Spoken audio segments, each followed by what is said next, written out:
It's Saturday. You know what that means? We are back here once again for the final watch-along event of 2025 for pay-per-view as we prepare for what is to begin in 2026 as we culminate tonight with AEW World's End, where we will find out the winner of this year's Continental Classic Tournament, and so many championships are on the line and rivals to come ahead. Welcome, everybody, to the pre-show discussion as we actually get ready for the 0 hour here. We have 4 matches on tap, of course, from Dave Paquette, RJ City, and Double J Jeff Jarrett will also be running down the action just like us. Hope you all enjoy the coverage. Of course, we prepare for what's ahead at the top of the next hour. Again, you can still be a part of the conversation and watch along with us exclusively if you choose to buy the pay-per-view. Of course, here in the States, you can buy it on HBO Max. Otherwise, you can always purchase it through your local pay-per-view provider. And thank you all again for tuning in, whether live or on demand. Please subscribe, comment, and tell a friend. And if you want to dictate the conversation, super chat. It is truly as simple as that. You can follow the Zero of Us live right now for free as we enter YouTube as the 0 hour is about to begin shortly.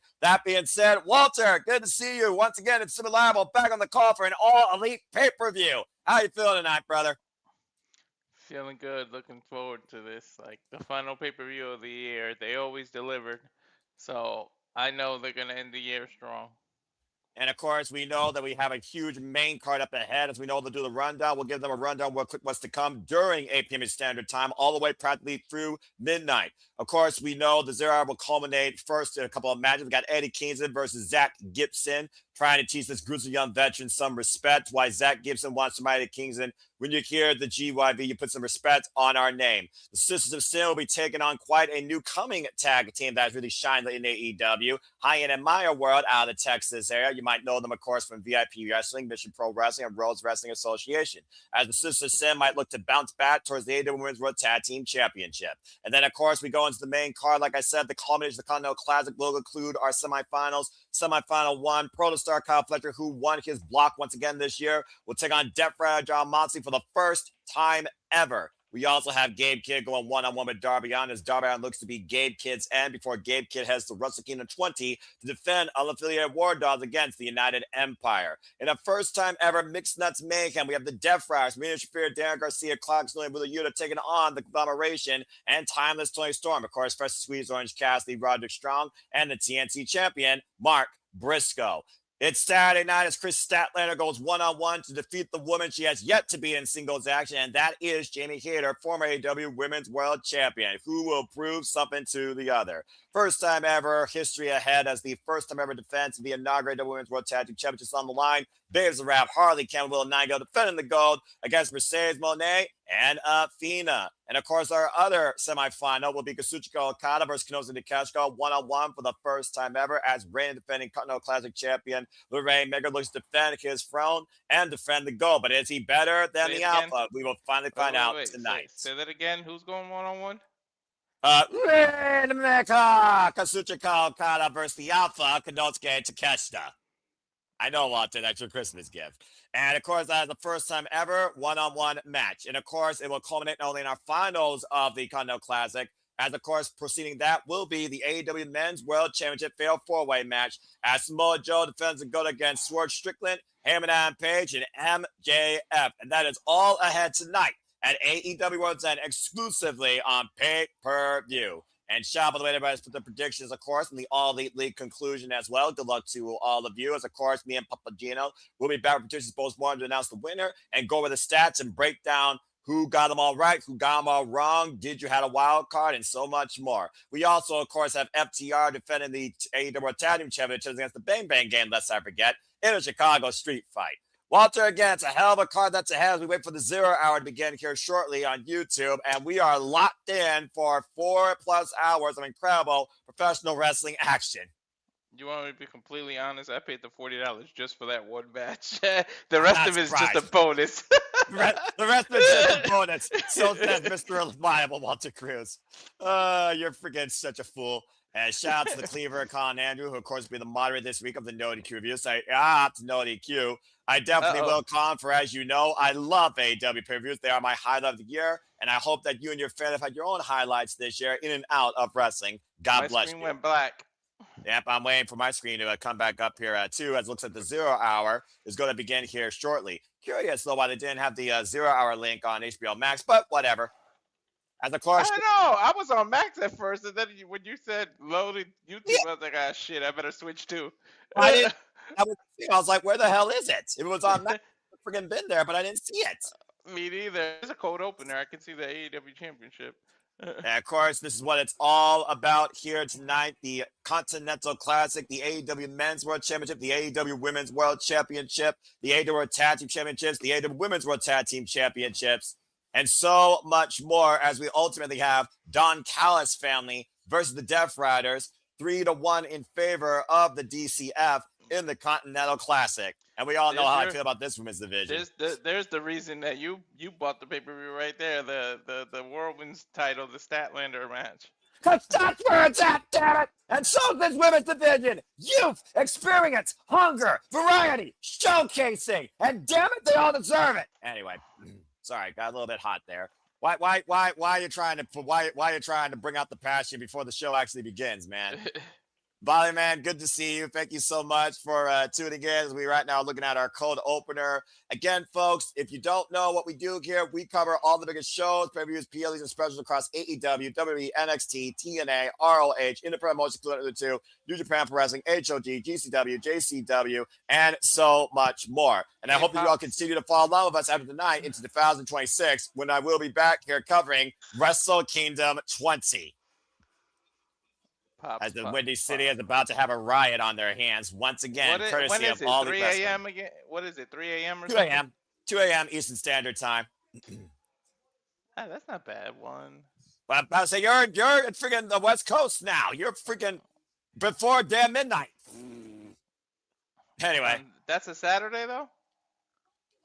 The January 4th, that is into a Sunday. In your case, starts Saturday. Correct. As we got Renee Paquette's voice on our screen, and we go inside the Now Arena capacity crowd on hand. Shout out to Kelly, by the way, who had a VIP elite experience. We'll jealous of her. Hope she has a wonderful time. Shout out to RVD, and his twins were born yesterday. Well, there you go. As we got Renee Paquette, Lexi Nair, RJ City, and Double J, Jeff Jarrett, Big G, of course, favorite professional wrestler on the planet. Oh, man, this is going to be an exciting night. I'm so damn pumped. He just compared it to the Stanley Cup. I mean, it is like World Championship. And I see Lexi Nair for the first time ever on the 0 Hour. What a lovely surprise. Damn, she wearing that dress. Well, I mean, Big Bill is obviously taking care of her, otherwise you forget. And of course, Double J, that is JEFFJARRETT, Jeff Jarrett. What? Can you hear my feed? No. Oh, okay.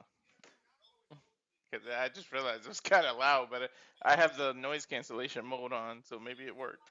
About to say, I don't hear any echoing, man. I think we're perfect right now. Oh, man, I am so excited. So, again, Walter, I know you're excited particularly about that one match. But, again, man, there's a lot on tap here that says a whole lot for 2026. And we do wonder, are there going to be some returns, some surprises tonight as well? Yeah, I wonder if the Young Bucks still find a way to show up. Whatever business Kenny Omega has to deal with, we still got to question that. What business is he talking about? Because it was not – they left it open-ended on purpose. Well, I can understand your point when it comes to that. I do understand what you mean by that. But honestly, as we know, the Young Bucks are not medically clear to compete for at least the rest of the year. So I don't think we're going to see them at all here. And whether Kenny Omega handles business tonight or prepares to handle business in 2026, we'll have to wait and see. Of course, shortly here, we will have action immediately here on the 0 Hour, folks. Made recently, Jessica and Jurassic Express will take on Demand and Josh Alexander in an 8-man tag. And we also got Mascara Dorada and Bandito taking on Rocky Romero and Mark Davis of the Don Callis family. As the Sisters of Sin will also take on Hyan and Maya World, and Eddie Kingston will go one-on-one with Zach Gibson. And of course, the run down the card. Add this 8-man tag because I don't remember hearing that. Yes, it was a social media thing. I recently just picked it up. And also, we just learned that it is going to be our main event. Tonight's show will culminate in the AEW Men's World Championship Fatal 4-Way as they run down the card. Again, That's the second match I'm looking forward to. That 4-way. I How mean, they this gonna is do my it? second match because you know these women are going to hit hard. And Chris Statlander is 0-2 against Jamie Hayter in singles action. And it wouldn't be Chicago without a street fight because Lord knows they know a thing or two about that. As, of course, FTR defends the going against the Bang Bang gang. And I like trail mix, but I also like mixed nuts mayhem, apparently, because we got Marina Shafir and Thomas Toy Storm with the Death Fryers, the conglomeration. What the hell's going to happen there? And of course, this match was made official Thursday night, Walter, and you are basically calling Darby Allin's reservation for his hospital bed. His insurance must be through the freaking roof.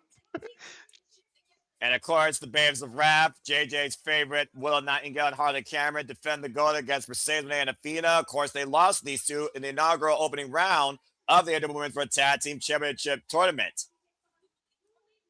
And of course, once again, 2 years in a row, Kyle Fletcher has won his block. Top seed, Gold League. Kyle Fletcher takes on first time ever one-on-one, John Moxley. And Walter, you can't say enough things in your excitement there, how excited you are for this match right here. Dude, Callis family has 75% chance of winning this tournament. And again, the winner of those two matches will culminate, if you want to screen cap that, into our finals tonight of the AEW Continental Classic. Can Kazuchika Okada get it done 2 years in a row and surpass Masahiro Chono with 6 round-robin tournament wins? We'll find out tonight. Adam Cole, baby!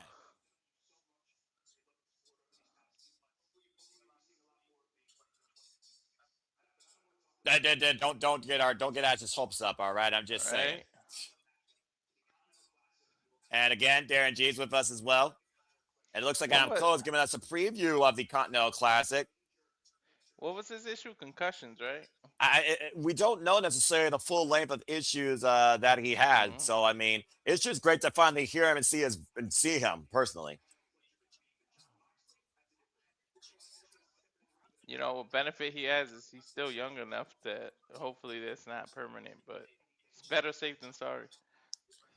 So it looks like Adam Cole is picking John Moxley for that semifinal match. But what does he think about Kazuchika Okada, Konosuke, Takeshita? And once he's done talking about that, we'll start talking about that. Takeshita has momentum. He's not wrong. Not at all. John Moxley versus Takeshita in the finals, according to Adam Cole. They might, I don't know, they might pull that off to not make the family go at it, but fuck that. That better not be the final. Right?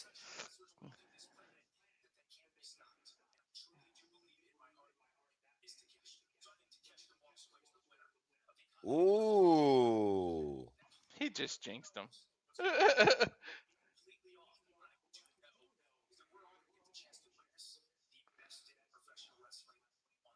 Preach! Mm-hmm.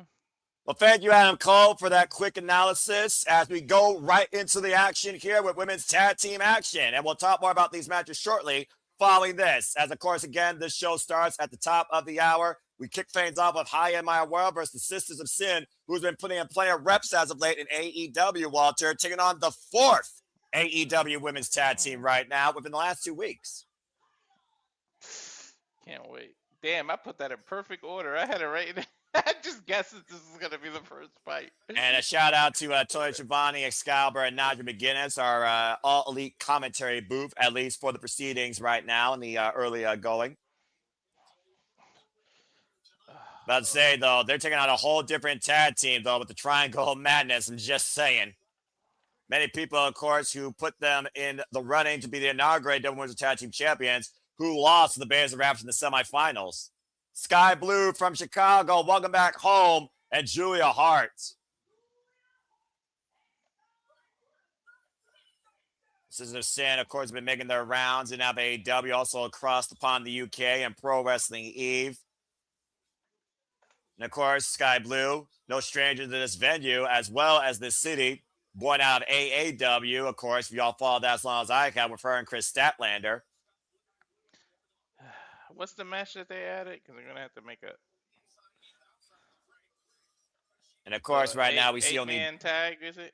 Yeah, 8-man tag to come up later. And of course, we don't see Fekla out here tonight with the Scissors of Sin, as of course the Triangle Madness have been ushering in their own form of violence, forming this unique, spooky trio. Of course, part of the winning side of Blood and Guts, a fever dream that Skye Blue brought to life. Referee Mike Posey for this contest, our opening contest here on the 0 hour. Women's tag team action. Young tag team from Texas, and of course, this young all elite original duo. Of course, Julia Hart, former TBS champion.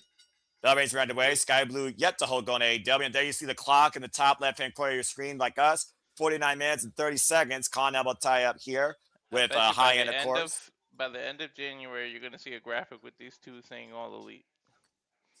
You know what, Walter? That's a really fair shout, actually. And I would love to see that because I think they absolutely earned it and deserve it. Again, if you're a professional, you'd be surprised what could come from it. I think it's their proving ground right now. Look how many times they've been booked in the last few days. Well, I mean, again, they took on Ty J, they took on Rico and Alex Windsor, and we just saw them take on the Bears of Rap in a pretty darn back and forth match, literally on Christmas. Went for the pump kick, high kick denied, and both women still made the early going.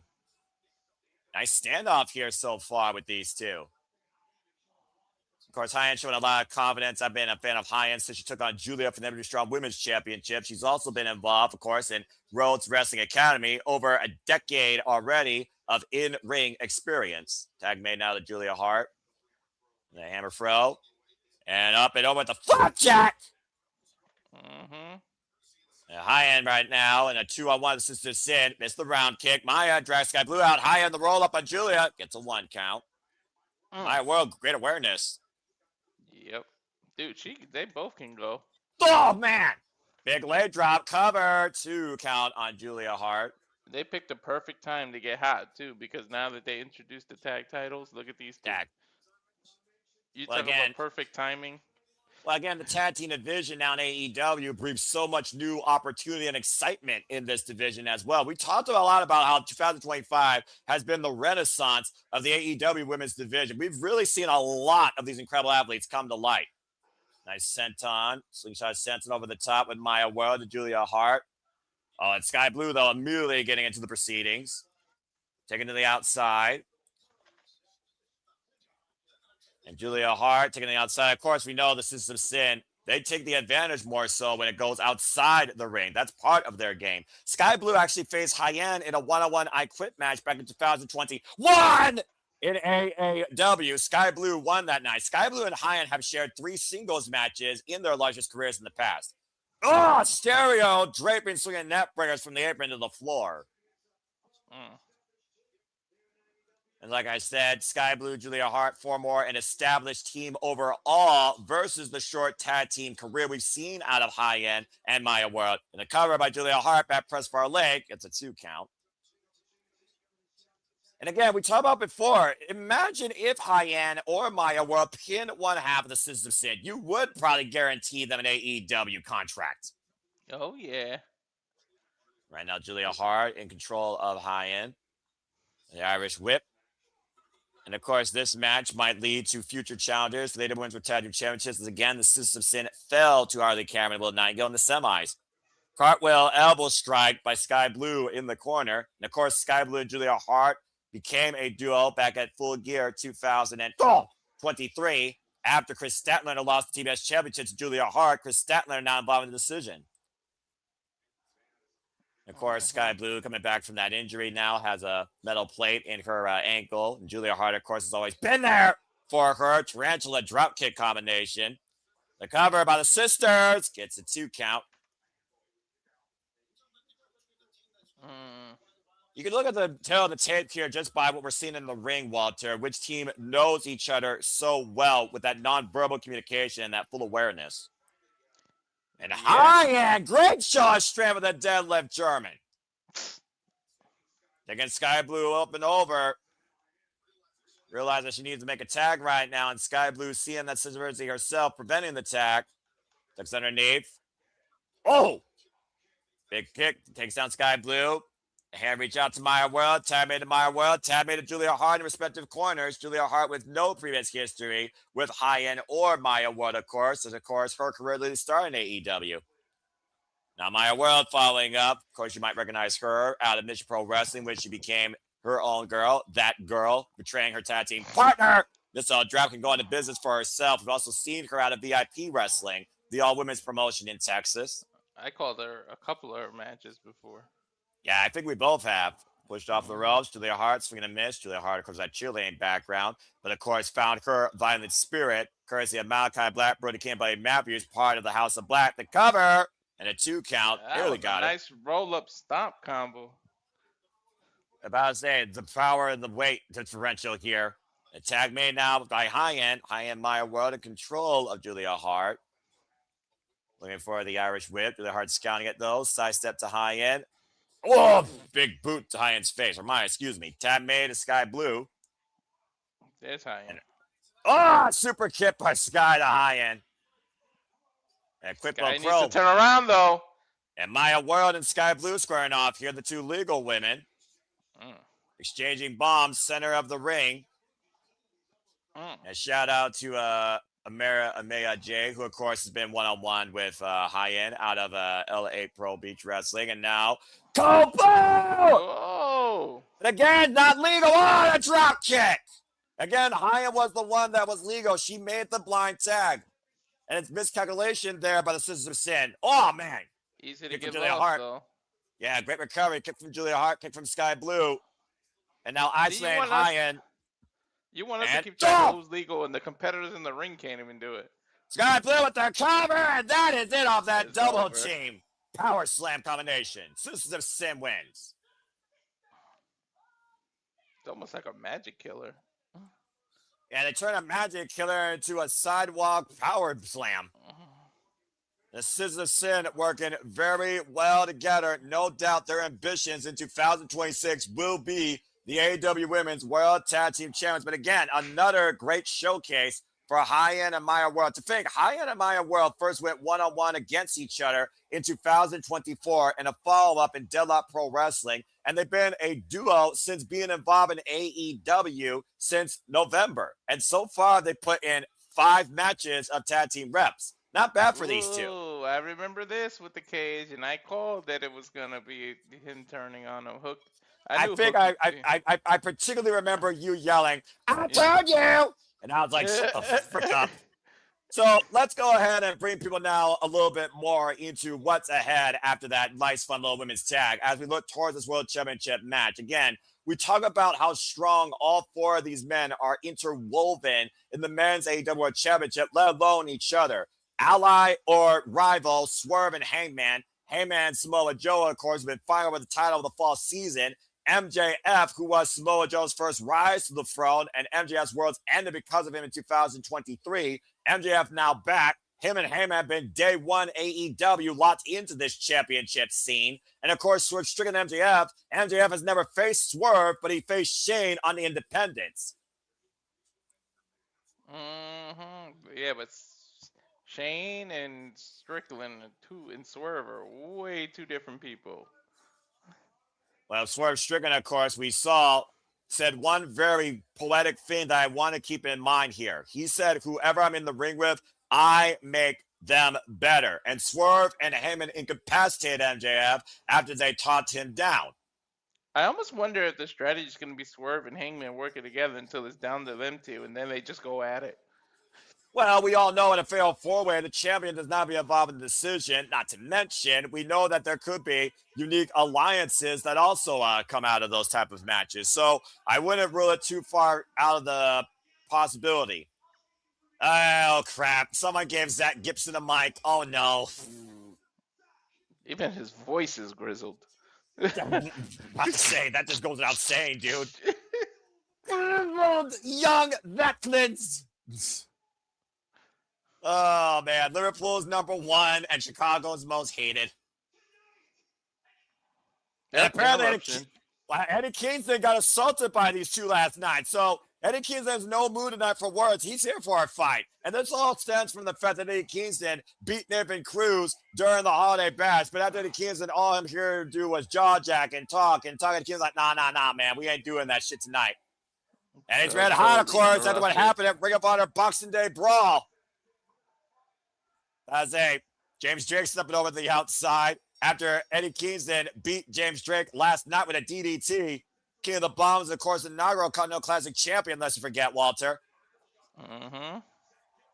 Back elbow strike by Eddie Kingston, of course, been out on injury for 18 months prior to returning to AEW, and previously challenged Samoa Joe for the AEW Men's World Championship. And of course, winter is coming. And Zach, oh boy. I'm about to say, if there's two jaw jackers and grizzled veterans of the squared circle, it's these two men on a whole different level. An Irish whip. Eddie's headbutt with that big ass hard head he got. About to say, James Drake getting involved here though, but Eddie Kingston, watch out! Oh, he landed on his neck. Did you see that? Yeah, that was messy, but effective as Zach Gibson takes advantage of the stretch by James Drake, wiping Eddie Kingston on the outside. It's the first number one on my matchup, by the way. He landed on Eddie's neck. Yeah, take a look at the replay here. Yeah, about to say, literally, his entire lower core on the top of Eddie Kingston's head and shoulders, compressing the spine. Dude probably weighs what, 235 too? Ugh. Liverpool's number one. We are 39 minutes away from the pay-per-view going live at the top of the hour, exclusively on HBO Max. I love how perfectly in sync we are finally. Well, we're on YouTube. That might be the difference. HBO Max, I mean, again, HBO Max, though, usually does not give us a flaw. But again, I also don't know what the weather's like out there in Chicago. Zach Gibson right now. Official get Eddie Kingston. Here's the cover. It's a 1 count. So it's referee Stephon Smith. Get the gear. About to say, buy the shirt. Buy the stuff. Support your wrestling fans. You could go to Amazon and buy their gear directly. You don't have to go to AEW shop no more. ShopAEW.com, by the way. But yeah, that is true. And it probably saves you on shipping, honestly, because, of course, you're a Prime member. 2 days free delivery. I see that Tony Storm shirt. I put on Twitter earlier. I want to see Dustin like as the Goldust character and Tony have an interaction. Are they not like the? Is Tony not the male version of Goldust, basically? I mean, female version. I mean, you're not too far off. And shout out again to everyone in the chat. Call in, Bollyman, Sandy. Good to see you as always. And of course, Darren G, who is joining us as well. Or you know what? Give me like a talk show of those two just reviewing movies together on directors' chairs. Oh God, I don't think the world can handle that much real talk. I know Rotten Tomatoes couldn't. And knife edge chop, Eddie Kingston disciplining the King's Row, and of course grizzled young veteran Zach Gibson, Liverpool's number one. Oh man, runs into a chop. Former, of course, Progress, NXT UK, Deadlock Pro Wrestling, NW Strong Openweight Tag Team Champion, and so much more. And of course, Eddie Kingston talks about again, he doesn't know if he's going to see tomorrow. This is all he has, but he feels alive in that squared circle. Kingston right now squaring up and scouting Zach Gibson in the corner, running in with the lariat. As of course, AEW World's End is the talk on the X. You'll be part of the conversation using hashtag AEW World's End. The knife edge machine gun chops right now by Eddie Kingston, line up the chest of Zach Gibson, shares with Satoshi Kojima. Rapid fire chops here. Kingston goes up with the side boot to the face. And of course, we're ending this year with an incredible AEW pay-per-view. No better way I can see the year ending for professional wrestling. Back elbow strike. James Drake again, though, taking advantage of the Kingston from behind with that scarf. The referee again didn't see it. Can't call what you can't see. Well, that's true. But I do think Stephon Smith has a good sense to realize what might be going on here, the tomfoolery. And stay tuned, folks. Shenanigans will be tomorrow, 2 p.m. Standard Time with a Sunday brunch edition. The long blower out the corner, too. And Zach Gibson nearly gets it. I'm sorry. Wait, what are we doing? Tomorrow, we'll be doing the Saturday Shenanigans as part of the Sunday Shenanigans brunch edition due to the fact this pay-per-view is going to go way beyond 11 p.m. Standard Time. You know that, Walter. So stay tuned, folks, for more on that. Me and Gago full of the weekly My Conversation Wrestling Madness tomorrow, 2 p.m. Eastern Standard Time, live here on YouTube at the Civil Level Studios. And yes, I'm hosting. Yeah, I knew that. Zach Gibson, of course, right now, judging the Kingston setting, they can't help you. But we know how triple tough Eddie Kingston is. We've seen the toughest fight and the strongest heart out of this man since his entire professional wrestling career, since being part of AEW, Walter. There's no denying that. Dude, less talking, more action. I think you're doing nothing but firing Eddie Kingston up. Like, the more you jaw-jacking him, you're firing him up. Yeah, well, again, Zach Gibson, he's always been one to jaw check his opponents versus jack their jaw. An open palm strike, and then Kingston. Uh-oh. Oh, whoa! Kingston lining up Gibson here. Open palm strike. Yeah, it's the upper and lower part of the body. Zach Gibson unable to keep up. Now trying to get the better of the Mad King here. On strikes to the side of the head. Just slapping this man. A big elbow. Oh! Ends in with the enziguri. Zach Gibson on spaghetti legs. I was going to say, did Eddie hit a drop kick? Cover two, and Eddie Kingston does it again. Oh, but James Drake, though, trying to get the better of him. Again, it's exactly this is what happened exactly last night on Ring of Honor. Sudden DDT, Eddie Kingston wins, and James Drake and Zach Gibson with a 2-on-1 sudden attack. Now choking out Eddie Kingston again with that scarf might literally be the same thing that happened last night with a coast-to-coast that incapacitated this man. And at this point, the Grizzly Young veterans, they gotta feel embarrassed. They're 0-2 against this man. Yeah, but Kingston, can he have some backup? This looks like MJF at the end of the segment on Dynamite right now. I mean, Dynamite. Oh, wait a minute. You asked for backup. Ortiz! What the hell? Ortiz been out with injury. With a mat ball in hand, Ortiz comes back to assist Eddie Kingston. You talked about Eddie Kingston having backup. How about that backup? Okay. A timely intervention by a longtime running mate straight from the streets of New York. That was the most random comeback. Ortiz has not been on my brain. Yeah, I know that for a fact. If you say you called this, you're a fucking liar. Welcome back, Ortiz, and it looks like we might have a new tag feud on our hands, and maybe a new tag team as Ortiz is back in AEW. The reinforcements just in the nick of time for Eddie Kingston, as Eddie Kingston gets the win nonetheless. That Gibson finally shut up for once. The last time that we saw, of course, Ortiz, Ortiz, of course, has been like freelancing, but also out on injury. Of course, last time we saw Ortiz, though, in AEW was literally back in January last year. As, of course, we continue forward here at AEW World's End 0 Hour, preparing for what's ahead. Walter, let's just go ahead and get it out there right now. We got further to talk about, of course, the Continental Classic, our semifinals. We talked about all four of the intangibles with these men. We got nothing here but villains, vigilantes, dangerous bastards, and best tournament wrestlers on the planet when it comes to these four men that will be this year's winner of the Continental Classic. Again, you look at the combinations that could happen here. Fletcher versus Konosuke, previous match.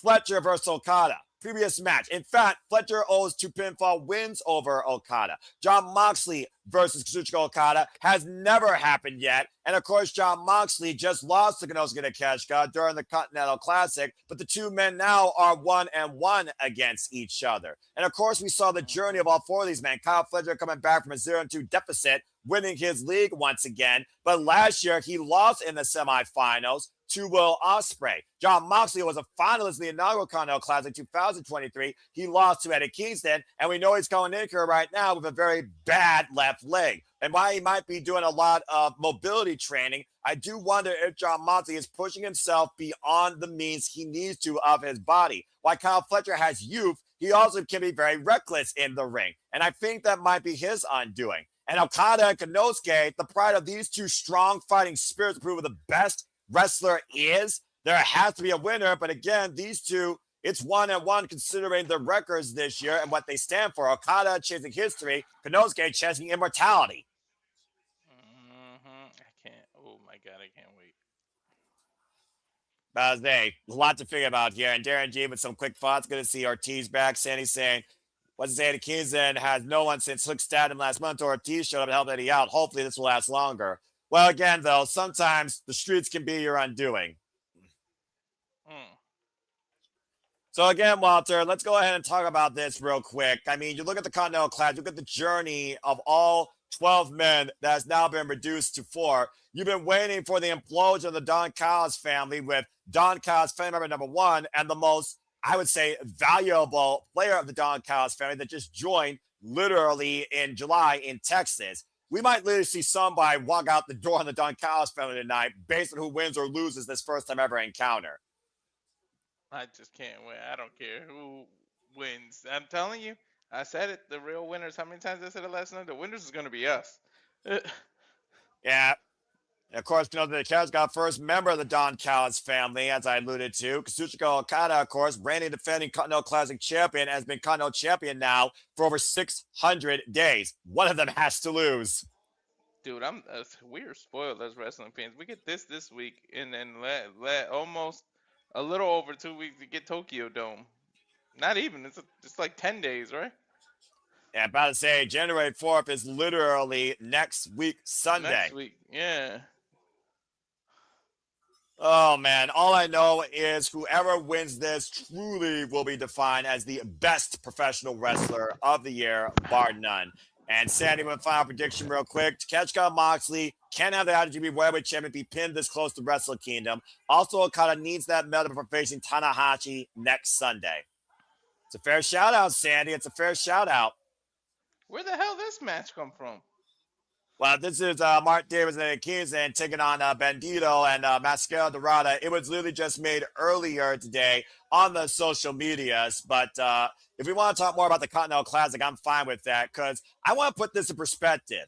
Kazuchika Okada has only lost prior to the Continental Classic no singles matches since the beginning of the year in AEW. The last time Kazuchika Okada was pinned outside the Continental Classic was by Bandito in tag team action, as you know, Walter. Konosuke Takeshita, though, the last time he lost a singles match, period, in AEW was against Will Ospreay in the Owen Hart Foundation tournament. Meanwhile, Kyle Fletcher, who's trying to surpass what he did last year, of course, lost his TNT championship, came back to win his block, and Jon Moxley's coming off one of the strongest losing streaks of the fall season AEW with 3 submission losses to Kyle O'Reilly, and again, bum leg. 3 of them, dude. He's been freaking tapping out a lot lately.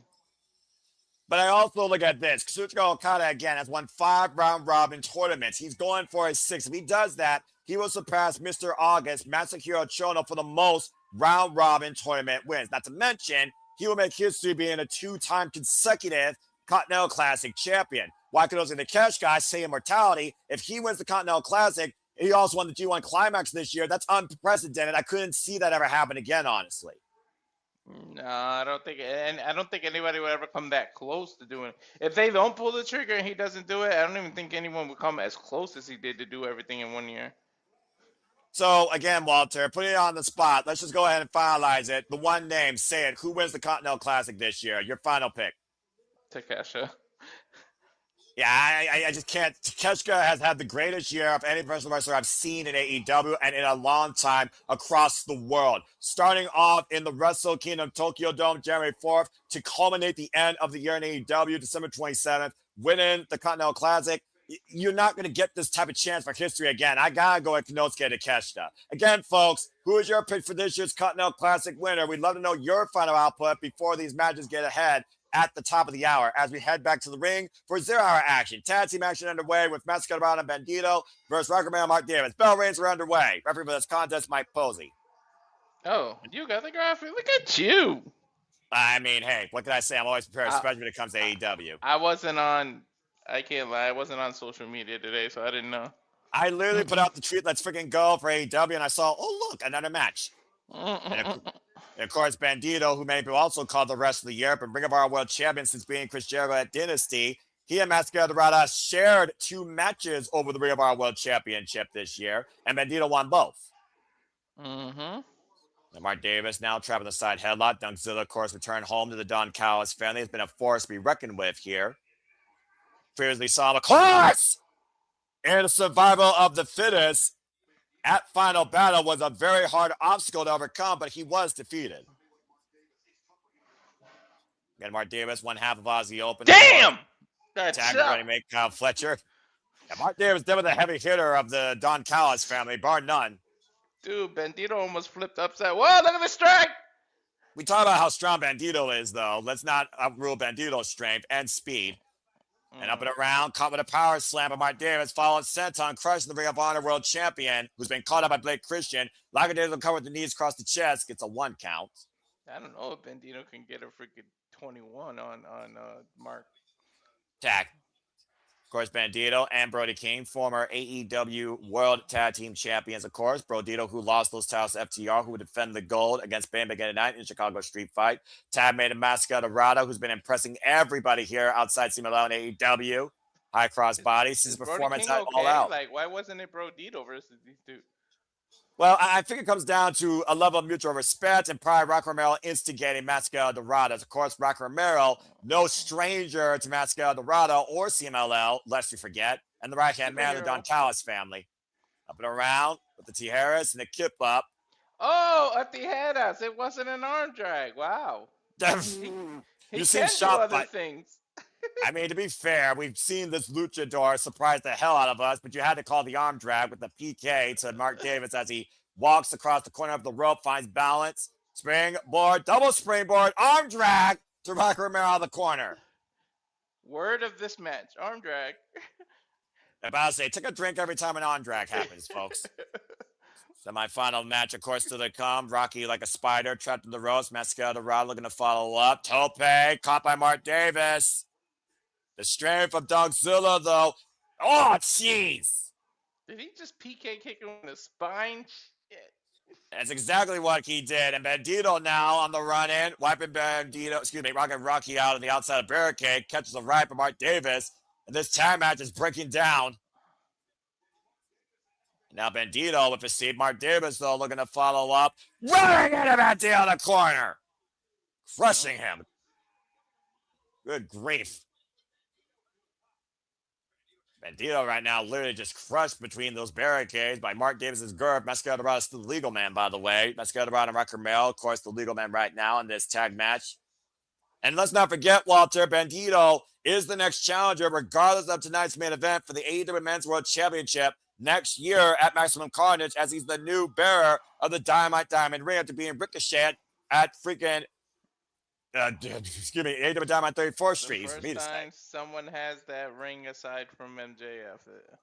And of course, MJF has cashed all his chips in, cashing in his contract to beat all of his greatest rivals all in one fell swoop, except Swerve Strickland, who he's never faced yet in AEW. And now Mascara Dorada trying to tap the hamstrings of Mark Davis. Open palm strike, knife edge chop. And Mark Davis, vicious Sun and Power Slam. Follow-up senton miss, though, as Mascara Dorada looks for new life. Nakano Classic, of course, like I said, lungy tag made to Bandito. And of course, Bandito, who's defended the Ring of Honor Champion successfully against Mascara Dorada, Hechicero, Konosuke Takeshita, amongst others. Oh my God, he's one-handing pressing him. Again, the strength of Bandito. Bandito into the corner, catching Rocky and Mark Davis on the run-in. Now Mascara Dorada flying out of the corner, caught in the crossbody, though. Bandito, though, out of the corner with the tornado wiping out the Don Callis family. Dude, can you imagine Dorado, Bandito, and Mystico as a freaking trio? Well, I mean, again, Mascara Dorada and Mystico are 2/3 of the CMLL World Trios champions known as Skye team, who successfully retained their titles, of course, at Wrestle Dream against the Don Callis family. You throw Bandito in there, woof. Now, Lucha Libre chance rating out. Rock Romero calling a timeout. Wrong sport. But instead, runs to the winning arms of Bandito Mascara Dorada with the straight jacket hold. Double team action here. Bandito set up and over. Lands on the apron. Oh, man. Kamiguri Inseguri combination. Stereo Inseguris. Dorada. Whoa, whoa. Rocky. We got him in a Razor's Edge position. Oh! What the Up and over goes Rock Romero face first, and Bandito feeling some Latino heat. Split leg frog splash. 1, 2, and Mark with the save. Dude, Mark's pretty quick for a big dude the way he saved that. Well, he also known as a tag team specialist. So again, Aussie Open, former multiple-time tag team champions. Inseguri, and now Rock Romero. Up and around with the sliced bread to cover. 2. Almost pinned the Ring of Honor World Champion. Getting very close there. And shout out to Egg. What's up? Hope that you're doing well. Again, folks, please spread the word. Like, subscribe, comment, tell a friend. Thank you for those that are tuning in as we cover AEW World's End 0 Hour and immediately turn over to the pay-per-view. We are here for you the entire night for the conclusion of AEW's calendar year 2025. And then we'll be back with AEW content this coming Wednesday with New Year's Smash on New Year's Eve as we look towards the new year. Again, Bandito, who holds the Dynamite Diamond Ring, will get a shot at the AEW Men's World Championship Wednesday, January 14th on Dynamite Maximum Carnage. Oh my God, he picked him up like he weighed nothing. This dude's huge. Dunkzilla for a reason, coming back from injury as well, Montayat. Mascara Dorada, though, speed, outweighing power. Take over to Harris to Mark Davis. I think Great body control. A style slash the way he held Bandito. It looked like they were looking for something big out of the corner. Now Bandito got Rocky up. Argentine backbreaker position. And the axe knee! Rocky Romero down and out. Mascara high above the lights in the Now Arena tonight. Shooting star threats! Wait a minute, Dorada hoisted up and over to Martinez the outside. Wait, but isn't Mascara legal? No, because Bandito's looking to show his hand. 21 blacks. 1, 2, 3. Somebody hit Blackjack. Bandito, Mascara in strong form tonight against the Don Callis families, Rocky Romero and Mark Davis. Great tag team win here on the 0 Hour as Bandito continues forward with momentum ahead of the new year, where he will challenge for the AEW Men's World Championship and end the year as Ring of Honor World Champion. Yeah, I'm about to say, you talk about trios here. Bandito's going to have a big 2026, and it starts with the World Championship match. Wait a minute. What the hell? Wait a minute. That's that guy who's been... Huh? That's but Clone. That's the Clone, but I thought the Clone was for... Well, the Clone is part of the Don Callis family. Let's forget. Uh-oh. Coming to Collision January 2026. Well, that's some food for thought. Sorry for that technical difficulty, folks. For some reason, we got hacked. That being said, as we look towards, again, what's ahead tonight, the AEW Women's World Championship is also on the line with two of the biggest, strongest, tested, battered, injured powerhouses of the past as Chris Statlander defends the gold against Jamie Hayter. This is your match, bro. Talk about this. Chris Statlander, 600 days on injury, lost best friends, lost everything, disciplined herself, rebuilt herself, called this a year of reformation, was able to win the championship in fatal four-way action in AEW All Out, pinning Thomas Toni Storm and defeating her in a singles follow-up, proving her worth and value as champion with a win over Mercedes Moné 1 year later in Redemption. But Jamie Hayter and Chris Statlander have shared the ring before on two separate singles encounters, and Jamie Hayter won each time. While Chris Statlander wants Jamie to prove why you deserve to be on the throne, because she knows what it means to lose everything. Of course, Jamie Hayter and Chris Statlander, the last time these two shared a singles loss this year was literally when Jamie Hayter beat Chris Statlander in the Owen, and Jamie Hayter lost to Mercedes Moné in the Owen Hart Foundation Tournament Finals. As Chris Statlander is looking to show Jamie Hayter why she is the champion of the world as she takes on the Cosmic Killer. But we saw that Hayter raid drop Chris Statlander as she didn't get back up. Will Jamie Hayter prove that she deserves to be AEW Women's World Champion, or will Statlander prove once again why Stat is where it's at? And the reign of Chris Statlander has been going on a course since AEW All Out in fine succession. Ready for a flight? Yep. Again, I'm ready for these two women to fight, but I'm also ready for Jet Speed to take flight and strike tonight as we continue action here on the 0 Hour. I said flight. Ready for a flight. Flight and a fight, as of course Jet Speed were involved in the Continental Classic. Kevin Knight getting one of the biggest wins of his career with Kazuchika Okada. Speedball might nearly stopping Kyle Fletcher's chances to enter the semifinals. And of course, Jet Speed came together in April. But let's look how we got here. As Don Callis made a deal with the Demand.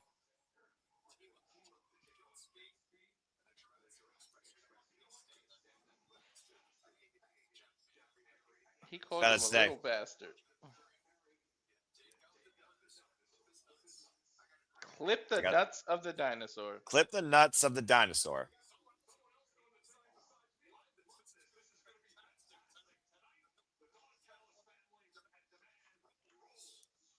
I guess the Don Callis family wanted to command the demand for a deal tonight to take out Luchasaurus and Jack Perry, as well as Jet Speed, as we get ready for 8-man tag team action to conclude tonight, 0-hour action. And this match is the hardest predict, but leaning towards Hater because of Thekla. Then again, whoever wins is likely to face her next. Well, again, Sandy, Thekla had her first singles loss against Jamie Hayter in her AEW career at Wrestle Dream. Thekla and Chris Statlander have never faced each other. So there is a one-on-one encounter that could be pending. And Thekla and the Triangle of Madness have been in Jamie Hayter's head since Thekla arrived in AEW. Not to mention, this all went through blood and guts. We saw what happened in Manchester where Jamie Hayter inadvertently hit Chris Statlander with the Haterade after that 3-on-1 attack by the Triangle of Madness was being stopped by the Women's World Champion. So I would not rule out Thekla coming after either woman tonight who holds the gold after tonight. But I say stats where it's at because Chris Statlander is focused 100% on this. I don't think Jamie Hayter is, but Jamie Hayter says she will be champion. I'm just waiting to see if she can prove it again. Oh, God. And the man immediately on the attack as Jack Perry caught with a sudden backdrop suplex on the apron. And Ricochet, the AEW Unified Champion right now, the demand have this match well in hand right now, taking advantage of the big man. What the hell are totally on that Bishop Condor of Luchasaurus? I guess early it became a two-person tag. Watch out! Yet Speed right now trying to take advantage here, wiping out Ricochet and Josh Alexander. And again, Jack Perry on the entranceway, and Bishop Contoliona just took Luchasaurus back to the museum, I guess. I don't know what the fuck happened there. Both members of Jesse Night Row, of course, previous challenge for the AEW Tag Team Championships, previous participants in this year's Continental Classic, double boot to Josh Alexander. Josh Alexander, of course, very accomplished tag team specialist himself, part of the North Ball, Eagle and Page and TNA, still to this day, longest reigning TNA World Tag Team Champions in that company's history. Now Ricochet back, and here comes the Gates of Agony! And Ricochet said up and over, and the man wiped out.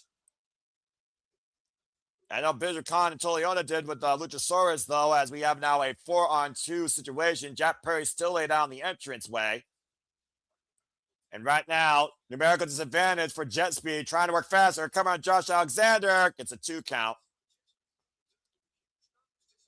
And about to say right now, Jet Speed, again, at the disadvantage, gotta be very aware of the danger that they're in. Tab made a speedball Mike Bailey. Of course, Don Callis family has had their hatred pushed towards Luchasaurus, who's cost them close to $1.5 million this calendar year. Now, Ricochet pushing speedball off hard to the outside. And again, referee didn't see it, and Kevin Knight can do nothing to help his partner right now as he's the non-legal competitor. Josh Alexander losing his headpiece. And Bishop Leona right now taking advantage of Kevin Knight on the outside, driving him into the barricade. Ricochet, of course, inaugural AEW Unified Champion, winning that title full gear. 2 defenses so far as the cover by Ricochet on Speedball. It's a 2 count.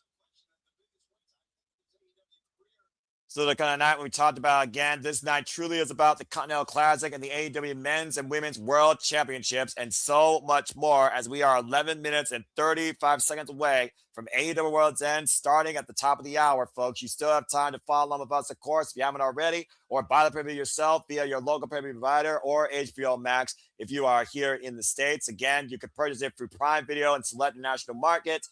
YouTube also allows you to purchase it, pay-per-view.com, Fubo, cable and satellite, Triller TV pay-per-view internationally. Dave & Buster's nationwide will be showcasing this event as well down under in Australia, courtesy of the Main Event pay-per-view showcase. So again, if you can, join us tonight for coverage of AEW World's End and enjoy the show and just love enjoy wrestling as we conclude the calendar year of professional wrestling delight with All Elite Wrestling tonight.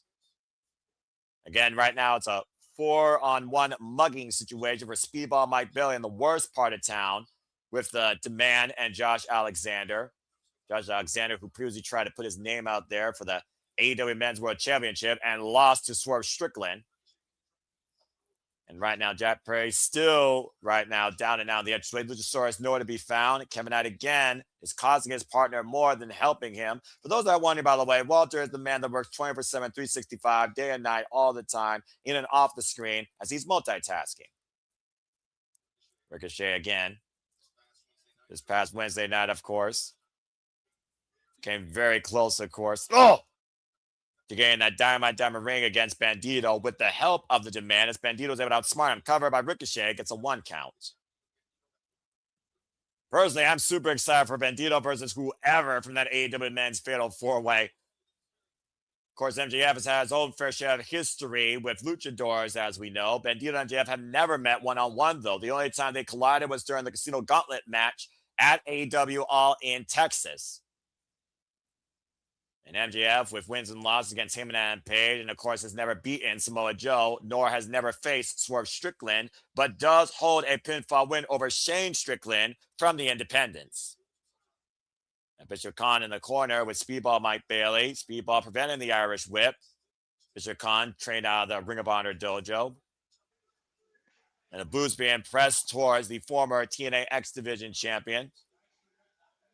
Again, Kevin Knight, though, and Ricochet instigating each other. Ricochet hiding behind his heavy, Leona. Think about the fact that Ricochet literally hired these two men to be underneath his wing of learning and mentorship. And it's led to big things for the Demand, even though they haven't won any gold yet. Clearly, that's on Ricochet's mind for these two behemoths in 2026. And Ricochet pulls Kevin Knight off the apron and drives him over the barricade into the audience front row. Speedball just made his way for the tag. Alexander, you went for after Speedball now. 8 minutes and 40 seconds, Noah. I know, man. The anticipation is building. And Speedball trying to get better. Josh Alexander. Oh, wait a minute. Uh-oh. And Speedball breaks the ground. Oh, Revolution knees to Josh Alexander. And Jack Perry on the apron for the first time finally in this match. How the hell did Jungle Jack Perry come back? Jack Perry, there's the tag! And Perry, of course, who lost to Kyle Fletcher last night in his last chance to move forward in the Continental Classic. Now Perry, low bridge to Leona. First time that Jack Perry feels finally alive in a long time since Jungle Wrestling Express came back to life. The waist lock, Jack Perry puts on the rope. Rebound Lariat, wiping Ricochet out. Jack Perry fired up here. 115 wins in Jungle Jack Perry's career, by the way.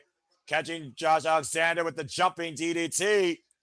The cover, 2, broken up by Bishop Khan with a PK. Bishop Khan intervening in a very violent way. Good grief. Right. And right now, think about Bandito, Mascara Dorada adding to the tag team scene. You were talking about trios earlier. We just saw Mascara Dorada and Bandito get the better of the Don Callis family. Dude, Ricochet's got some strong backup, dude. These two big-ass behemoths. Are they Samoan? Yeah, I think so. Based on the tattoos, I think they are. Power slam, shooting star press, lumbar trios combination covered by Ricochet and jet speed with the save on Jungle Jack Perry. And the Demand right now, super kicked by jet speed to Josh Alexander. Still right now 2-on-2. Ricochet and Jack Perry down and out. Luchasaurus still nowhere to be found, by the way. Irish whip, and of course, I wonder why. I wonder what the Don Callis family did. Well, I mean, again, they've been trying to neutralize the dinosaur. A flying springboard clothesline by Kevin Knight to Bishop Khan, springing off the top rope. And there is no chance of this match slowing down right now. It feels like Ricochet and Jack Perry inside. Jack Perry, wait a minute. Inside cradle. 2 counts. Almost stole it. I don't think they're veterinarians to be trying to neuter Luchasaurus. Oh, man. Answers with a lariat. And Ricochet hoisting up Jack Perry. Defied driver. Back press, look at the near lane, but he was a champion. 2 count on Jack Perry. Jack Perry showing his toughness, resilience, and heart tonight on the zero, refusing to go extinct before 2026. And Jack Perry right now and Ricochet, only 2 men right now with a pulse here at the ring. And it looks like Ricochet is loading his spirit gun. Loading up that flying, sliding elbow strike, scouting Jack Perry. What? Is that Lucha? No, that's Tarzan, boy, and that can only mean one thing. There's a dinosaur coming back, and despite the fact he's taped up and injured, Luchasaurus is still looking to go on a rampage. Wiping out Bishop Khan. Hilaria for Josh Alexander. Just brain that, man. And Ricochet right now. Spirit Gun miss. Roll through. Tammy by Jack Perry to Luchasaurus. Luchasaurus is legal. What shot I want Ricochet out with a lariat. You knew his ass was coming. I mean, again, do you really think that you're going to kill Luchasaurus that they're coming back from life? Trying to go moonsault. My speed on my belly was totally on the outside. And a springboard by Kevin Knight wiping out Josh Alexander and Bishop Khan. Meanwhile, Luchasaurus planting Ricochet with a one-arm choke slam. How does he do that with one arm? Tag me, Jungle Jet Perry, legal. Now it's his turn to make a sacrifice. Running knee, Ricochet, cover, Jet Perry just been the unified champion. Ooh, does that mean he gets a shot? I mean, national champion, excuse me. I would say so. Don Callis' business venture tonight winds up going bankrupt as Jungle Jet Perry with that flying knee strike, assisted by Luchasaurus, just pinned the AEW national champion. Jet Speed and Red Express ride high tonight on the Zero World's End heading 2026. What do you think opens the pay-per-view? It's Well, gotta be last one year, of the Continentals, right? Yeah, last year one of the Continental Classic matches opened the pay-per-view. As we get ready, of course, to switch over to AEW World's End exclusive on HBO Max here shortly. Again, a great winner tonight for Jet Speed and Jurassic Express as we are just a little over 3.5 minutes away from the pay-per-view beginning. Just be prepared. I swear to God, if they open with Okada and Takeshita, my head's gonna fucking explode. You realize, dude, excitement. Brave. I know you're excited, but I need you all night, man. I can't have you die on the first match, all right? I'm just saying. Okay? I can't have you die on the first match. Before we transfer I'm more excited about these two going off than a Lola Vice match, okay? Damn. You heard it here, folks.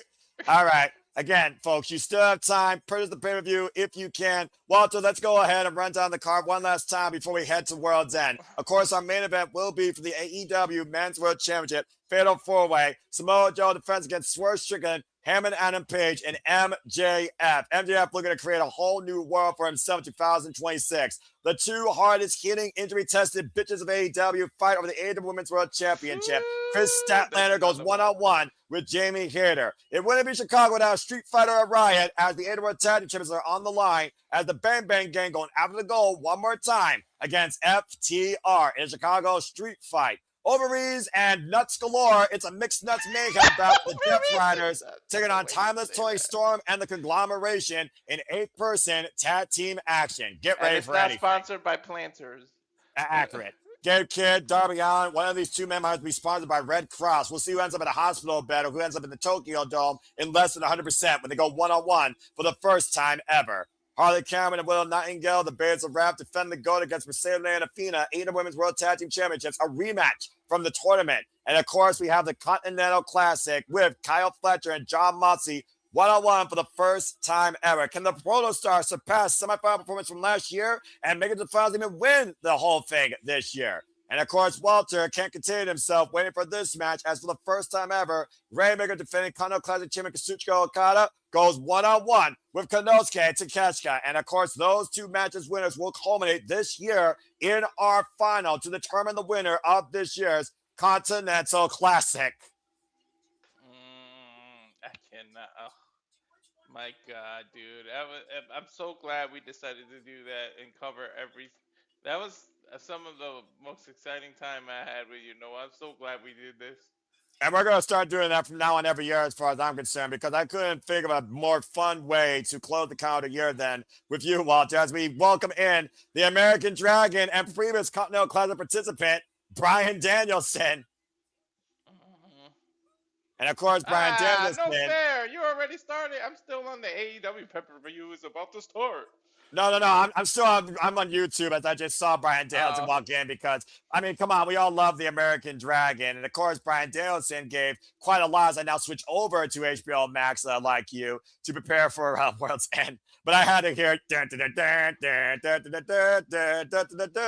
you know me. Anyway, folks, are you ready tonight for AEW World's End? Because the AEW premium event is about to start right now.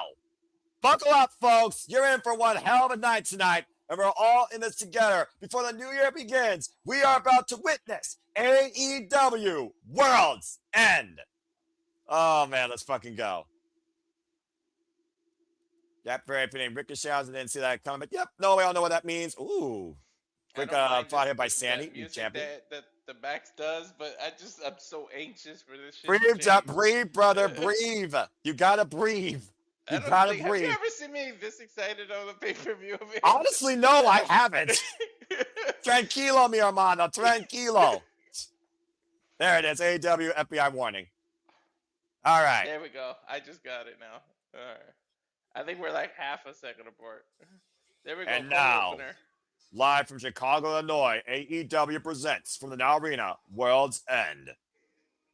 So, that being said, it's Saturday! You know what that means! AEW is live from the Now Arena capacity crowd on hand. Before the new year begins, we are here to gather and witness World's End as this is AEW's final preview of the year with a Continental Classic combination and the AEW Men's and Women's World Champions on the line and so much more as we bring you into the pay-per-view officially for everything that's in store. Hello, everybody. Super Reliable here. Walter Cruz, Noah Foster. We are Super Reliable. We are here tonight to cover the entire pay-per-view for all of you as we get ready for what is going to be a one-of-a-kind night once again, courtesy of All Elite Wrestling. Dude, I literally have tears of excitement in my eyes. This is crazy. And of course, we have our Blue League and Gold League runner-up and primary as Kazuchika Okada, Konosuke and Kazuchika will meet for the first of their one-on-one in the semi-finals. Reigning defending Continental Classic champion. It's do or die for Kazuchika Okada tonight. If any pay-per-view, that's a main event, dude. Oh my God, this is going. Wait a minute, are they gonna start with it? They might, dude. They actually might. That being said, nice to see your state of mind. Give everyone some professional wrestling. You're damn fucking right. I think my head might pop off. Wait, Walter, brave, Walter, brave. Folks, we might lose Walter here. So just a heads up, we might lose Walter here. And again, thank you all for tuning in so much. Please like, subscribe, comment, and tell a friend. You want to dictate the conversation? Super chat, PayPal of passions. It is truly as simple as that. Ever since Kazuchika Okada came in the Don Callis family in July, Konosuke and Okada have been at odds ends with each other to prove who the best and the strongest professional wrestler is. Konosuke, who won the G1 Climax. Kazuchika Okada, who won the G1 Climax 4 times over and won the Continental Classic last year. Kazuchika Takeshita, of course, will defend the IWGP Worldwide Championship next week in the Tokyo Dome, while Okada will be part of Hiroshi Tanahashi's final match. Okada is the runner-up in his block this year from the Gold League as he faces the winner of the Blue League. It's Konosuke versus Okada one-on-one for the first time ever.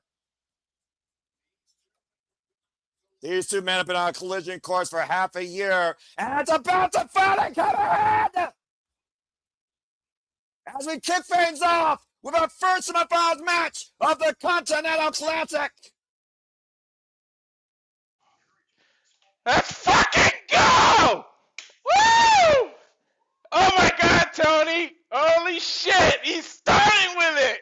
Breathe, brother, breathe. You fucking gotta be kidding me! Oh my gosh. Damn, this is like blowing your load all at once. What the fuck? The Alpha Konosuke Takeshita, who won his block with 13 points, has not been pinned in AEW since Will Ospreay pinned him in the Owen Hart Foundation tournament in April. Reigning and defending IWGP Worldwide Champion, winning the G1 Climax this year against Evo, and defending the title against Roki Goto to be in Zack City Jr. Pro Wrestling. Let's go over Nate Paquette with some cliff notes here real quick. I could die a happy man right now. Fuck these cliff notes. Oh, man. Dude, they're fucking. Are you kidding me? The bar is set so high for the rest of the night now, Noah. Thank you for that, Renee Buchanan. Figure for that, Walter. As again, this has been a one-on-one match that both these men have been biting for over half a year, and who Walter has been dreaming for since Konosuke and Okada first went face-to-face with each other. It started with a conversation saying this is only temporary, and now we have one-on-one in the Don Callis family, as Don Callis has joined as a broadcast partner. He had to be out here.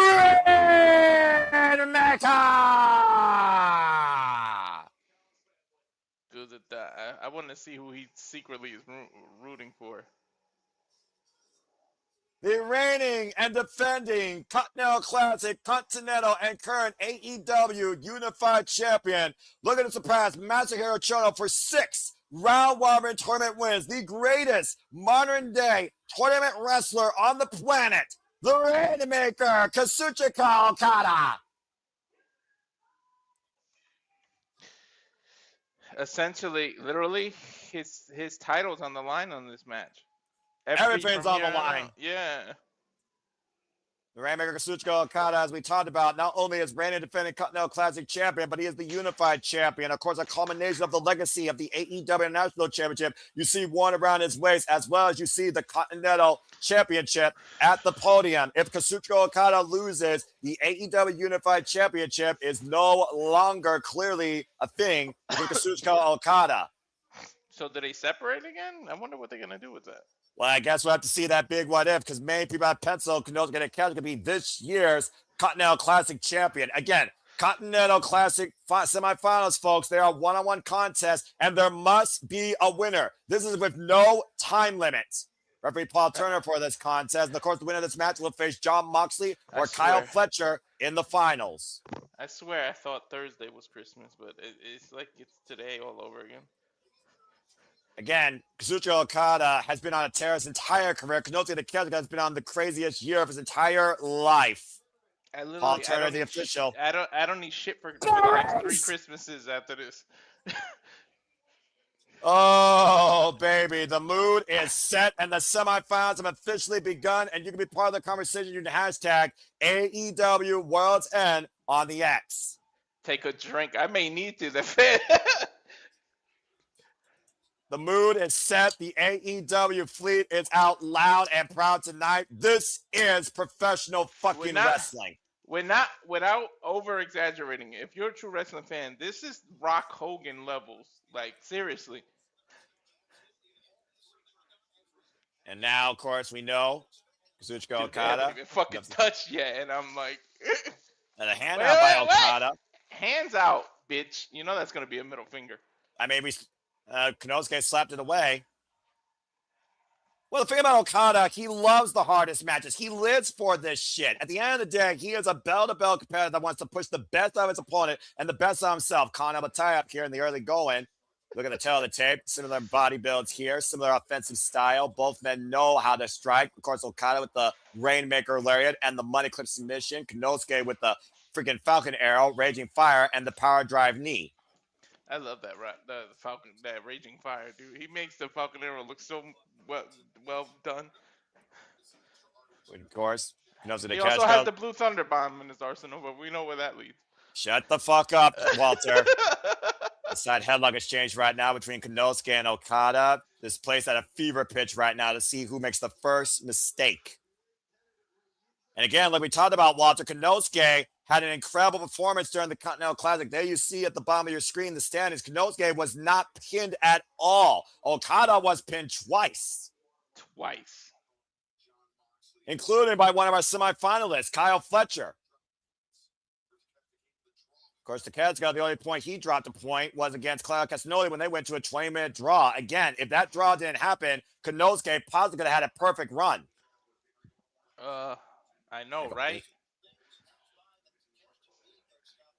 You figure about, again, how Takeshita's record he would have had 15 points, right? That's right. Shit. What a hell of a run by Konosuke. Dude, 1 year, somebody's got to do that. Get all 15 points. Takeshita right now on the mat. Kazuchika Okada, of course, trained by Ultimo Dragon, disciplined in the Yabe style. And of course, endorses Inokiism, discipline in strong style. All Former shit leader of aside, Chaos took the faction all over from Shinsuke BS Nakamura. aside, you know these two know each other, so you got to think about when they're not in the world of the Don Callis family. They got to train every day together, right? They wake up together, they train together, they fight. These two got to know each other better than you know the back of your own Oh, hand. Like, not to mention they've been in tag matches together and they've sensed what each other can bring. As of course, we've seen miscommunication where Okada hit Konosuke with that Rainmaker Lariat. Not to mention, we saw him in a triple threat match for Okada's AEW Unified Championship. Okada with the drop kick that took Konosuke out of play as he pinned Mascara Dorado with the Rainmaker. So these two have known each other since they first met in that fatal four-way last year at All Out for the Continental Championship. This match is literally over 16 months in making. dude, Wait. Whoa. look at Okada, Okada's mind. power drive knee, swing and a miss. Big uppercut by Okada, and now Konosuke catching Okada with the boot, and you look at the reach, by the way, of both these men. Okada off the ropes, but fire to catch the lariat.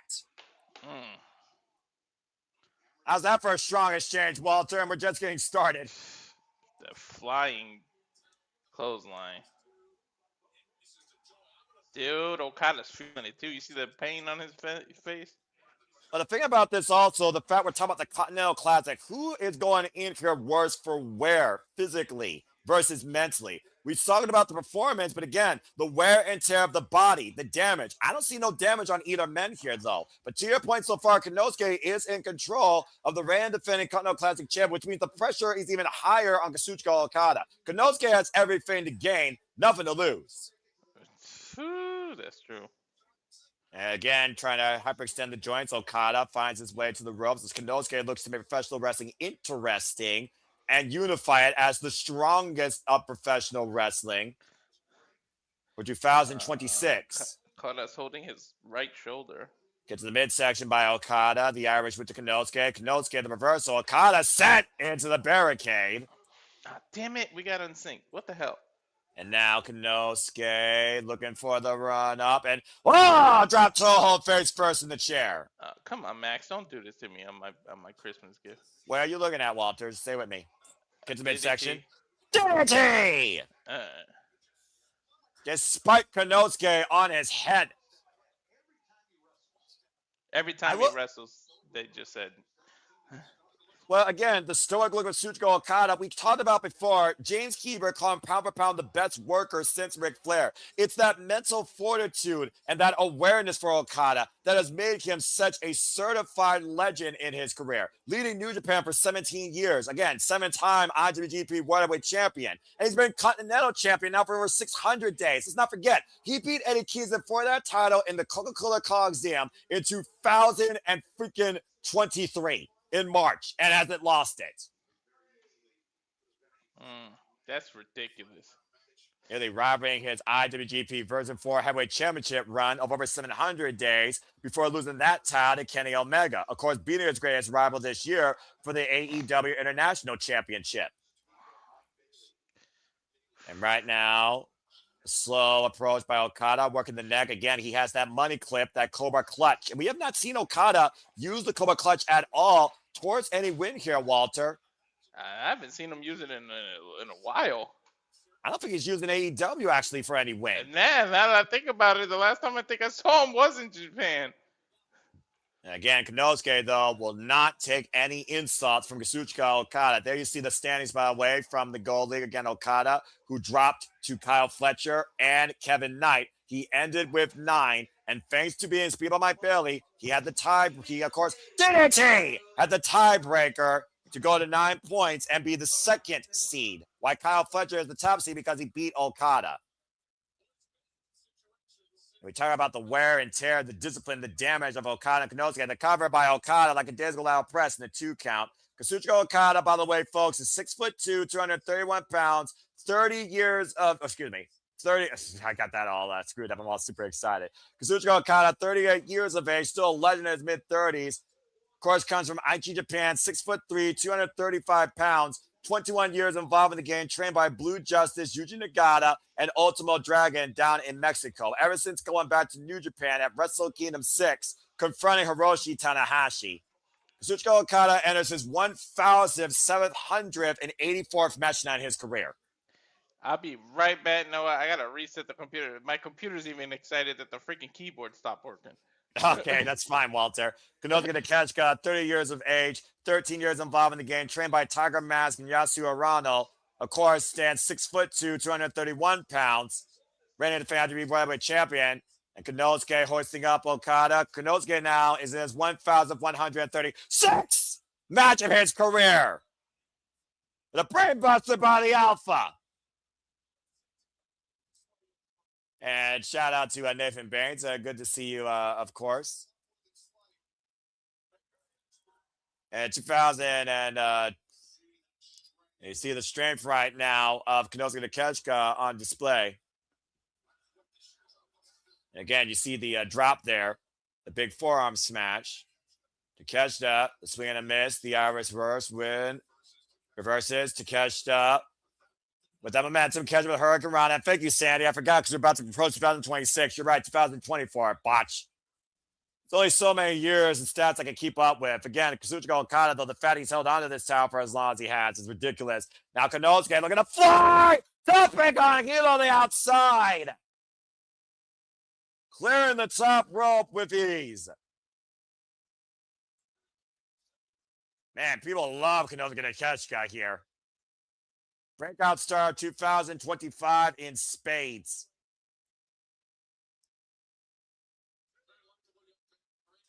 First member, of course, the Don Callis family as Konosuke eyes the AEW Continental Championship. Oh my gosh. And now we got a moment to breathe, and Walter has a moment to get back on screen. That damn brain buster, my goodness. And right now, Konosuke is scouting Okada back inside the ring as Sandy corrected me. 2024, Kazuchika Okada saw the title! Flying in with that boot. I thought he was going for Raging Fire when he did that that brain buster. Cover 2, count only.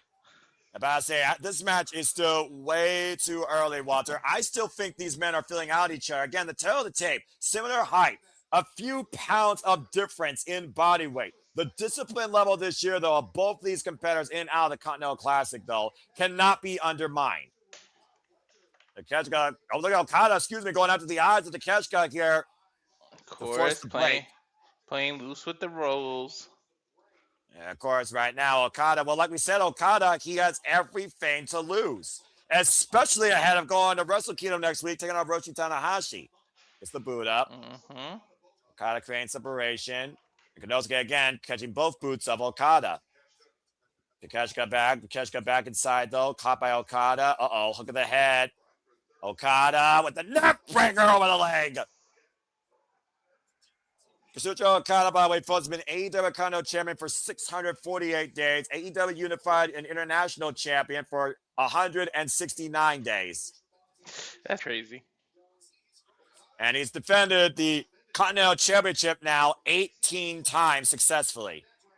Ooh, quick scoop slam. What other way, cameraman? You always do that. And Okada to the top rope, looking to drop the elbow to the heart of Konosuke, and the cheeky bastard elbow. You know what's next? Get the camera ready. Wait for it, Walter. And rip. Fuck you. Cheeky bastard. Every time he does an AEW, and Konosuke has seen that middle finger. He's got a tall middle finger, by the way. Seriously. Doesn't he? And look at Konosuke's face. Big elbow strike by the Alpha. That just rocked Okada, but Okada's like, nope, give me more. Again, this is what Okada does. This is the discipline that Okada has put himself through his entire career against a who's who of this business. Naito, Tanahashi, Suzuki, Zack Sabre Jr. Whoa, that staggered him. Oh, Okada staggered. Will Ospreay, Hiroki Goto, Tomohiro Ishii, and look at the cheeky smile. I think he's just being cheeky. Well, Okada lives for this shit. He loves this. He loves the big matches. It doesn't get bigger than this. He was doing a little Anderson Silva, messing around, acting like he was KO'd. And you think about how many people in Japan he disciplined that thought they could beat the Rainmaker. Kato Kiyomiya, Kenta Miyahara, Shota Umino, Ren Narita. Perhaps looking for the tombstone. With the gut wrench, unable to hoist up the Alpha, Konosuke Takeshita. Konosuke Takeshita, of course, trained out of DDT Pro. Oh, wait a minute. Making his weight. He's making himself have dead weight, so it's hard to pick him up. That's what it is. And both these men are in position right now. Konosuke in control of Okada. Got him hooked. Uh-oh. He's going to turn into that wheelbarrow suplex. He took a Nazi bastard driver, to your point, Great Caldwell, to turn over into the wheelbarrow suplex. Cover! What are you doing? Cover him! And listen to the crowd right now, getting to their feet. Konosuke scouting Okada, looking for that power drive knee. Okada hooking him up, and explosion! And now wrist control, looking for the ring. Okada caught. Bomb! I guarantee, Noah, I'm calling it now. I bet you Okada's going to hit the Rainmaker and Takeshi's going to kick out. Two of the absolute finest out of Japanese wrestling and here in All Elite Wrestling colliding for the first time ever in the semifinals of this year's Continental Classic. And Okada's probably going to kick out of one Raging Fire. Watch. Crowd chant, this is You're awesome. Damn right it is. And I absolutely agree. This is professional wrestling. Sandy with another fight here. Okada's facing somebody against DDT, and DDT tournament matches participants have not been good to the Rainmaker. He's never defeated a DDT alumni in a tournament competition. I don't think I now Konosuke anymore, Noah. Power drive knee denied. I got you, Walter. And again, Konosuke fighting back against the Rainmaker. Front face like applied. Okada, though, with his control up and underneath. Rainmaker. And Konosuke doesn't budge. Oh, my God. He just took it. For the first time ever, Okada, I can't believe someone withstood the Rainmaker without even moving. Elbows now met by Konosuke. Wrist control. Rainmaker that time connects. Okada maintains wrist control. He's holding on wrist control, though. Yeah, he didn't get the full forward force with that Rainmaker, but he did drop the alpha. He didn't ripcord him, that's why. And now again, oh, world class! Again, that elbow. Okada dropped his knees down. for the rolling elbow. Now the backslide by Okada, the roll through Okada. Rainmaker denied. Konosuke, though, hooking up Okada, roll through. Now Okada position, power drive knee sidestep. Okada with the waist lock, German suplex. He's holding on, though. Air. That was a high-angle German suplex, and that took a lot out of Okada, as you can see. The wear and tear of this battle is showing effect here. He's doing three amigos. No, he's looking for that Rainmaker. He's trying to he's trying to grab the arm. As you saw, Konosuke was trying to reach for the ropes, by the way. You see Konosuke trying to clutch his arms to his body. Wait, Cazadora, the roll through Konosuke. Cover, deep cover, two, and Konosuke. Oh, man, that was close. Yo, wow. But if you look at it, Takeshita had his own shoulders down. And powerful drop kick. Up and over goes Konosuke. Back up 2 feet. Whip of the lariat. Okada. Drop kick. Drops Konosuke. Boom. This is the opening match, by the way. Oh, boot. And I can't even see it right now. Oh, God. Poison Rana. And again, Okada in a prone spot. Okada. Okada landed on his neck. No! Yo, what the fuck? Okada able to escape. Paul Turner right there in position, counting the shoulders for only a 2 count after the power drive knee finally connected for the first time ever in this match. I don't think I've ever been like this, though.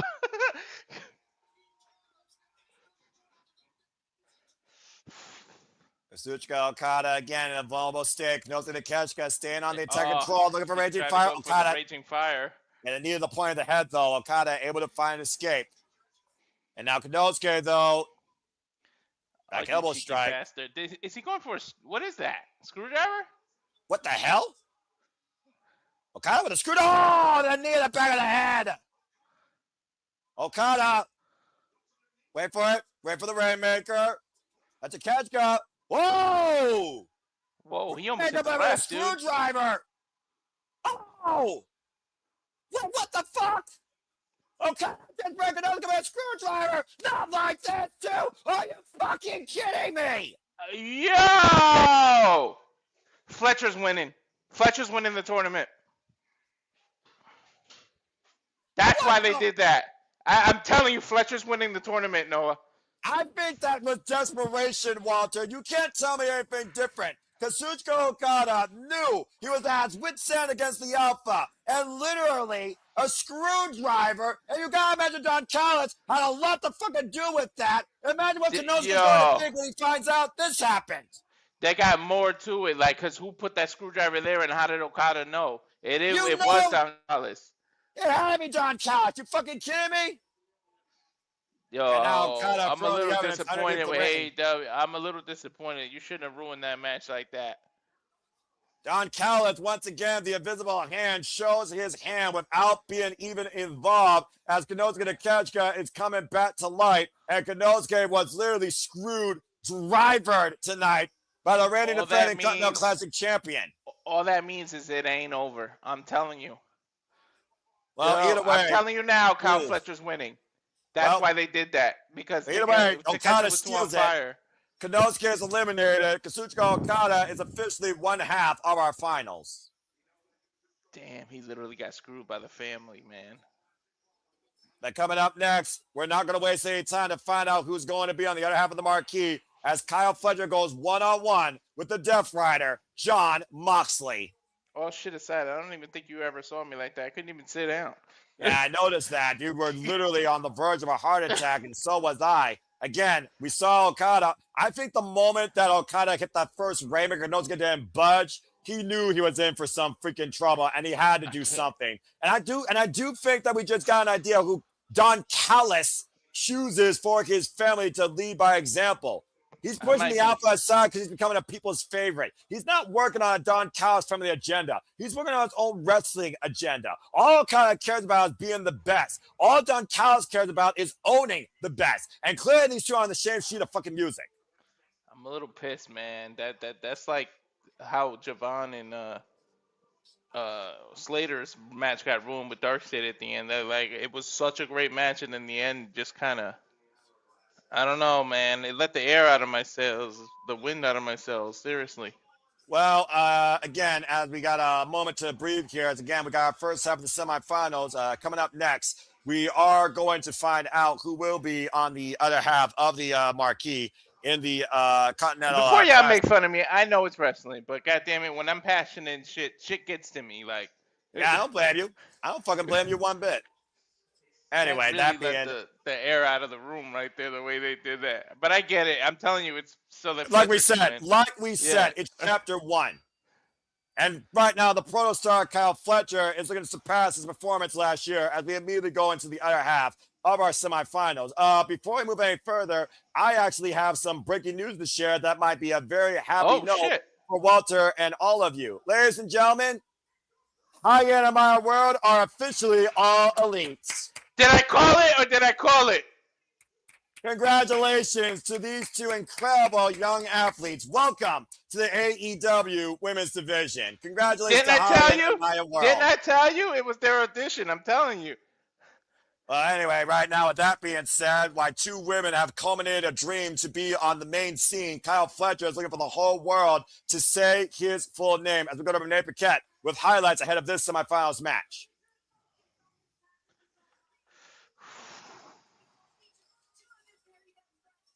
Damn. It was still a fucking great match. I don't care. Fuck it. I'm not going to... Bar none. Yeah. That just shows how much Takeshita is that he got desperate like that. Okada had to cheat. And we heard Renee Paquette talking about how Kyle Fletcher needs to prepare. He thought he was going to be in a Don Callis family final, and that very well can happen if Kyle Fletcher wins here tonight with already 2 wins over the Rainmaker. But he has prepared both physically and mentally for Jon Moxley because he's never faced Jon Moxley. And you can call Jon Moxley a wounded animal all you want. That might be where Jon Moxley is at his most dangerous. It's crazy to think what JJ predicted. We should have known better than go with JJ, by the way. That JJ might have threw this whole thing upside down, and the finals might be Jon Moxley with Kazuchika Okada for the first time ever. I know. Dude, Toni, you gave me one gift. Now give me the rematch, and then do the third. Let New Japan borrow them. The third and final match, let it be in the Tokyo Dome. All I know is this, Walter. Next year, I sense a family is going to have a fallout But I think tonight the Death Riders are also going to have someone suffocated out. Jon Moxley, who literally is trying to live today to see tomorrow, to outlast yesterday, finds himself somehow back in the Continental Classic semifinals. I'd rather have them have done that in the opening match than made it all the way the exciting of the entire pay-per-view and then fucking do that screwy shit at the end. Kyle Fletcher, of course, who came back to win his league once again 2 years in a row after beating Jungle Jack Perry in his final block match after losing his previous two, while Jon Moxley on one leg practically has won his last 2 matches to make sure he has made it here to the semifinals after being freshly squeezed Orange Cassidy. Of course, former 4-time AEW Men's World Champion. The only time Jon Moxley and Kyle Fletcher ever shared a ring was 2024 in May when it was Blackpool Combat Club and Tag Team action against Jeff Cobb and Kyle Fletcher. Bryan Danielson and Jon Moxley won that night against the duo. He's never faced the Pro Star, though, and there's no denying this year Kyle Fletcher has truly broken out on his own. If I'm being honest, I don't even know how Moxley jumping the railing or even walking right now, to be honest. Bro, everybody in this tournament took advantage of his ankle, I'm telling you. But the thing about that, though, Kyle Fletcher is not a submissionist. Jon Moxley knows how to counter submission. Remember, this guy was disciplined by Minoru Suzuki, the former king of Pangrace. He's been baptized by Zack Sabre Jr. in previous combat. He's been literally forged by William Regal, and he beat Bryan Danielson. Jon Moxley is the most multifaceted wrestler in the entire AEW roster. Yeah, Kyle Fletcher has youth on his side and a willingness to do whatever it takes to win. But that reckless abandonment might cost him here. But I said it before, that's how you can surprise him. Yes, he's not known as a submission wrestler, but if you study somebody, you knew you had to fight Fletcher in the final, so you start preparing for it. If he all of a sudden comes out of nowhere and starts being a submission wrestler rather than what he normally is, it might catch Moxley off guard. Semifinals here, the Continental Classic. Once again, as we talked about, the winner of this match will face Kazuchika Okada. Kyle Fletcher has 2 pinfall wins over the Rainmaker in back-to-back Continental Classics. It's the first time I won on my matchup, though. Jon Moxley has never faced Kazuchika Okada at all in their illustrious careers. Greco-Roman knuckle lock here in the early going. We need to watch the footing of Jon Moxley, particularly on that left foot for the duration of this match. That's going to be a key factor here, no doubt. It's crazy that in 2025 we still got some matches that have never been. Continental tie up. When people are vets like that. I'm about to say, just go to show the potential of the wrestling business. Standing switch exchange here. Moxley switching around. And Fletcher trying to get the better here. The slow filling out process. Much different dynamic here with this match versus the other one. Grabbing the finger. Hyperextending the left arm. Kyle Fletcher, of course, uses that Protostar Brainbuster. Jon Moxley, of course, used the double underhook. High elevated DDT. The Death Rider.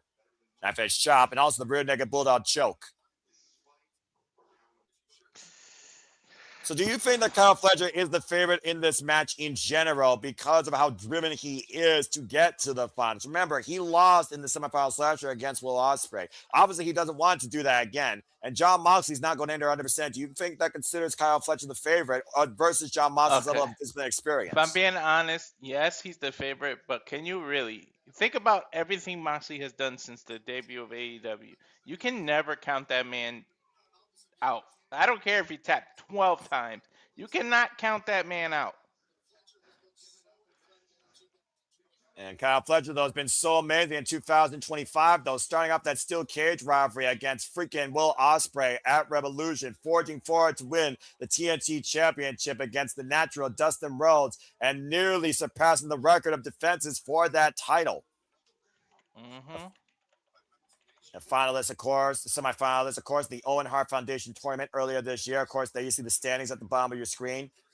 Kazuchika Okada was the first match Kyle Fletcher had, and he beat him. Now, Moxley, though, is not going to play to Kyle Fletcher's game of mental warfare. As again, you take your eyes off the Death Rider, he will go on the attack. And as one person, you don't want to fool around with this Jon Moxley, no matter what conditions he's in. Mm-hmm. Driven into the barricade. And we know that Jon Moxley is most dangerous when you're outside the ring with him. Exactly. Now trapping the arm. And Bryan Danielson knows that all too well. Given head first goes Kyle Fletcher into the announce table. Got Moxley back inside. Kyle Fletcher, though, needs to get back on the attack. And oh! Nice scoop slam there. The power slam by Kyle Fletcher. Delivered with emphatic purpose. Again, congrats to Hyan and Meyer World, who are now officially all elite. Couldn't be happier for those two. And driving the boot into Jon Moxley in the corner. And of course, you gotta also consider how much damage and wear and tear you actually want to happen to yourself in this match. Considering what Okada did, I don't think Okada suffered that much damage during his match. So either of these men can ill afford any signs of weakness against the Rainmaker. No, not at all. And right now, Jon Moxley tried against the top rope. Knife and chop. Jesus. Punishing chop delivered. Jon Moxley, by the way, is going into his 2000th and 35th match in his career. Can you believe that? Knife edge chop by this man out of Cincinnati, Ohio, 4 years of age, 20 years involved in the game, trained by Les Fletcher and Cody Hawk. You, of course, learn more about Cody Hawk and the discipline that he put Jon Moxley through in Jon Moxley's autobiography. And right now, Moxley getting the better of Kyle Fletcher with these elbows. Jon Moxley, who gave a very poetic, humble statement following his win against Orange Cassidy on AEW's exclusives, of course. Talking about how much he lives for this shit. There's still so much work to be done, but I couldn't be prouder to see what we have done. Again, we talked about, Walter, you can say what you want about the Death Riders, but unlike the Vision, they push AEW to be better, even if it is more violent. Oh! Yeah.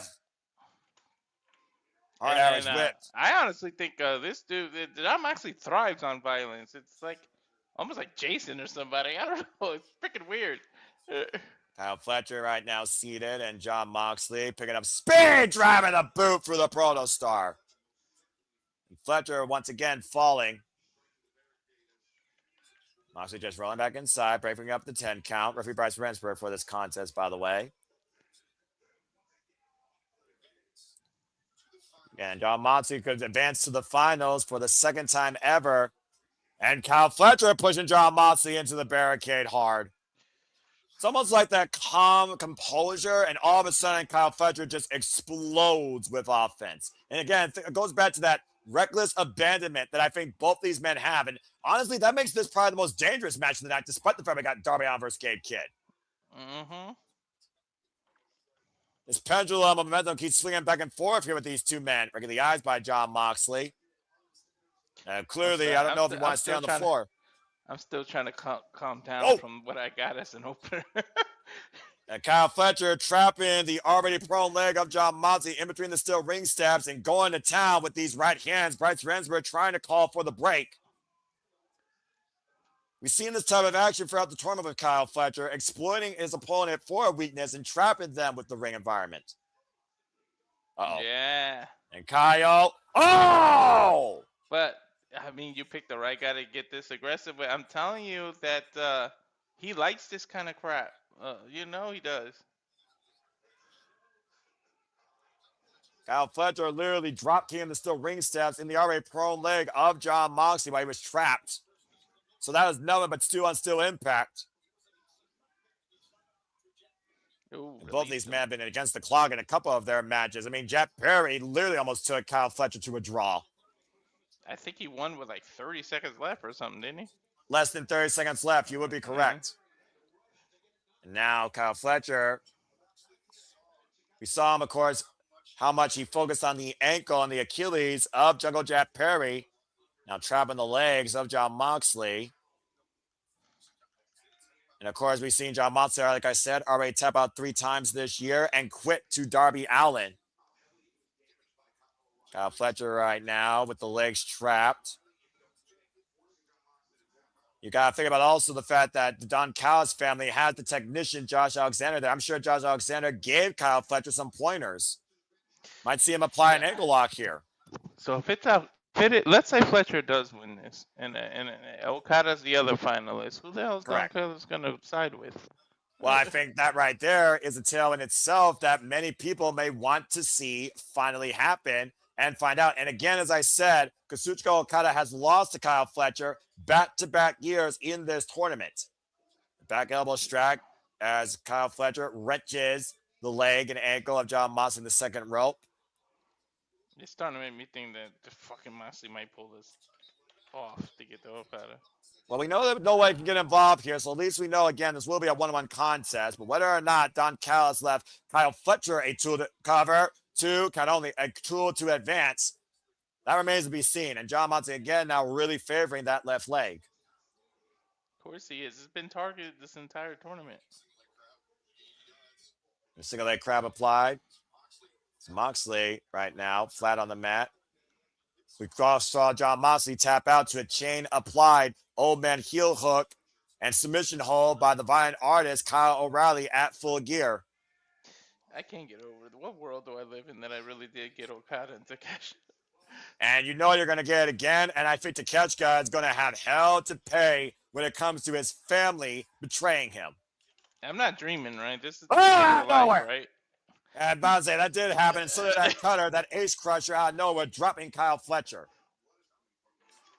John Moxley's awareness and resilience, the tell of the tape for the guy that literally has lived beyond death itself. And right now, creating distance between himself and Kyle Fletcher, but John Moxley going to fly on the top rope of the Tope Suicida to the outside. And I think his leg got cut up on the ropes, and you see John Moxley immediately favoring that leg. I think it did get caught.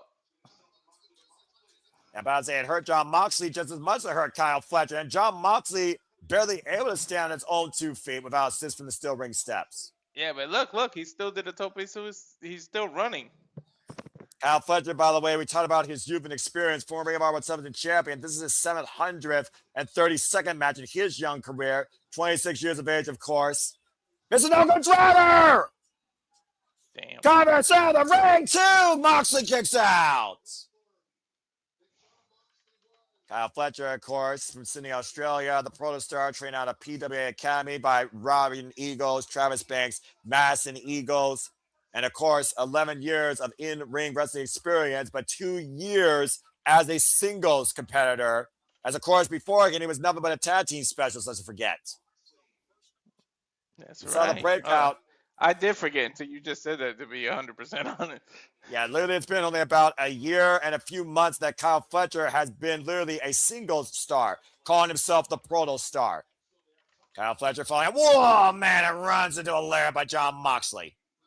But not able to get the full force behind it because, again, he can't push forward on that leg. Nope. Kyle Fletcher knows it, though, and he wants John Moxley to bring it. A clubbing shot again. Kyle Fletcher refusing to give up his vertical base. Now rebound off the ropes. And not able to generate enough forward force to take Kyle Fletcher off his feet. Now Kyle and John Moxley trying to both pick up speed. Boom, man! Got him that time. Turn him inside out. Dude, Noah, I felt that, and I'm way up in California. I ain't nowhere near Chicago. At this. Right underneath the jawline, the full force of Moxley's forearm, turning the protostar inside out. And he's still trying to shake off those feelings of the legs. You're lucky the boots are tied pretty tight.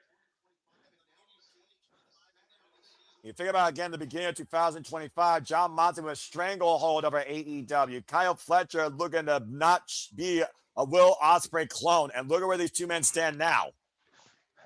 Bro, right? The evolution. Once he cut his hair, it was totally a different person. It was like he was getting not just rid of his hair, but he was getting rid of any past of himself and any of those comparisons. He got rid of everything when he did that. And Kyle Fletcher and John Moxley both meeting at center. Almost like a baptism when he cut his hair. You know what I mean? Yeah, basically, literally reborn was the proto star, and John Moxley revived AEW in a whole new violent image, but nobody's been complacent. Mm-hmm. Kyle Fletcher, though, big elbow, taking every shot John Moxley's bringing to him here. Shotgun drop kick by Moxley, though. Well, how smart? I don't think that was smart with your ankle hurting, right? Well, bad leg be damned. John Moxley is going to literally fight. Remember what John Moxley says. No matter what, by the end of this, I will have given it my all. And hammering down against Kyle Fletcher in the corner here. Bird knuckles to the skull. So again, upward landed over Moxley. That's Fletcher right now. Goes to the outside of the ring. Scotty Moxley from the apron. Look for the PK. Moxley scouting it. Oh! I swear, if Moxley can somehow get past Fletcher, you can't beat Okada on one wheel. Crazy things have happened. Went for that stomp. Instead, it's the canvas. Kyle Fletcher came with a thrust kick. Did he And now land on Kyle, that same hurt ankle after that stomp? yeah, he did. Oh my God. Oh no. Brainbuster on the apron. It's over. Just get the man in the ring then. Dude, the man's dozed off. Like, look at his eyes. He's not there. I think the lights just shut off, man, Noah. Fletcher, all he's got to do is literally pick up that dead body. But to your point, that is now probably dead weight. But all he's got to do is get inside the ring. Take the count out if you have to. Take the count out. Yeah, Look man. at the replay here. High angle on the shoulder. The Protostar Brainbuster on the apron. As Kyle Fletcher fell to the floor. Look at this. Look at the glazed look on his eyes. And he's bleeding. Of course he's bleeding. From the lip, by the way, to be fair. And he did get jacked in the mouth a couple of times. So, I mean, that's justified. And Kyle Fletcher right now will definitely take a count out here. John Moxley, like you said, with glazed eyes. Up to 7 right now. Moxley is barely moving. A count of 8 as John Moxley rolls to his stomach. A count of 9. Will he get in there? John Moxley breaks the 10 count. Kyle Fletcher be on the attack. Uh-oh. Looking for the Liger Bomb. 1, 2. Kick out with the left shoulder up. Not on this one yet. And now looking for that single leg crab. High angle on the already damaged leg. The single leg crab applied. Bro, Can John Moxley find a way to the ropes and force the break? Bro, and shout out to Nicholas Rogers in the chat. I can see the veins on Moxley's head. Yeah, you see literally right now all the body weight of Kyle Fletcher on the upper back of John Moxley. Put your knee there, Fletcher. What are you doing? You're letting him crawl. Put your knee there. Back towards center and now sitting back deep on John Moxley as far as possible, but left his head exposed. John Moxley looking for the rear naked choke, and that might be a mistake by Kyle Fletcher. Now Moxley with the bulldog choke. It's the bulldog choke. It's the bulldog choke. And Fletcher might be going out here. Yo, Fletcher put himself in that position, though. And look at the discoloration. He is pinker than Bret Hart's outfit. Oh, you see Kyle Fletcher, though, trying to crawl his way towards the ropes, but immediately, though, was able to find the ankle again. That was smart. You got to give it to Fletcher. And you claimed he wasn't a submission wrestler. Remember you said that? Look what he's going for. I'm about to say, now the leg grapevine. I told you, you got to surprise people.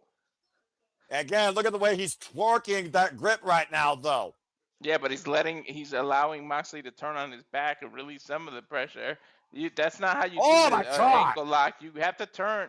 Oh, my God. Heel hooking him now. Yeah, that's a heel hook now, though. So that's a whole different type of submission. John Moxley is frailing right now. Trying to maneuver his way to the ropes and does so in the end. Damn. Defiance of the Death Rider. Exhibit A. Moxley looked like a fish out of water when he was doing that. A sense of panic and urgency for John Moxley, only to find saving grace for the time being with the ropes. And this audience showing tremendous respect for John Moxley's heart and resilience. The fact that we're hearing John Moxley chants here, Walter, I think is the tale of the tape. I never thought I'd hear the crowd chanting John Moxley. And Kyle Fletcher right now putting the boots towards John Moxley. Again, you don't have to like what John Moxley may have done at AEW this past calendar year, but you damn sure got to respect what John Moxley has put forward out of AEW this year. Again, he didn't want this to be treated like a joke. He didn't want to see complacency. He wanted to see everybody step up and try. And we see nothing but that, especially out of the Continental Classic. If you think about it, all he did was stand up for the company he worked for, wanted to make it better. That's really all his mission statement was for everybody to step up in competition and make it better. And Moxley, though, able to get better. Kyle Fletcher, both men out of eye. And John Moxley, though, behind the head of the Protostar. Any sport you're in, you should want to leave it better than when you found it, right? And gets to his feet. I would say so. He's Fletcher right now. Awkward landing on the top turnbuckle. And John Moxley, that we talk about, has been the darkness and the light of AEW's existence since day one. He's the only 3-time champ, isn't he? 4-time. 4-time, And yeah. And the choke again underneath the chin of Kyle Fletcher in the corner. Can only hold it for a 5 count, though. Maybe he's trying to weaken Kyle Fletcher, possibly something He's big going to here. German suplex him off that turnbuckle, isn't he? Up and over, head first goes Kyle Fletcher. Yeah, but Came who down did that square hurt on the more? top of his head. You did call it, by the way. That was an avalanche superplex, head captured. Yeah, but he can't capitalize, dude. He's so out of it. About to say, take a look at the replay here. Ooh. Bro, that was almost like a dragon sleeper suplex. Look. That's exactly what that almost was. And Kyle Fletcher again landed directly on his head. Maybe Brian Danielson cringe. He got spiked, Noah. Fletcher right now in a prone state. John Moxley once again trying to get up on his feet, picking up momentum. Might be looking to burn it down with a curb stop. Why is everybody using this move all of a sudden? This match, by the way, folks, is now 19 minutes deep. How much was the first one? This is their first one-on-one encounter. No. How much was the opening match? Right, a little bit close to that. And you see John Moxley crawling his way for the cover. The back press, the hook in the near leg. 2, and Kyle reverts off the crucifix. 2, and Moxley able to escape. Oh! And Fletcher with the front kick. John Moxley, though, wheels it off. Wait for the clothesline. Block the lid. Head and shoulder capture. The knee strike to the head cover. 2, John Moxley kicks out at 1. You gotta be What the hell is John Moxley made of? You gotta be freaking kidding me. How much does it mean for John Moxley to win this? Fletcher with the flying leg kick in the corner, hoisting out John Moxley once again for the Proto Star. Brainbuster! 1, 2, no! What the fuck? Once again, John Moxley denying Fletcher a chance to ascend beyond last year's tournament. Yo, look at the look in Fletcher's eyes. Like, what the hell do I have to do? This is what it means when you face John Moxley. This is what it means to be with the best wrestle. And this is how hard you need to fight for the Continental Classic final. That's crazy, bro. We already know one half. We're trying to figure out the other half, but they won't let us. When you talk about before Kyle Fletcher is prepared physically and mentally, how much is Kyle Fletcher's confidence shaken? He's never been in this type of situation before. Yeah, it's got to be shaken. Moxley's been here plenty of times. He's won the big one 4 times, you just said, so. Of course, we did see Kyle Fletcher try and do the top rope pro star brainbuster earlier. He was unable to do that. We've also seen him go to those lengths to win matches. Open palm strike, defiance by John Moxley with the bird. And how much of that was for Moxley to kick out, and how much of that was instinct? And I'll say that right there was all heart, and that right there was all hatred by Kyle Fletcher. You think about what Kyle Fletcher did to be part of the Don Callis family when he faced Konosuke Takeshita on Rampage. He showed Don Callis that hate. That's that hate we need to see. Uh-oh. Is he looking for the screwdriver? I'm about to say, I believe that you are correct. Kyle Fletcher is looking right now for his own tool to a better means. But Okada put it under the ring, remember? Kyle Fletcher very confused right now. You wonder, oh, wait a minute, John Moxley inside cradle to capture too. Oh, Kyle Fletcher kicks out. The swing and a miss. Rear naked choke applied by John Moxley. Yeah, remember Okada threw it under the ring. He didn't put it back in the turnbuckle. So by Fletcher too. Moxley forced to escape. Up and around. Death Rider! Shit by Moxley! 1, 2! No! Kyle kicks out! What? This is only the second match, Noah. And this is determining the final here, and John Moxley might clearly be seeing his life flash before his eyes. High angle Death Rider! Oh, it's over now. 1, 2! No, it's not! What the fuck? Immediate transition. Bulldog choke. Rear naked. Sleeper. And it's locked in. Kyle Fletcher right now literally gasping for air. Frailing. It's in the middle of the ring too, Noah. It's over. Look at the face of Fletcher. Look at the defiance, though. And look at the grimace of Jon Moxley. Yo, it's in the middle of the ring, Noah. He ain't nowhere near ropes. But Jon Moxley's legs, though, unable to give him leverage. Kyle Fletcher is back up to his feet. Yo, but that makes it worse. If you stand up in that, you're making it worse, Noah. That might be the experience coming into play. To your point, Walter, Kyle Fletcher might be going out. But you see Kyle preventing Bryce. His hands drop. His hands drop. He might be out. Fletcher, it's fastly fading. He's being put on. That's it. That's it. That's it. Jon Moxley wins. Moxley and Okada. Holy shit. For the first time ever, we are going to witness Jon Moxley versus Kazuchika Okada as our Continental Classic Championship. So, file that under things I didn't see coming. And once again, JJ can shut the fuck up about predictability because our finals are set. I have never seen such a level of defiance, unlike what Jon Moxley showcased tonight. And you see Kyle Fletcher protesting the decision as Jon Moxley once again finds himself in the finals of the Continental Classic. And again, though, Walter, to your point, that screwdriver. Kyle Fletcher's looking for that screwdriver. Did Don Callis tell Okada and Kyle about it, but told Kyle about it first? There are more questions than answers. Oh!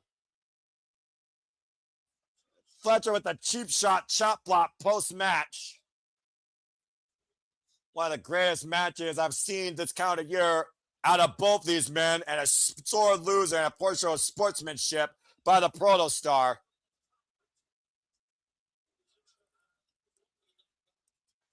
And regardless, whether Kyle did not Fletcher, see this coming at all. I don't think no one saw this coming overall. You kidding me? Bro, my predictions are all screwed up. For the second time, we find Jon Moxley in the finals. For the second consecutive time, we find Kazuchika Okada in the finals.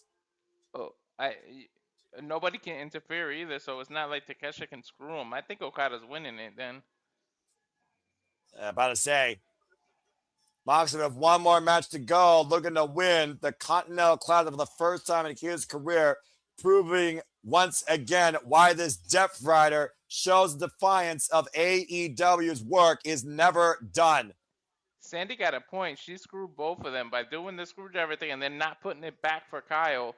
He screwed Kyle. Okada screwed both his members. He was selfish. He wanted to be the only Don Callis representative. But again, did Don Callis want that as well? Truly, what is this family versus dictatorship? At the end of the day, Kazuchika Okada right now controls everything. Our finals are set. It will be Kazuchika Okada versus Jon Moxley for this year's Continental Classic Championship. Mm-hmm. But coming up next, we're going to shift gears to the AEW Tag Team Championships. It's all hell is about to break loose in Chicago. It's not a riot, but it's Chicago Street Fight. FTR versus the Bang Bang Gang. We could see Christian and Copeland back. We could, but right now we need to wrap our head around what truly is becoming the story of what the fuck's the future of the Don Callis family. We saw Okada beat Konosuke Takeshita by dubious, desperate means. A screwdriver. Every time a screwdriver comes in play, it's always Don Callis' invisible hand that dictates who gets screwed by it. Remember, when Omega was screwed, and of course Will Ospreay was screwed. Now Konosuke's been screwed. And Kyle Fletcher inadvertently was screwed. We should have known, Noah.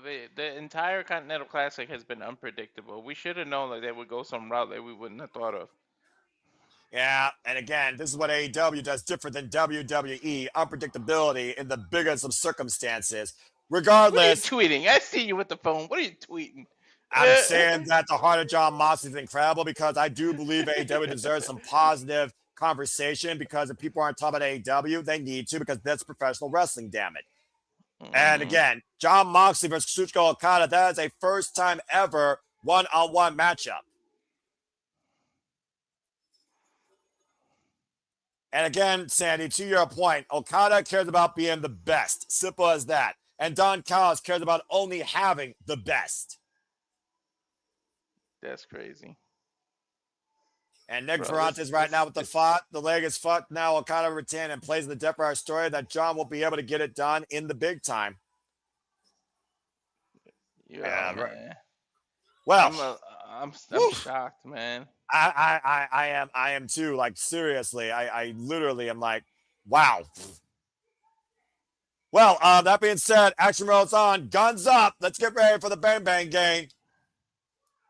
As we got Hart, Juice Robinson, and Austin Gunn looking to take it to the streets and host their own riot tonight. Of course, this match was made off the fact that FTR beat Austin Gunn and Hart, Juice Robinson under dubious means during the Holiday Bash for the AEW Tag Team Championships when Cash got the foot on the bottom rope for Dax, and the referee didn't see it until after the 3 count, but did not call for the bell. You know, it's really interesting also considering Jon Moxley's personal connection to Bryan Danielson, who called that match. Remember, Jon Moxley was Bryan Danielson's undoing via a Warrior's death. And speaking of connections, of course, now McGinnis has a long connection. Dude. Yeah, I'm shocked. I should have known AEW loves to do first time evers and makes the world guess. And JJ doesn't know what AEW is about. They're not typical WWE storytelling. They're professional wrestling unpredictability. If there's any consolation to this, I'm glad that I freaking said Takeshita would be my winner because I think he should have been. But part of me feels like Jon Moxley is the guy you can't say won't die. Jon Moxley does not need to win, but Jon Moxley was meant, in my opinion, to be a finalist. I look at Kyle Fletcher like Will Ospreay. To the point Will Ospreay, he makes it so close, but he never wins the big one. So at least I got one of those matches right. But still, I'm shocked that we're getting Moxley and Okada versus Moxley and Takeshita. I did. Because Kyle Fletcher is the future. But the future does not need to be defined by the Continental Classic. It needs to be defined by the AEW Men's World Championship. And what do you guys keep saying? Kyle Fletcher is a future AEW Men's World Champion. In order for that to happen, he can't hold the Continental Classic Championship as well. And you got to consider, Walter, whoever wins this will hold the Continental Championship. But anyway, we got to shift gears now to the tag team division. Holy hell. I'm watching AEW. Why would you throw Cody Rhodes at me? Well, I mean, 3 Stairs of Hell awaits him and Drew McIntyre as they overkill that storyline. But what else is new for WWE? There you see Paul Turner holding up the AEW Tag Team Championships. Of course, Dax Harwood, Cash Wheeler won those titles against Brodito at Full Gear. Won the civil defense so far against the Bang Bang Gang. And let's not count FTR on extreme circumstances, by the way. Let's not forget, they survived the Briscoes in a dog-colored tag team match. So they can be just as extreme as they can be traditional. Bell rings around the way for this. And of course, anything goes, no tags, first pinfall submission inside the ring. We'll leave with the titles as, again, AEW is the conversation on the X. Good Lord, what a freaking night. I'm 0 for 2 already. I'm 1-1. Wow. The chair being thrown here. First time ever matchup in the finals, though, the Continental Classic, Walter. One of these days, it's going to be you that pops up, bro. One of your tweets right there.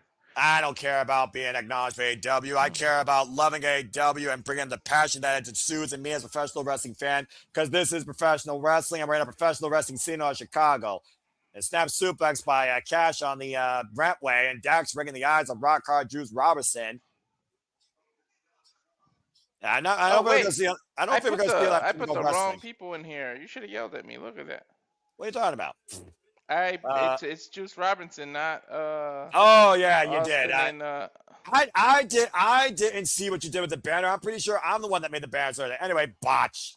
You can go ahead and fix that if you want, and just go ahead and look Austin at the chat. Austin and Juice Robinson. Austin Gunn and Hart, Juice Robinson. As of typing, Moxley winning the whole thing because they're in the same venue where he beat Tetsuya Knight to become IWGP World Champion in 2024. It's a fair shout out, Sandy.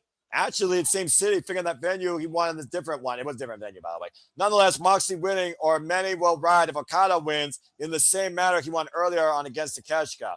I legitimately think this last match, Moxley and Okada, who's never faced her one-on-one, just might come down to which man wrestles stronger.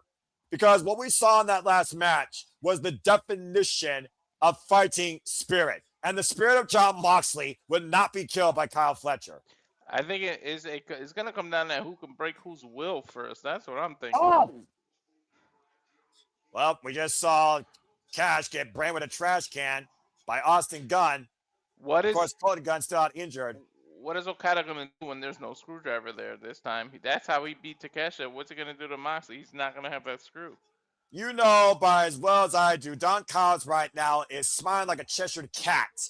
And he and Okada will have a game plan. Not to mention, we know that screwdriver, Walter, is underneath the ring. Don't think Okada won't go for it. And right now, a dash being thrown across the audience. Okada knows where it's at. Austin Gunn tumbling down the entranceway after Cash Wheeler brained with a trash can. Referee Paul Turner for this contest, by the way. And I think Dax Harwood is right now trying to brain Rockhard Juice Robinson as a riot might break out here in Chicago. Mm-hmm. Amongst all, again, AEW loves to be interacting with their fan base. That's for damn sure. And Juice Robinson right now. Oh! It's probably eye drink. Some liquid in the eyes of Rockhard Juice Robinson. And Austin Gunn set up one over the barricade here. Doesn't matter. Again. It's a Chicago street fight. They can do whatever they want. Well, you know, it's one of those things where hindsight is 2020. What are they? They only limited by their imagination, right? And Small Stoke, who can't get no holes. And right now, I don't know what that was. They just broke in Austin Gunn's hand. Probably some kid's little toy. Again, why is this little bastard setting up table? Mind your business. Get out of here. This little bastard is the reason these guys are tag team champions, much I hate to admit it. What the hell was that in his knuckles? Juice Robinson right now looking to catapult Dax Harwood straight into the ring post. Shoulder first. Is he going to power drive him through the table? Well, Juice Robinson, let's not forget, this man does have a screw loose. He is married to Timeless Toni Storm. And Rockhard Juice Robinson might be looking to let the juice run loose as he goes up to the top rope. What the hell is Juice figuring here? On Cash splitting him at the uprights. Wouldn't that mean that she's the one with the screw loose? She married him. You know what? The jury is out, and we still got mixed nuts mayhem with ovaries when Thomas Toy Storm and Conglomeration take on Marina Shafir and the Death Riders. I'm just saying. Mm-hmm. Uh-oh. Hyan bad a back suplex. Avalanche, both men crashing. Rockhard Juice Robinson and Cash Wheeler. Good grief. Imagine this being a late Christmas gift for the Bang Bang Gang, seizing the tag team championships. And right now, FTR in firm control, banging on a trash can with the use of Austin Gunn's back. Just wailing away. And of course, Juice Robinson came back, folks, at AEW All In from an ankle injury. Batter up! Jesus. Better than the White Sox, damn. Mm-hmm. I mean, the jury is out. I'm hashtag non-wrestling sports. And right now, Austin Gunn, bell rung on the knee. And now Cash Wheeler, what the hell? Oh! Stare at the elbow, trash can in the face of Austin Gunn. Now FTR with the cover on Austin gets a 2 count here. You know, I think Chicago's seen their fair share of street fights and riots that they might be a little bit tranquilo considering the strong spirit affair we just saw with a man on one leg, defiant as ever. And Austin Gunn driven at first with that trash can in the corner. The Bang Bang Gang right now getting banged all over the place. Oh! And Juice Robinson getting brained as he was getting up. Of course, we've been talking about again how Adam Copeland and Christian Cage have not been seen since AEW All Out after FTR literally stuffed pile drive Beth Copeland and the matriarchy took out Christian Cage. And Juice Robinson, though, taking Cash out of the corner. And of course, last time Bang Bang Gang took on FTR prior to Holiday Bash, Bang Bang Gang won. And that's, of course, what led now to a score of 1-1. Juice Robinson with the splash. Cover on Dax 2 and gets the shoulder up. Damn. Oof. Big frog splash there by Rock Hard Juice Robinson. Of course, Switchblade Jay White has been out with injury for quite an indefinite period of time. And again, that injury was just over a year ago, by the way, in the Continental Classic. And of course, his first match took him out of the running. Doing? And right now, Juice Robinson trying to get the AEW Tag Championships, breaking the eyes as the Juice was stopped for a moment. Caught with a lariat, and shout out to Lily. Good to see you as well. Again, everyone's enjoying our coverage, conversation, reactions. Please don't forget to comment and tell a friend. Nice spine buster on Dax Harwood. High step by Juice too, and gets the left shoulder up. Woof. Austin Gunn right now with Cash on the outside driving. Austin Gunn shoulder first, but still ring steps. That took a lot of Dax by way to kick out as all the forward byway to Juice was stacked up on Dax Harwood in the cover. And right now, what the hell is freaking Small Stoke doing? Thinking he's a Sith or a Jedi? I mean, he's more proficient with a kendo stick than he's with women. Go figure. Here's Robinson sidestepping Cash. Went for the leg lariat. Dax with a duck underneath. Oh, the child braiding Juice! And a belt behind the referee's back, but again, it's legal here in Chicago Street Fight. It doesn't matter. Yeah, I did see it. I'm all good, though. And right now, this could be the end of the Bang Bang Gang's hopes to win the AEW World Tag Team Championships. There's a reason why I don't listen to JJ for wrestling, because JJ doesn't understand how AEW works. Now, Austin Gunn. Oh! Blocking the kendo stick with a trash can shield. Hello! And banging Cash Wheeler's brains in. Now, saying, look at this. Austin Gunn with his own armor on. And Austin Gunn throwing that trash can lid on his back and into Cash's head against the ring post. Literally turning his body into a weapon. And Austin Gunn flying up again. Oh, Jesus! A sidestep over the Spanish announce table. Watch out, Carlos Cabrera! Good grief. I don't think Carlos Cabrera can take this physical mayhem. Nope. I don't think so. I mean, he's seen fairly more than enough of it. And Rock Hard Juice Robinson has been busted open and faced that AEW Tag Team Championship straight to the skull. And proverbially right now, Juice is in a one-on-one situation. We got Dax. Now Juice Robinson. Oh, and a chop block by Cash from behind. The clip of the back of the knee. And again, we're talking about, Juice Robinson coming back from that ankle injury, and you see Small Stoke and Cash Wheeler exploiting it. The clip of the back of the knee right now, and Juice Robinson might be a one-legged man. Doing everything it takes to retain the titles and injure their opponents. And oh no. The leg trap now by Cash Wheeler. And the blood in the eyes of Juice Robinson. Oh God, the play of the chair. Being driven down into that leg. I'm not sure how Juice Robinson is going to be able to walk after this. Oh no, oh no. Oh, that might have shattered it. At this point, though, FTR are doing everything it takes to retain the titles, and it's 100% legal, so you can't argue against it. You see right now, Dax, again, showing what it means to lead by poor example as a father figure. Mm-hmm. And look at this, FTR taking a breather here, thinking it's an easy day at the office. And maybe Cash right now. Oh! Meet of the minds as Dax was pushing the Cash. Juice Robinson inside cradle, alternate position, cover, 2. Oh, almost won the championships. Almost pulled a victory out of nowhere. Juice right now with the jab, squaring up against Dax's jaw. Ah, that chair again swung into the leg. From behind, you hear Juice screaming out in agony. And Juice Robinson right now, the legs trapped by Dax Harwood. FTR, Cash, the second rope, and a vicious stomp on the knee. Yeah, look at that freaking crocodile face by Cash Wheeler. The inverted figure for a leg lock now applied by Dax Harwood. Rockard Juice Robinson might as well tap out at this point, but we know he won't. But now Paul Turner might need to call it. Mm-hmm. And look at the insult to injury here. Literally, Walter, with the title literally right in front of him, fingertips away, courtesy of Cash Wheeler. Right. Again, that's what it's all about. Tactiles on the line. How bad does Juice want it? How much is he willing to fight for it?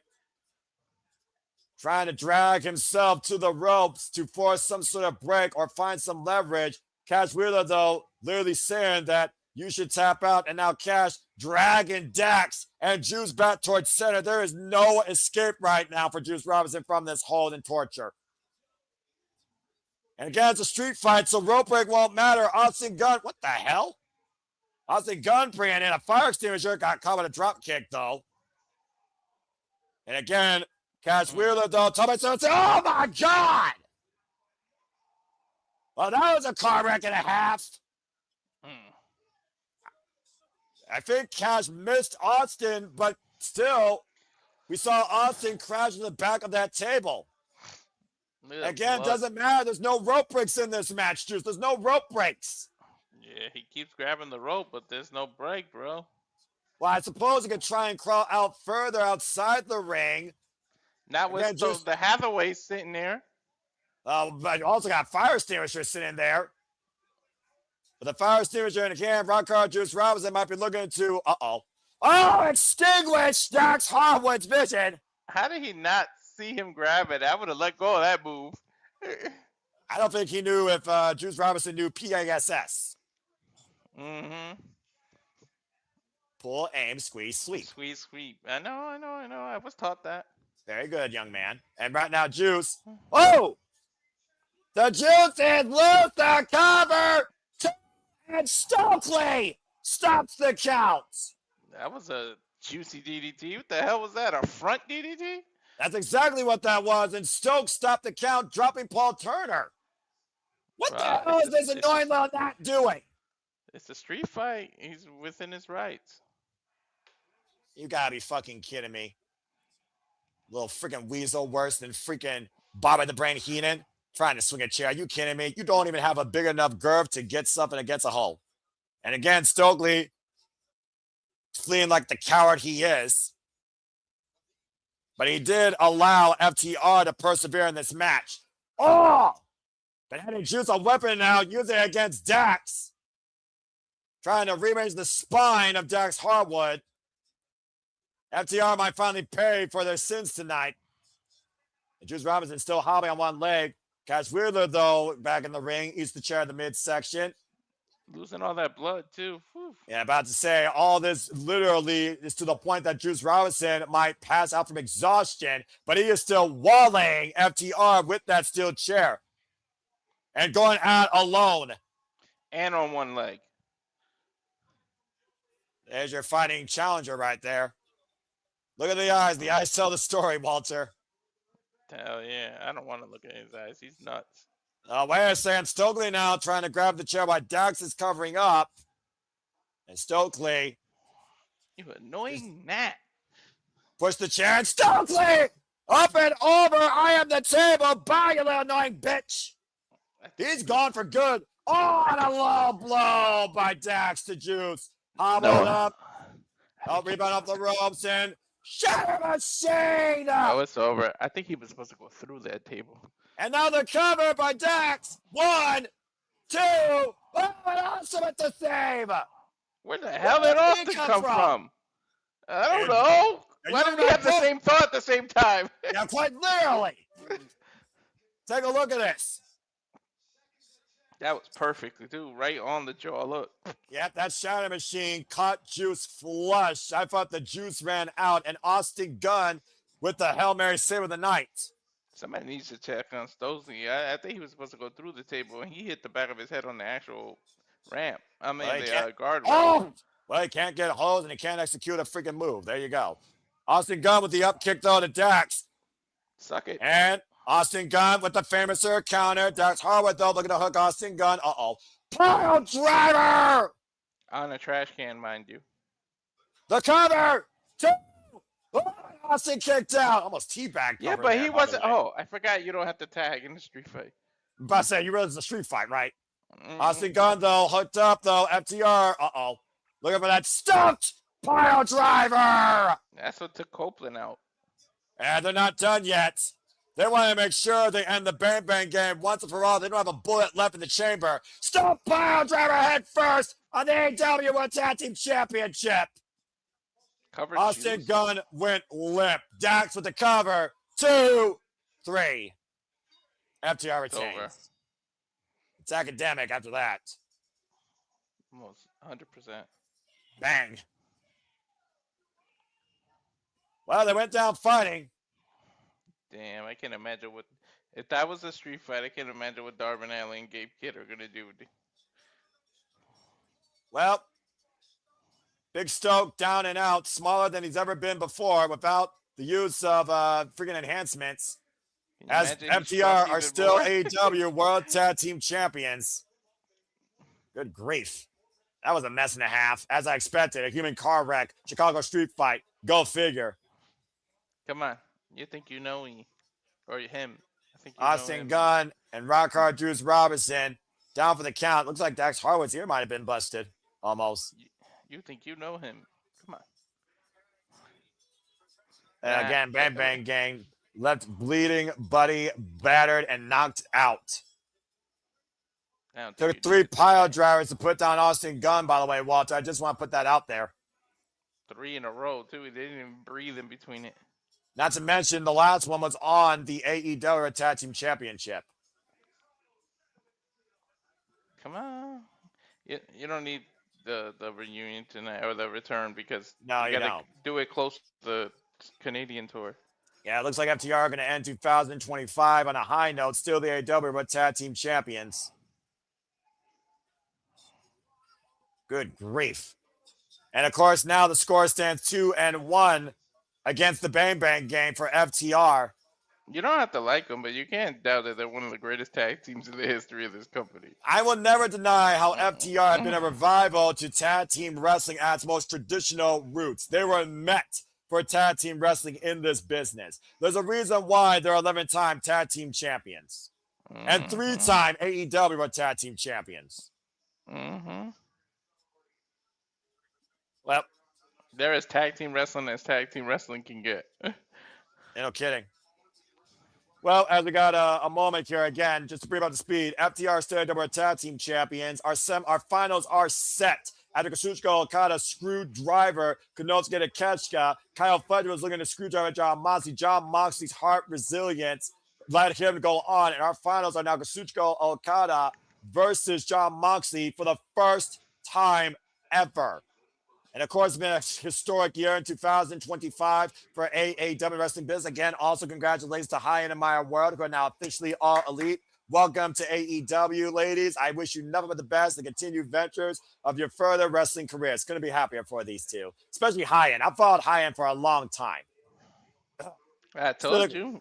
I said by the end of January. Look, it was by the end of the 0 hour.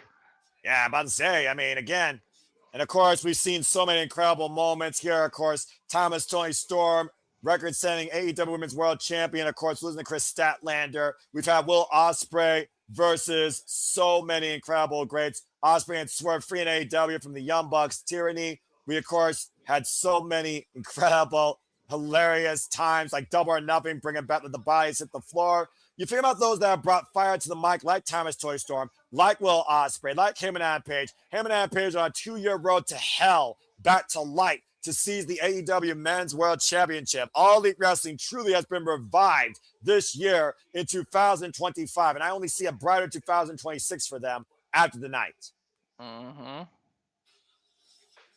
And again, we thank everybody that's been following us the entire year for AEW and wrestling coverage. You all make this possible for the passion to continue to persist and pursue across all things wrestling. For everyone knows how much I love AEW as well. And again, please subscribe, comment, and tell a friend. As we turn our smiles the right way, it is time for the AEW Women's World Tag Team Championship match. As the Babes of Rap make history, defending the gold for the first time ever against Mercedes Moné and Athena. Dang. Talk about a 180 from the match we just saw to this.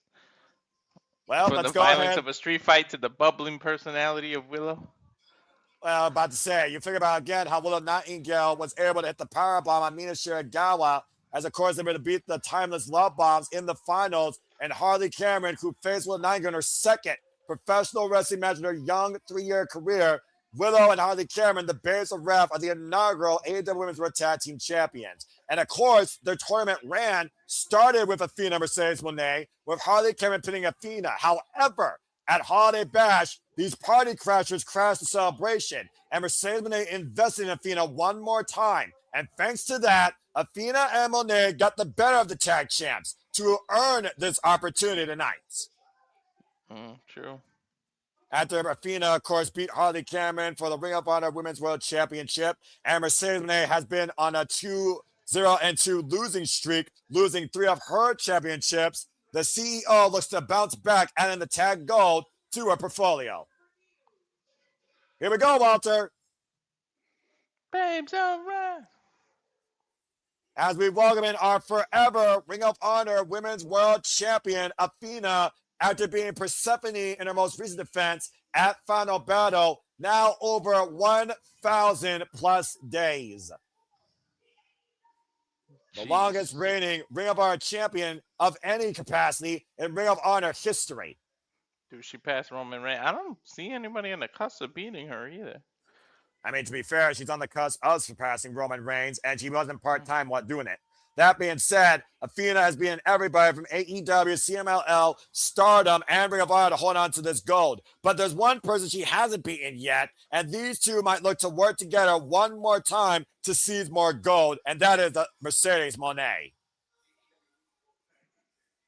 Of course, Mercedes Moné. B-O-O. All right, Walter. All right, Walter. Get it out of your system. All right, let's get back on track here. Mercedes Moné, of course, the CEO, still reigning and defending TBS champion. Calls herself Ultimo Moné. Of course, her count is now down to 10 after losing the Ring of Honor Women's World Television Championship to Red Velvet and losing the Red Pro Undisputed British Women's Heavyweight Championship to Alex Windsor.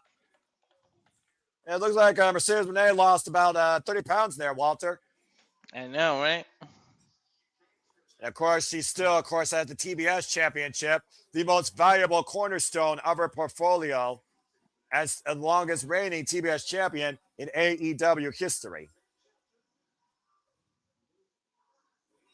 Referee Aubrey Everett for this contest. GTA. Will you stop that? Look, Benerball 6 will come out freaking sooner than Mercedes Moné losing the TBS title. Calling it now. That being said, there's a wrap! And it's time to make history!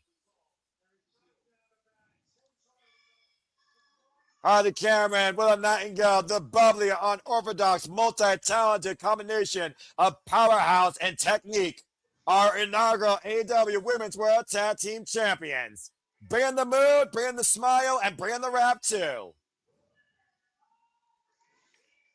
Harley and Willow, of course, who walked their way through the tournament, beating, as I said, Athena Mercedes Moné, the Scissors of Sin, and in the finals, Timeless Toy Storm and Mina Shirakawa. And of course, this is the first accolade for Harley Cameron. Not bad for somebody with less than 100 matches in her wrestling career, Walter. Right.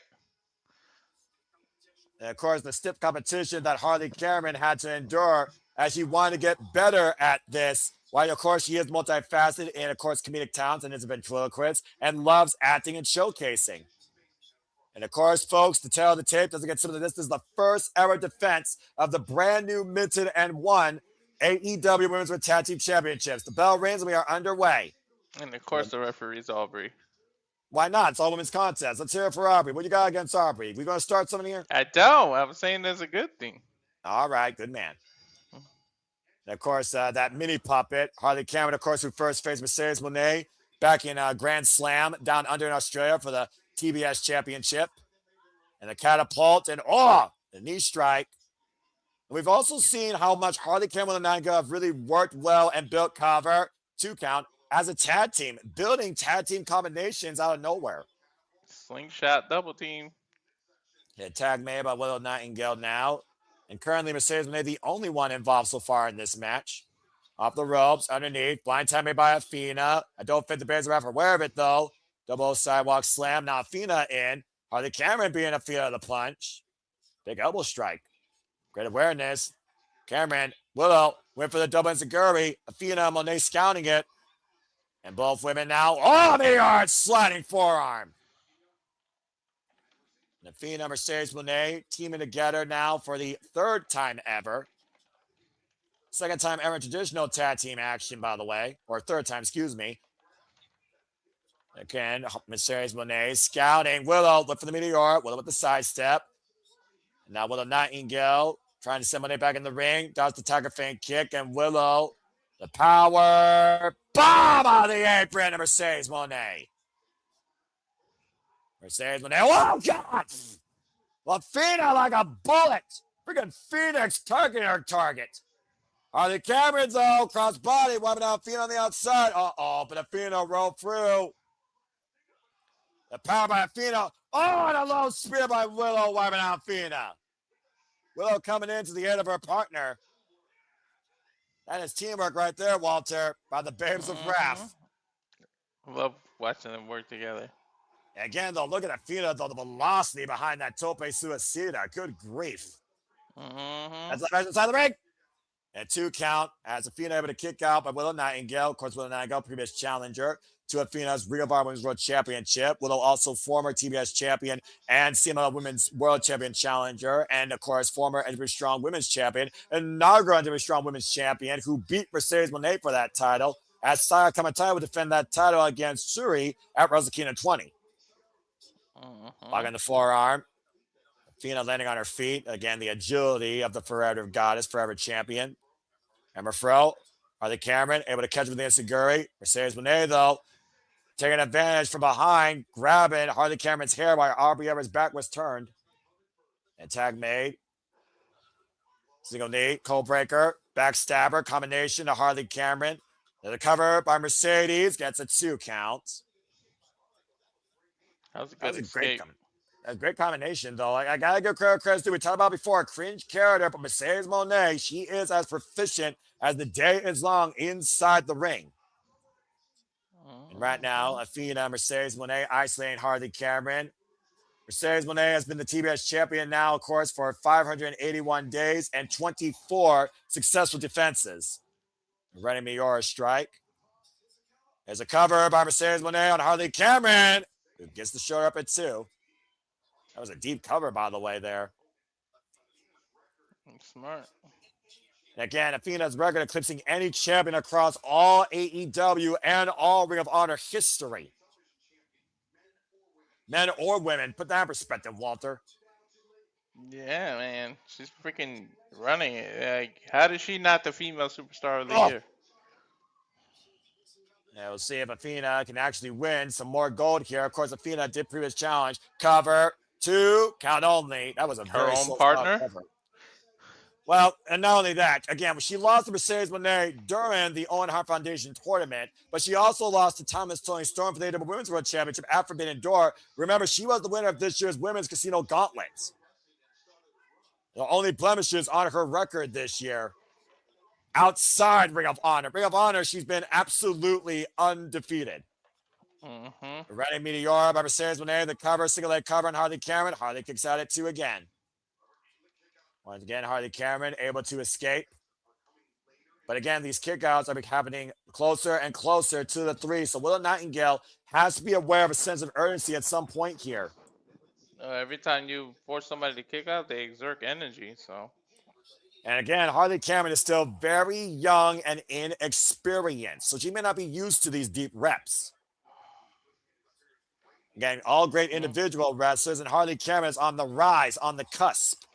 You can't just put 2 individual people randomly and it'll always work. It's good that Harley and Willow were able to make it work, but you're not going to strike gold every time. That's why it might not work for Athena and Mercedes. Oh!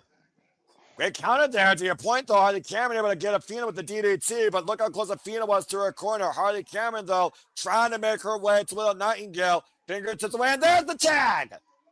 And Willow Nightingale legal now, and the crowd won't step. And Mercedes Monet also legal for her side here. Again, Mercedes Monet, we call about the fall of the CEO. coming off 2 losses for 3 pieces of her gold, and also losing to Chris Statlander for the AEW Women's World Championship at Full Gear. Grabbing the boot, rising knee strap by Mercedes Moné, a blind tap made by Athena, and planted! But it's spine buster, but again, not legal. Athena is waistlock applied, back elbow strike with a Nightingale, Willow off the ropes again, and Athena now able to escape the takeover by T. Harris. That was beautiful, by the way. Caught in the fireman's carry by Willow Nightingale. Able to land on her feet out of the Deathfire driver attempt. The sidestep Athena so well. Oh, rebound German. Using the added momentum of Willow Nightingale off the ropes. And now hoisting up Willow Nightingale. Knee. She's a bandito. That might be it. Cover. Willow gets the right shoulder up. Wow. How about that show of strength by Athena, hoisting her up on the shoulder into the X knee, shades up Bandito, and nearly pinning Willow Nightingale for the titles.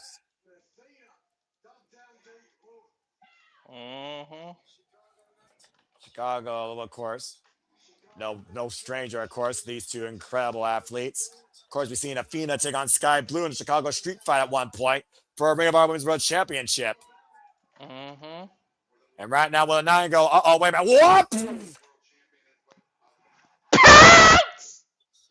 Period. And tap mid to Harley Cameron. Mercedes Moné trying to come in play, swing a net breaker by Harley. Athena still legal, though, by the way. Remember, Harley Cameron pinned Athena in the tournament to eliminate Athena and Mercedes. Nice follow-up sling blade.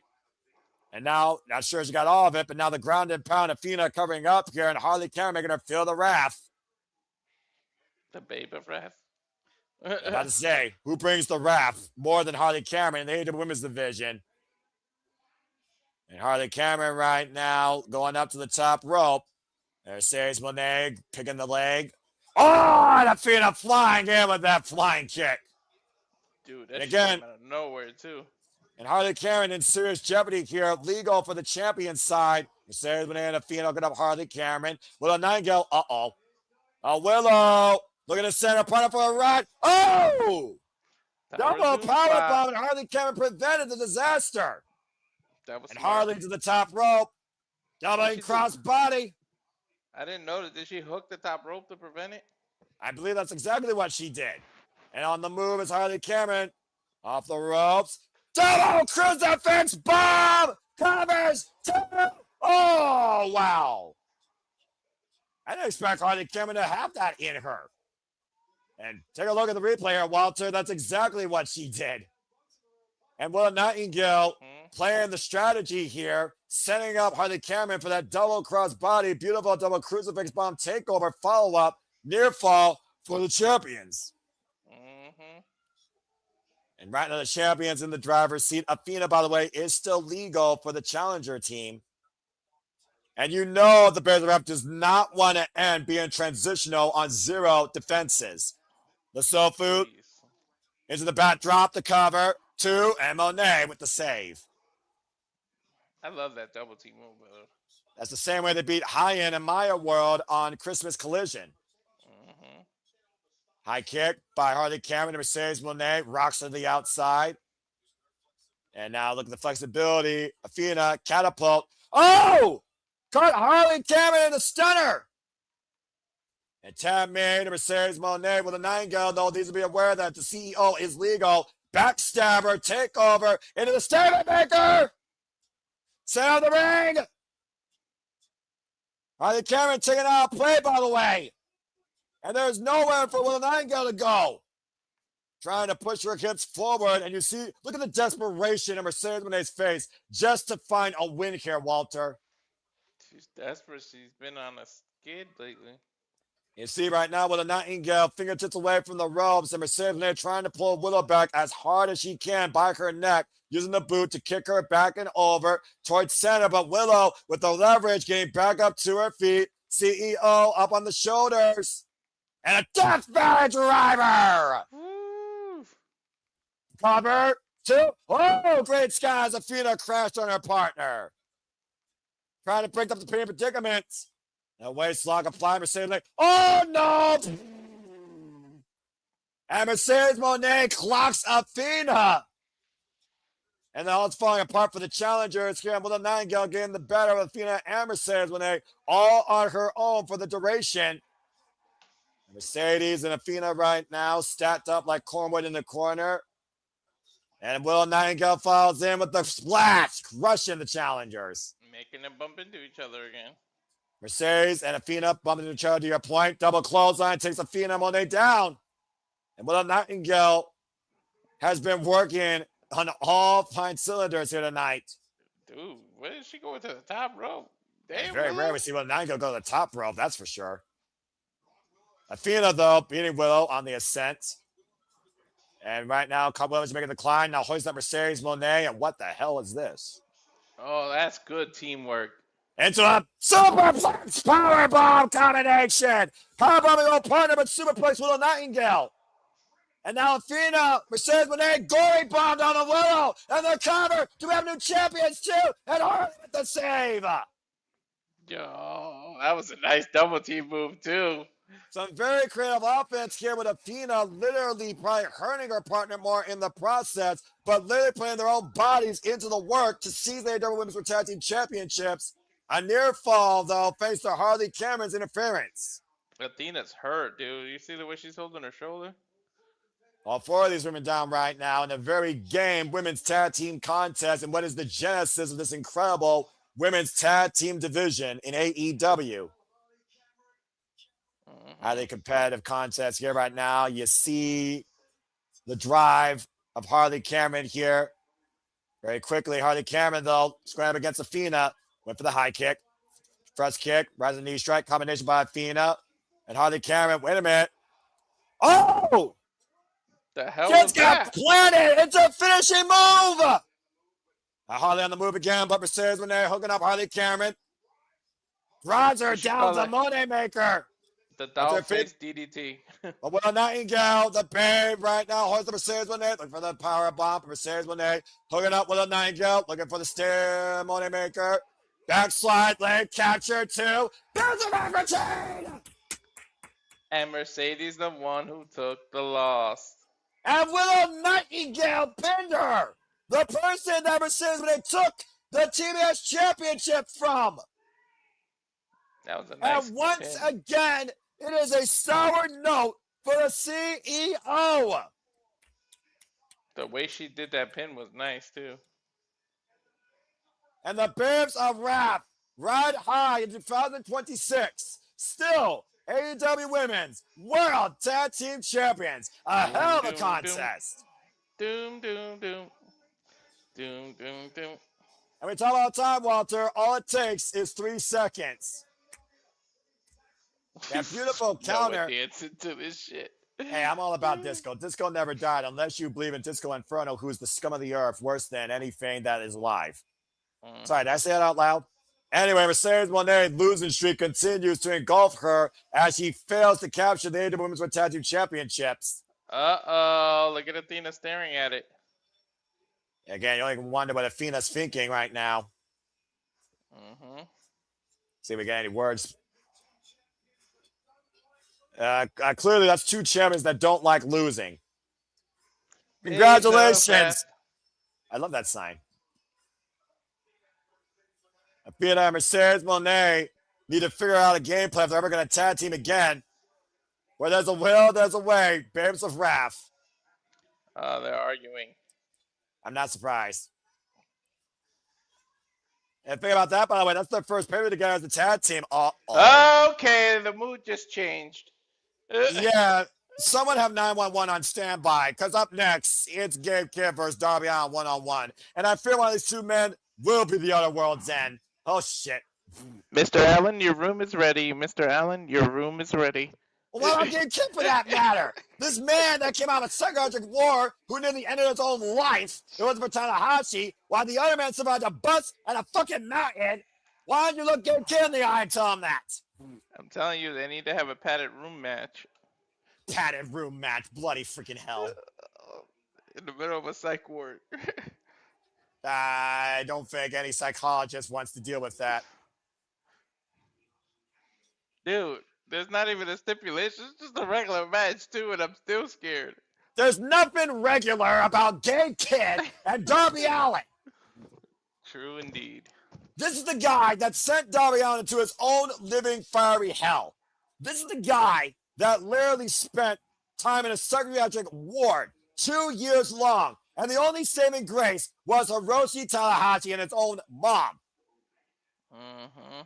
While the other guy has literally been nearly suffocated, drowned, ran over, and froze to death on a mountain. These two men are prepared to go through hell and kill each other. And of course, you gotta get vigilant. What is this? Speaking of hospital, Darby Allin, of course, who had no feeling in his upper body for a long time. Oh, man. Look, as long as no one gets stabbed and put on fire, I'll handle whatever the fuck they do to each other. Just don't do those two things. It's a regular singles match. They can't do all that crazy shit. Doesn't mean they won't try to. Oh, they shouldn't, I should say. Again, who are we talking about here, Walter? Who are we talking about here? Oh, I've seen that place. That's that giant ice hut. That's like Ice Hotel. Yeah, that's in Greenland. They showing a rabbit die? I'll remember you as you were, not as what you'll become. The fuck? Whoa. I'll remember you as you were, not what you become. Not what you become. What the fuck does that mean? I don't know, but here's the grunge music. Is Darby Allin about to channel something more than what we've seen already? Is that even possible? Turn back the clock, I guess. Let's see what happens. Here comes Darby Allin. Again, Lord help both these men. Darby Allin, of course, former TNT champion, this era's icon of AEW, and a third all-time AEW wins record with 131 wins in his AEW career. The man that survived the Death Riders and made Jon Moxley quit. Renee Paquette said something very poignant, by the way, about Jon Moxley. The reason that she felt Jon Moxley said I quit was not because he was choked to being drowned, but because if Jon Moxley didn't quit, he probably would have to kill Darby Allin to make him quit. And honest to God, when you look at Gabe Kidd, who was on the verge of taking his own life, and Darby Allin, who's challenged life and death every day, it might take someone stopping the other pulse for this match to end a proper way. You never know. And of course, we literally saw Gabe Kidd dragged off the streets of Philly in a body bag, chained to the back of a pickup truck, while Gabe Kidd sent Darby Allin through a fiery table off the stage through blood and guts. If he wasn't injured, it could have been him here tonight in one of those Continental finals, semifinals. Yeah, well, how plans change. The definition of war is about to be brought to us at World's End, and here comes War Ready Gabe Kidd. This is very scary. The problem with Gabe Kidd is he's his own worst enemy. Gabe Kidd is literally his own worst Gabe Kidd. He lives for the fight. He talks about how AEW can fuck off, but this man will literally fight every type of match possible as if it's literally the last one in his life. Dude is literally smacking the shit out of himself on the way to the ring. Why do you think this guy aligned with Jon Moxley in his mission statement? And of course, a three-time champion in New Japan Pro Wrestling. Let's not forget, Gabe Kidd is a former global heavyweight champion, losing it to Yota Tsuji, and is a former never openweight champion, losing that title to Tomohiro Ishii. Don't forget what their motto is. A man who seems to have an unhealthy obsession for violence, worse than Jon Moxley, if that's possible. But the violence is for the fight. Body bag? Yeah, about to say, Gabe Kidd almost foaming at the mouth, it looks like. Literally the new mercenary of Jon Moxley's Death Riders. What's the War Dogs motto? Belt or body bag? Bring gold or bring bodies. Bring bodies, yeah. Oh, and here we go. Oh, man!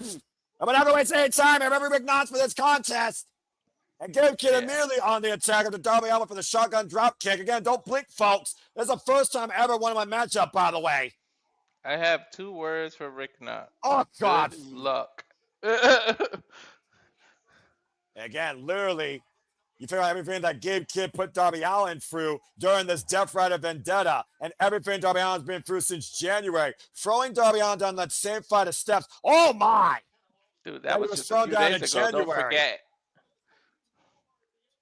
You were Yeah, saying, you know Walter? the back of his head just hit the apron, right? When he did that? Darby Allin, of course, literally just got medically cleared this past Thursday, to your point. Or excuse me, Wednesday on AEW Dynamite 34th Street. Again, oh, Jesus, you're right. The head hit the apron on the way down. That That's was when nasty. he got thrown down them damn stairs. If there was a freaking doctor that examined Darby Allin's DNA, it would go beyond any mutation in genetics, I think. Again, the man who ascended Mount Everest to plant AEW's flag on top of it has that flag with him for life to remind him of the freedom he feels in life, courtesy of AEW. And the Hard House whips into the barricade goes Darby Allin. And right now, Gabe Kidd in firm control.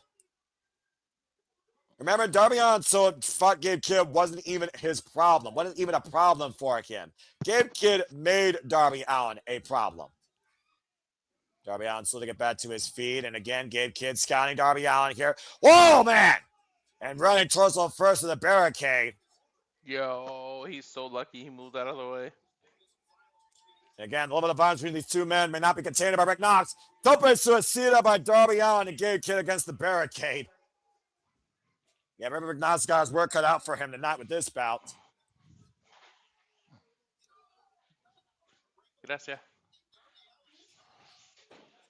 We talk about Darby Allin being relentless. Darby Allin might literally be unbreakable. I don't know if he's unstoppable, clearly, because we've seen Darby Allin lose matches. And Gabe Kidd, of course, has also had his fair share of losses in New Japan Pro Wrestling, but keeps coming back and fighting. Mm-hmm. I don't know if you call Darby Allin a superhero, a vigilante, or just a human being that lives, eats, sleeps, and breathes for all elite wrestling. I call him a crazy motherfucker. That's what I call him. And what's that kill? Oh my God! Kidd throw Darby Allin over the Timekeeper's area. Yeah, he did. Over the timekeeper table. And again, look at this. Jesus, Gabe Kidd sent himself in the Timekeeper's area. Yep, NWA Strong title. Like I said, Sandy, the Openweight Championship for NWA Strong. I said never, my bad, but it might as well have been never, considering the Fighting Spirit exhibited. Uh-oh. And holy shit! Into the top of that steel beam on those steel ring steps. I don't ever think I've seen that part of the steps break. I'm pretty sure you're right. And Gabe Kidd right now showing Chicago exactly how he feels about them. Big old fuck you. Take a look at the replay here. Oh, God. He's peeing on the crowd. All the way through that steel plate goes Darby Allin's head. I'll be surprised if he's not carved open after that. Rick Knox right now starting his 10 count here. Darby is crazy, accurate. Gabe Kidd, he's a madman, you know. This isn't New Japan, Rick. Get to the 10 count already. It's He not is a 20. He is starting the 10 count. What the fuck are you talking about here? But you know how far Darby Allin and Gabe Kidd are willing to take this. Oh, Jesus. Okay. Dude, that was literally like a 20 count. Rich kept stopping his own count. He probably was checking on Darby Allin's well-being or arguing with Gabe Kidd, because you know Gabe Kidd probably wouldn't want the count either, and Darby Allin is busted wide open. First Christmas match award of the night. Mm-hmm. Yeah, just a battering ram against Darby Allin. Now Darby's temple literally cut open. Look at Gabe controlling a wipe out of him. Good God. Darby Allin, the Irish whip. Hard torso first into the top turnbuckle. Look at that camera angle. That was a cool camera angle showing that. Again, Gabe Kidd literally was locked in a mental hospital, folks, for almost 3 years of his life. And of course, you're lying! Holy shit! Let that sink in. And a hard Irish whip into the ring post, and Darby Allin goes spinning down to the floor. And I do mean spinning. That blood all over the audience probably and the barricade. Take a look at the replay here, Walter. I don't wanna. You Ooh. can't make me. Head first goes Darby Allin. Ding. Like he literally did a whirlwind spin. Yeah, gravity took over after that. He was free flying, free spinning. And again, the defiance of Darby Allin spinning in the face of Gabe Kidd. Looked Oh, like God. clothes in a washing machine was spinning there. And Darby Allin, Nick taking out with that elbow. And Gabe Kidd, whoa! Went for a chair to brain Darby Allin against the ring post. Shotgun drop by Darby takes Gabe Kidd down as the chair hits him face first. And again, Rick Knox is going to show some leniency here with these mad fucking men. I wonder how long Gabe Kidd has on his New Japan deal. I don't know at this point. Gabe Kidd, former IWGP Global Champion, NWW Strong Openweight Champion, NWW Strong Openweight Tag Team Champion. And again, right now, Gabe Kidd just rolling inside the ring, breaking up the 10 count for a moment. And referee starting to stand out and go, oh my gosh. Now Gabe Kidd's seeing his own blood after that chair shotgun drop into his face. And we knew this was going to be the most violent match of the night. Gabe Kidd lacerated now. Darby Allin binding away at the laceration, looking like a psycho. That's saying something when on this night we had a street fight. That this would be the most violent fight. Well, considering who we're dealing with here versus who we had, don't surprise me one bit. Now, Darby Allin, what the hell? You see this in the past. Top rope shotgun. Missile drop kick to a seated Gabe Kidd on the floor. Take a seat. The reckless daredevil nature of Darby Allin against this maniac Gabe Kidd. And take a look at the impact here. Oh! All Gabe Kidd could do was look up and see Darby Allin crashing through him. The sacrifices that these two men are willing to bear against each other for whatever reason. As Gabe Kidd returned inside the ring. Darby Allin and Gabe Kidd struggling to get to their feet. Not fucking surprised by that. I'm surprised this is like a no stipulation match. And now you see Darby Allin clutching his back. Gabe Kidd follow up shotgun. Oh my God! What a shotgun drop kick by Gabe Kidd, sending Darby Allin headfirst to the bottom turnbuckle. Another blunt force head impact. Concussion. They don't give a fuck. Gabe Kidd literally drinking his own blood. And audience chant, you sick fuck, and I agree 110%, and Gabe Kidd encourages that. Open bloody palm strikes, and I do mean bloody palm strikes to Darby Allin, behind the head. Now sinking his teeth into Darby Allin. And of course, Gabe Kidd disciplined out of the New Japan Dojo, one of the hardest strikers you will see out of New Japan Pro Wrestling, showing that Tolkon since January 5th against Kenny Omega that you pointed out, Walter. Yeah, man. I don't even think they know what goes in their own minds, these two. And Gabe Kidd, what the fuck is looking for here? Tombstone power driver out of the corner. I don't even think they think. They just do.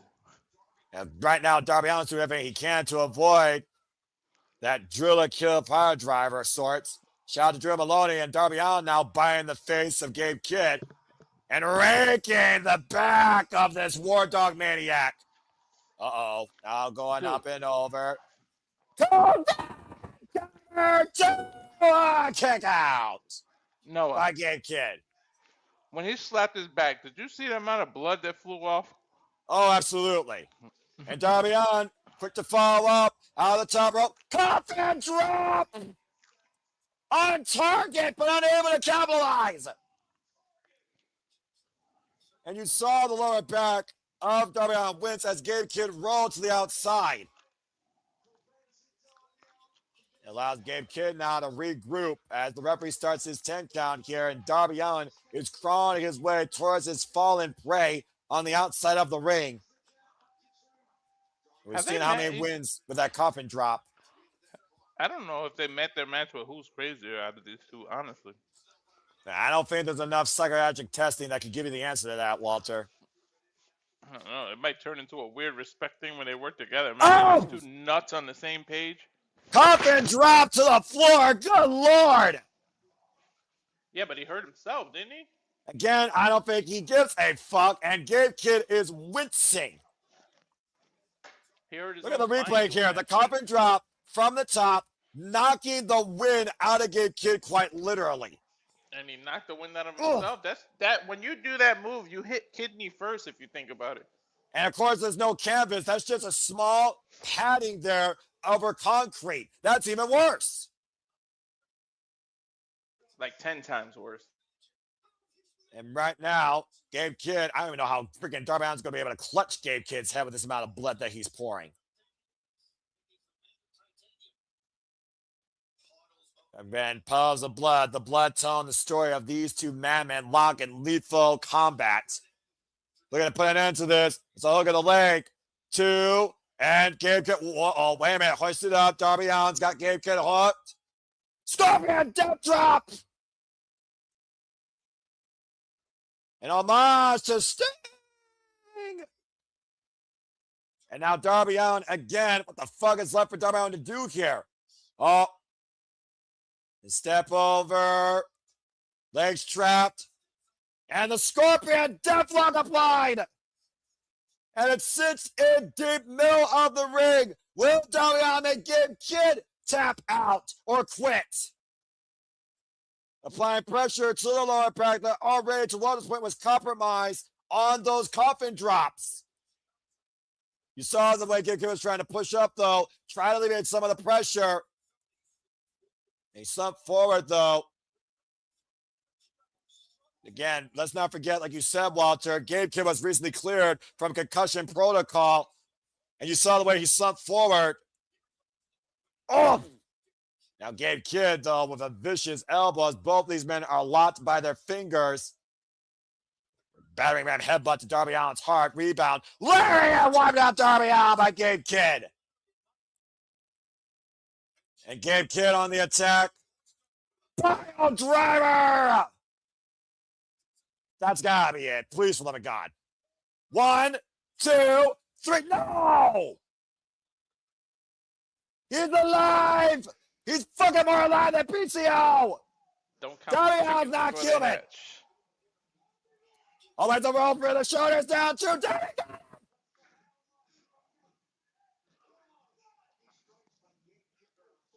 The hits that Gabe Kidd are given are freaking unbelievable, dude. And the resilience and awareness still of Darby Allin to counter that hold and pin the shoulders down of Gabe Kidd to get the win. Pulls it out again. I'm doing horrible with predictions. Yeah, I don't know what the fuck you were thinking picking Gabe Kidd, dude. This is Darby fucking Allin we're talking about. This is AEW. And Gabe Kidd looks apoplectic. Unbelievable. I bet you this ain't the only time they face off, though. And what do you think Gabe Kidd's thinking? Gabe Kidd literally got caught off guard. When you think about Darby Allin slump forward, when he dropped out of the Scorpion Deathlock, I don't think Darby Allin is fully there. I think Darby Allin might be worse for wear than he was prior to that injury in the Continental Classic. Look at the eyes. I don't think Darby Allin is ever fully there. Well, Rick Knox is helping Darby Allin up to his feet and hoisting him up regardless. Darby Allin, who is literally spitting blood right now, is the winner. And I think you're right, Walter. I think he's heading to the hospital. Darby Allin's hair looks like he dyed it red, literally. All it takes is 3 seconds, though, as we always say, as Gabe Kidd is literally seeing red right now. Big win, though, for Darby Allin, proving once again what he lives by. And I do fear there'll be more to come when it comes to Gabe Kidd and Darby Allin in the future. Woof. And again, thank you for those that are tuning in to the pay-per-view, not just following along with us, but of course you are supporting AEW if you're following along on HBO Max.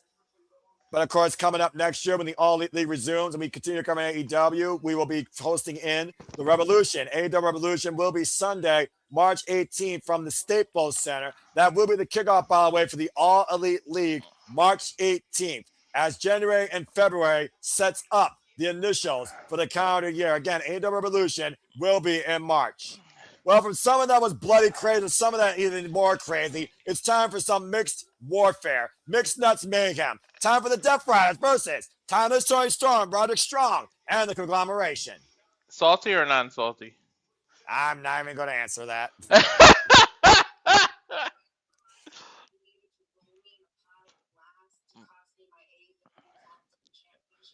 We talked about before how Marina Shafir might be the most lethal competitor in the entire AEW women's division, and then some. Oh, boy. Anyway, to bring up the people up to speed, this really comes down to Timeless Toni Storm and Marina Shafir, especially what happened with Mina Shirakawa. Remember, the last time Timeless Toni Storm and Mina got the better of Marina Shafir was with broken glass and a boot to the head. And of course, that caused them the AEW Women's World Tag Team Championships, even though the Mega Prominence won Blood and Guts. We saw this past Dynamite how Marina Shafir clutched Mina Shirakawa, apparently tighter than Timeless Toni Storm, damn, in Mother's Milk, and incapacitated her forever lover. Afterwards, we saw Shafir literally knock Toni Storm the fuck out with a toe kick. And of course, the Death Riders have been at odds end since Roderick Strong beat Claudio Castagnoli and prevented him from getting to the semifinals of the Continental Classic. They even want to know what a Toni Storm being in the Conglomeration looks like, because Briscoe's nuts, she's nuts. Mark Briscoe, he's a different form of nuts, but he's a gentleman as he kisses the hand of Timeless Toni Storm. And I can't believe I'm saying this. Mark Briscoe and Timeless Toni Storm in the same sentence sounds normal. Somebody's got to offset someone else, right? I guess. As here comes your first line of battle, led by Claudio Castagnoli, Daniel Garcia, Willow, Yuta, and Marina Shafir, the Death Riders, a united front of violence. Who still have a chance. Moxley's in the finals. Death Rider versus the family. You only can imagine if John Moxley had his Death Riders for the little pep talk, or knows that they're going to go to work and do what needs to be done. Let's not forget, Marina Shafir has a lot to do with the training and the discipline of the Death Riders. Remember, she is John Moxley's day one. And the absolute carnage and the difference the problem has been in the Death Riders this past calendar year cannot be undermined or understated. I still can't believe the name of this match. Mixed Nuts Mayhem. That sounds like something I made up.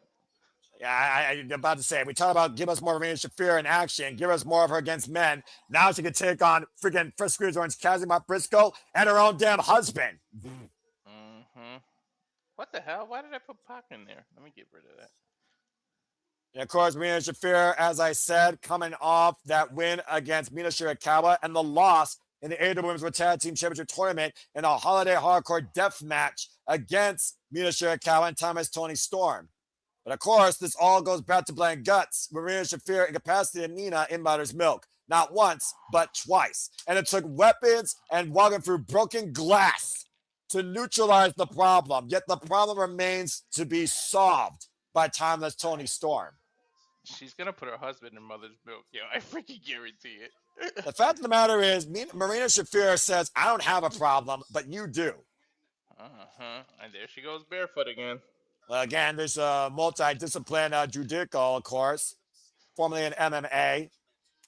But what's interesting, Walter, we didn't see her do any judo in that match with Mina after Mina started tagging the legs. She went to that striking-based foundation and then incapacitated her in Mother's Milk. So this goes to show again how dangerous and disciplined Marina Shafir is.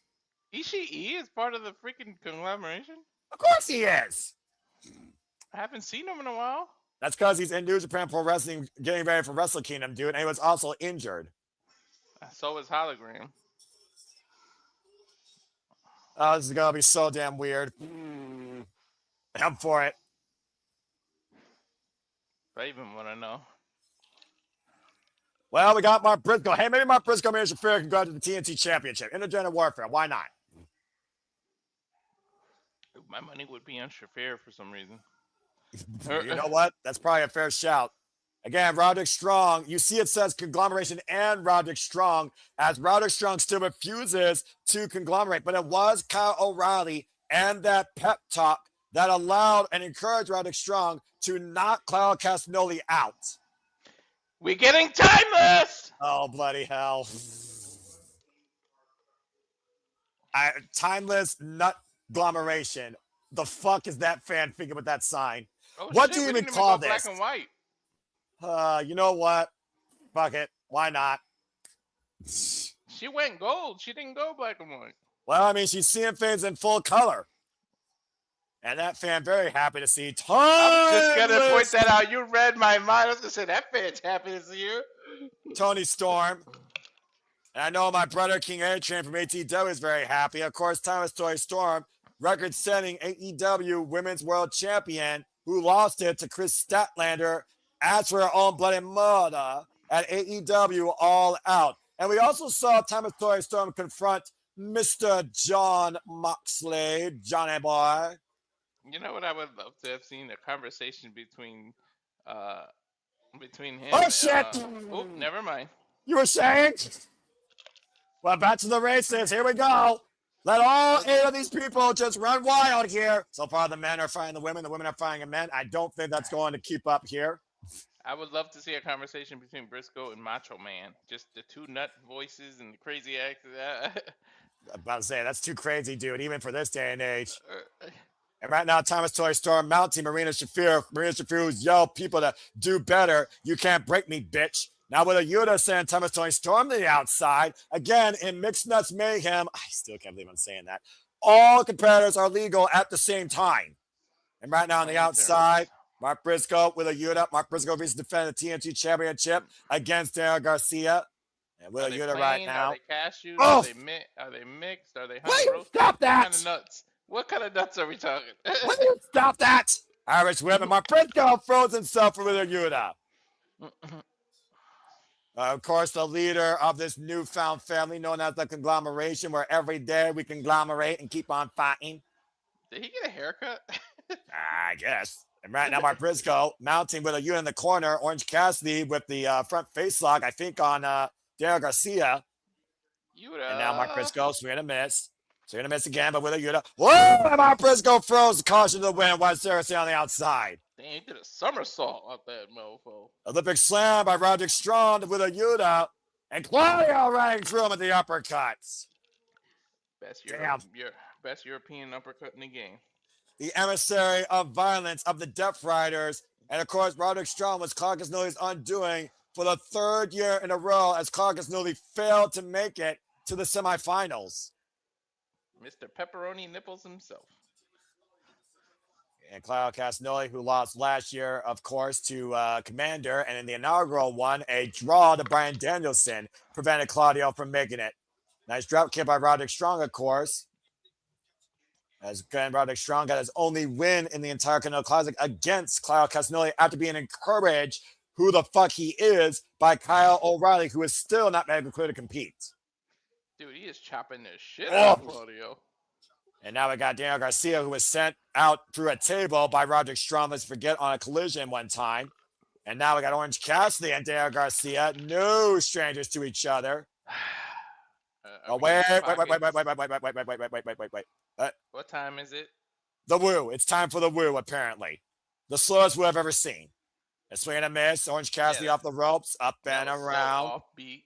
I'm about to say, this is Orange Cassidy we're talking about, King of Slough style. You're really surprised here. Garcia with the front face lock. And the rear naked now applied by Red Death, former Ring of Honor Pure Champion and TNT Champion. Hoist up Orange Cassidy. What the hell is Marina Shafir and Thomas Toy Storm? Yeah, I'll take jeans with strings like that with no button anytime. And right now lining up there, Garcia for the most lethal laid in the corner. Oh, excuse me. And the wind up, mounting Garcia. Oh, and a big one right hand. And the crowd goes wild. Oh, watch out.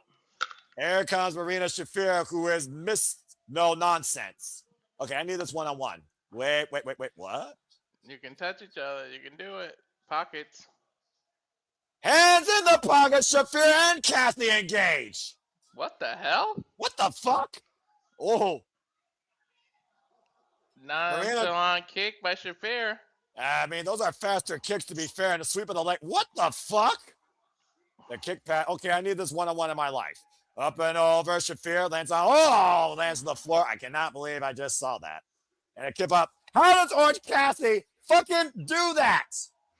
I have no idea. He had lots of time playing with his pockets, I guess. I guess so. And with a Yuta right now, ripping the hair of Orange Cassidy down.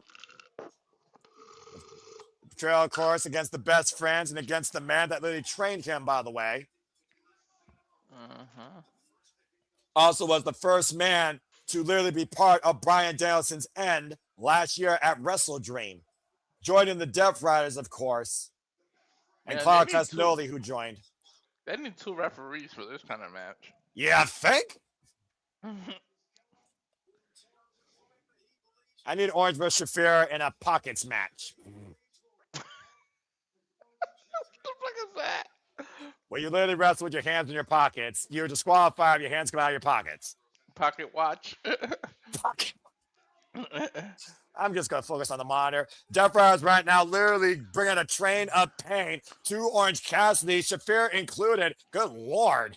You need a pocket match, and then when the referee has to check how much time left, he continuously pulls out a pocket watch. Roderick Strong confronting Claudio Castagnoli with a Yuta and Garcia. Look who is not confronting Roderick Strong for the time being, Marina Shafir. The Death Riders with a 4-on-1 assault, though, right now on the Messiah of the Backbreaker. Oh, wait a second. You spoke too soon. Hi, husband. Oh! Did they let it be known? I mean, I know we know. I'm pretty sure they don't. Let it be known on TV? No, dude. This is business. Strict business, all right? Now, whether or not they do that in the bedroom is a whole different conversation. Comes in with the lariat, jumping elbow, clothesline, uppercut, repeat. And Roderick Strong on the train of pain now by the Death Riders. Look at this synergy, by the way, by all 4 of these competitors. I kind of like this. Triple boot by Shafir and Garcia with a Yuta. And so far, the Death Riders have been in full control. Now, Mark Briscoe wants part of the fray. Every time a freaking Conglomeration member enters, they get screwed by... Wait.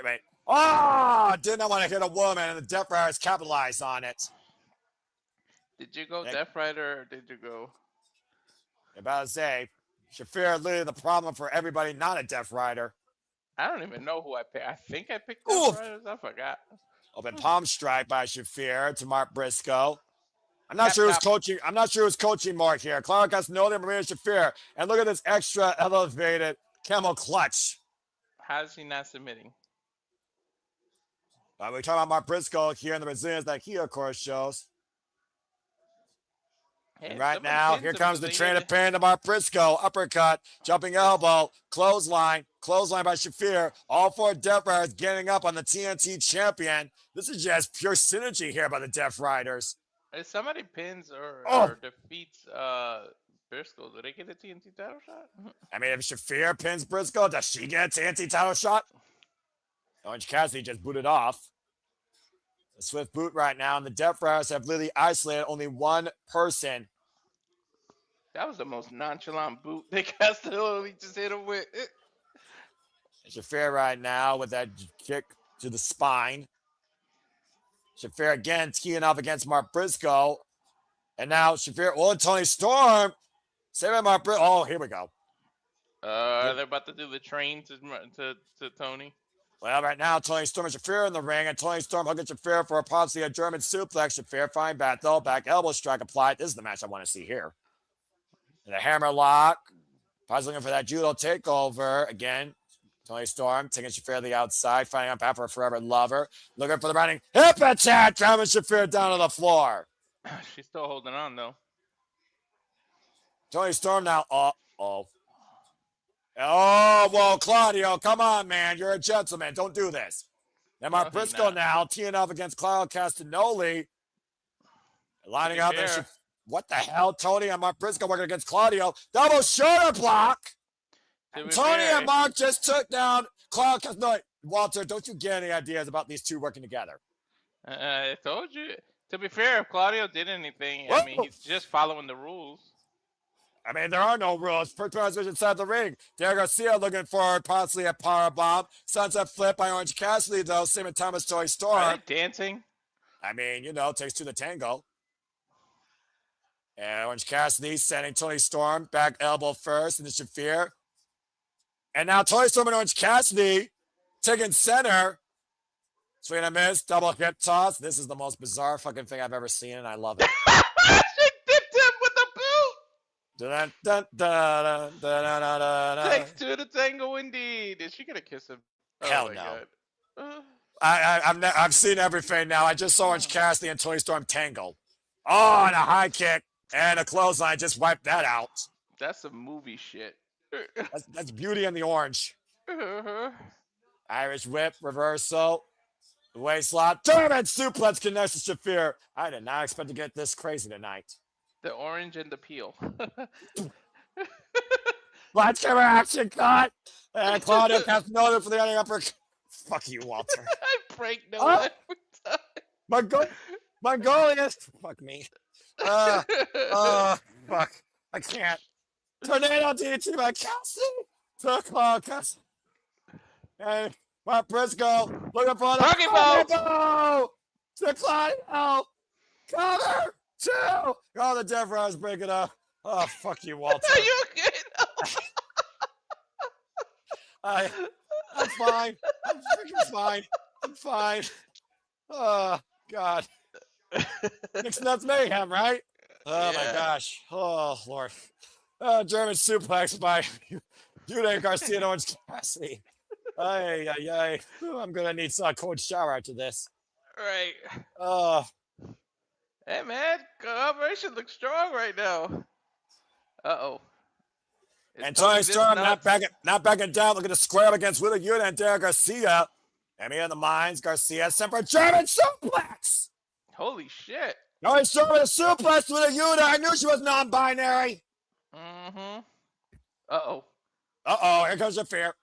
Shafir now sends Toni Storm into the corner.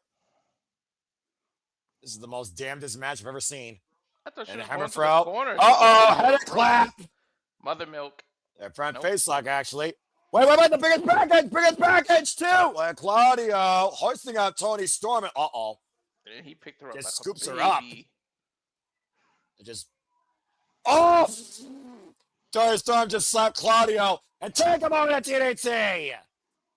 Now Toni Storm looking to follow up Claudio, though. Toni Storm going swinging.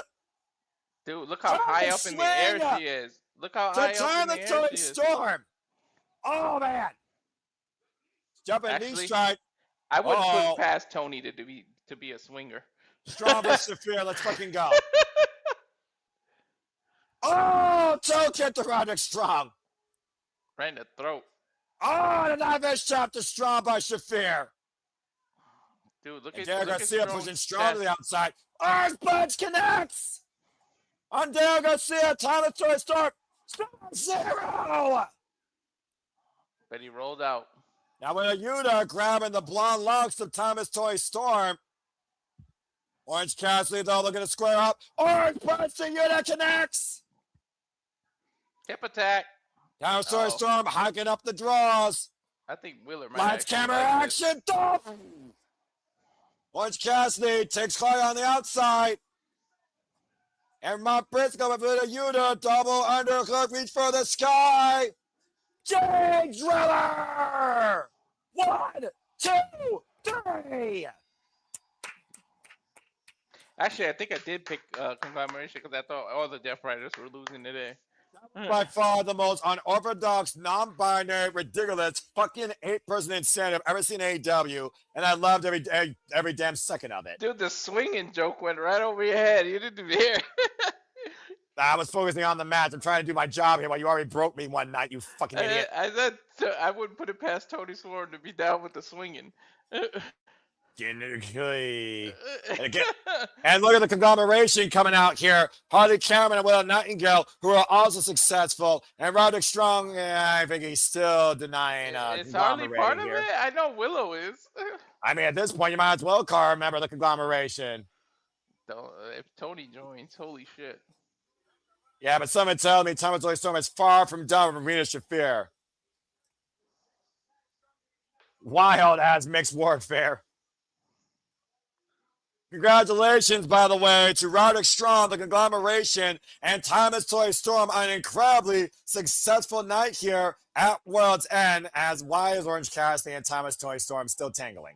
I don't know. I guess tonight it takes 4 to tango. Well, anyway.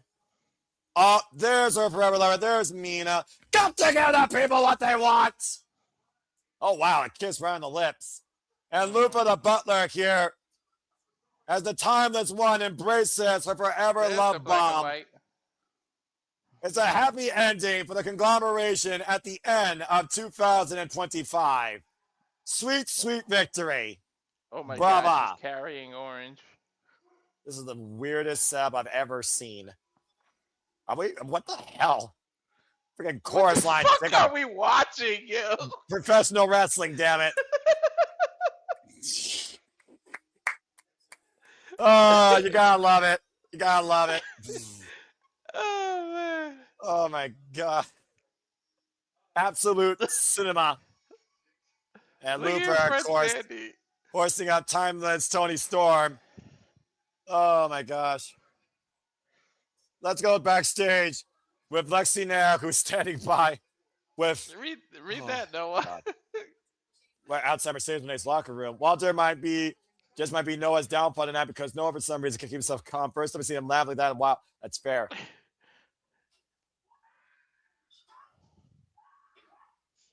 This is reminiscent of Jericho or Christian when he used to throw those hissy fits, remember?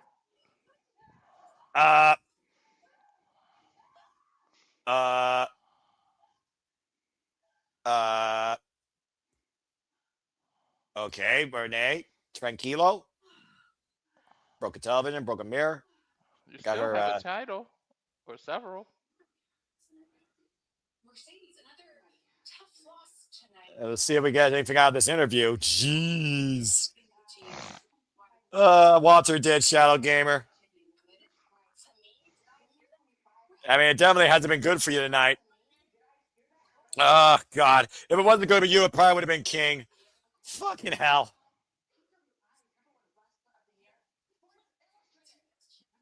Yeah, the greatest TBS champion of all time. Is she trying to convince us or herself, Noah? I think more so it's herself. Doesn't want to hear about the Nightingale.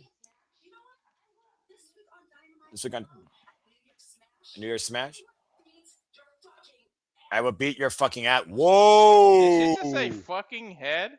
Fucking ass. As Mercedes Moné. Oh. Hey, it is pay-per-view.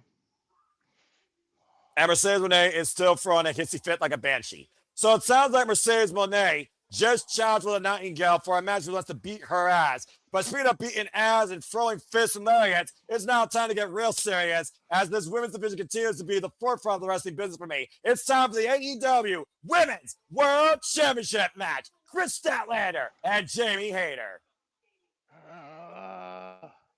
Okay, now you I'm know back. What happened last time they faced off, right? Exactly. It was during the Owen Hart Foundation tournament. Jamie Hayter got the better of Chris Statlander, but Chris Statlander continued moving forward in a year of reformation to win the AEW Women's World Championship. And again, Jamie Hayter was once in this spot, but had it all taken away from her due to injury. Chris Statlander was on injury for 600 days with double knee surgery. Looks to see if Jamie Hayter deserves to be AEW Women's World Champion again. As tonight, it's the hardest hitter versus the cosmic killer. Jamie Hayter, Chris Statlander, 3. And this time for the AEW Women's World Championship. If she hits Haterade, that's what's going to be interesting. From the Galaxy's greatest to more than woman, to the face of the AEW Women's Division, to the Cosmic Killer. It's Saturday night, but tonight we're all haters. Haters gonna hate, but I'm gonna appreciate as we see who deserves to be the AEW Women's World Champion. This is gonna be good. Let's fucking go! Oh, this is the only Women's Championship match you need to care about.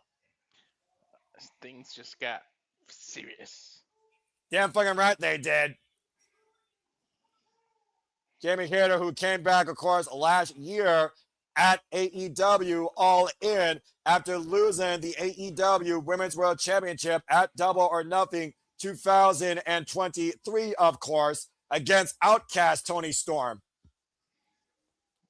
And of course, Chris Statlander says that Jamie Hayter was unjustly robbed of her title run due to injury.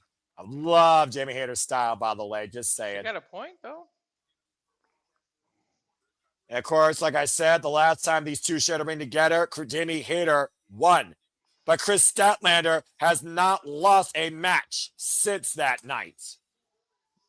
She's on a streak and a half. As here comes the Cosmic Killer and the AEW Women's World Champion crashing down in Chicago, Chris Statlander. Stat is where it's at. Damn fucking right. Bryan Danielson on commentary, of course, is again Chris Statlander with wins over both Timeless Toni Storm and Mercedes Moné, all within the span of literally 2 months. You think about the journey Chris Statlander has gone through, betrayed her friends, betrayed by friends, left alone, lost small stoke. Actually, that might have been an improvement. Now, of course, the most surprising thing about Chris Statlander, she's pretty much shared the ring with everyone in this women's division except Thekla and Mina Shirakawa. Those are coming up soon. I need both of those matches during this title ring. And the fact that Chris Statlander is a standard of the women's division, she's at 150 matches despite 600 days of injury.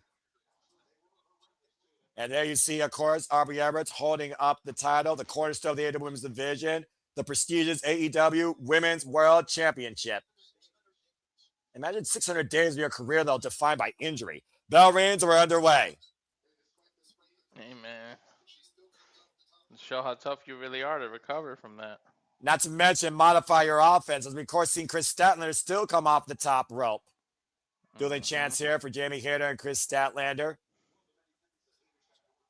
I wonder how much that last match is in her head. Going back all the way to April, not to mention the last time Jamie Hayter lost a match, of course, was against Mercedes Moné in the Owen Hart Foundation tournament.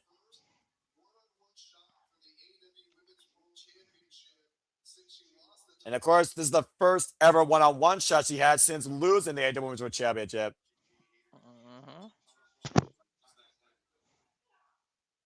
And right now, Steph Continental tie-up. Speaking of strong, by the way, you want to look at the tail of the tape. Who's the stronger competitor here? We're looking at two of the biggest powerhouses in the AEW women's division. That's a good question. They look like they can match power for power. Again, right now, because Statlander sending Jamie Hayter to the outside. Again, Jamie Hayter did make the point. The last time I hit you with the Haterade, you didn't get back up, but you caught Chris Statlander by surprise. Chris Statlander saw it coming during that interview, and I feel that Chris Statlander is going to see it coming tonight. Jamie Hayter, former SWA Stardom Undisputed Champion, of course, and as I said, former AEW Women's World Champion. Chris Statlander, the first woman of AEW, though, to hold both the TBS Championship and the AEW Women's World Championship. Headlock takeover by Jamie Hayter. Chris Statlander with the head scissors takeover, and both these women right now jogging for position. She used it for what it's for, a stepping stone. Sweep of the leg denied. Went for the round kick denied. Schoolgirl roll out by Jamie Hayter. Are we getting a 2 count? I love this right now. Both women going for the quick fall here. Whoop! Went for the Haterade. There's Schoolgirl by Statlander. 2 count again. And right now the gut wrench possibly looking for the Saturday Night Fever. Push her off the ropes. Crash Statlander. Jamie Hayter. Both job position. Shoulder block. Takes the champion down. Man, loving this. Does that mean the finals are next? I would imagine so. We only got 2 matches left after this. A swing and a miss. Jamie Hayter. The drop down by Chris Statlander. Jamie Hayter off the ropes. Shoulder block by Chris. Takes Jamie Hayter down.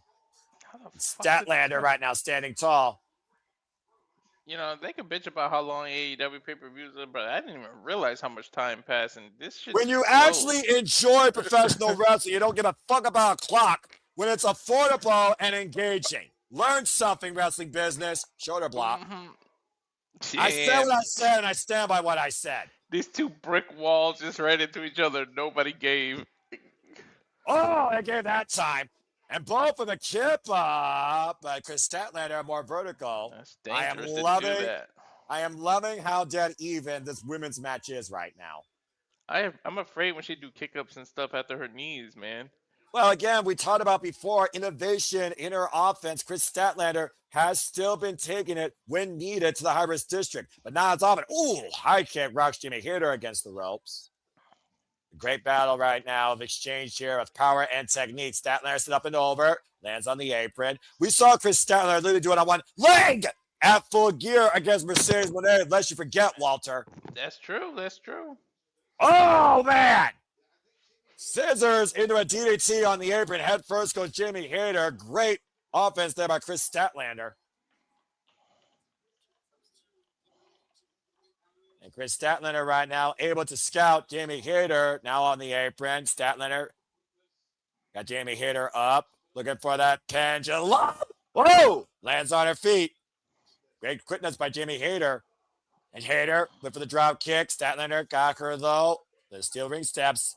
And catapult. Face first in the steel goes Jamie. Got her hands up but still collided though. Chris Statlander, 30 years of age, 9 years involved in the game. Trained out of Korea Pro Wrestling Academy by Pat Buck. Heavily known out of Chicago though during her time in AEW. Much like Skye Blue. Former AEW Women's Champion, by the way. And also, Chris Statlander is still the current Pro Wrestling Eve International Champion. The cover now by Chris Statlander gets a 2 count. Who will defend that title against Dakota Kai next year. About that. And let's not forget, she will defend that title next year at Eve Queendom against Dakota Kai. And Chris Statlander right now hoisting up Jamie Hayter.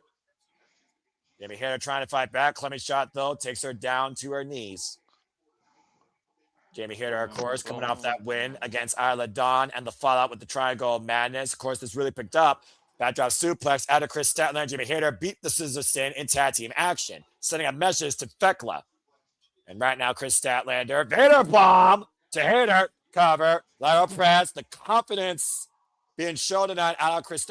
I have not seen Chris Statlander this comfortable or focused in a long damn time, Walter. Nah, she is hella focused, dude. You hear the fans though still split.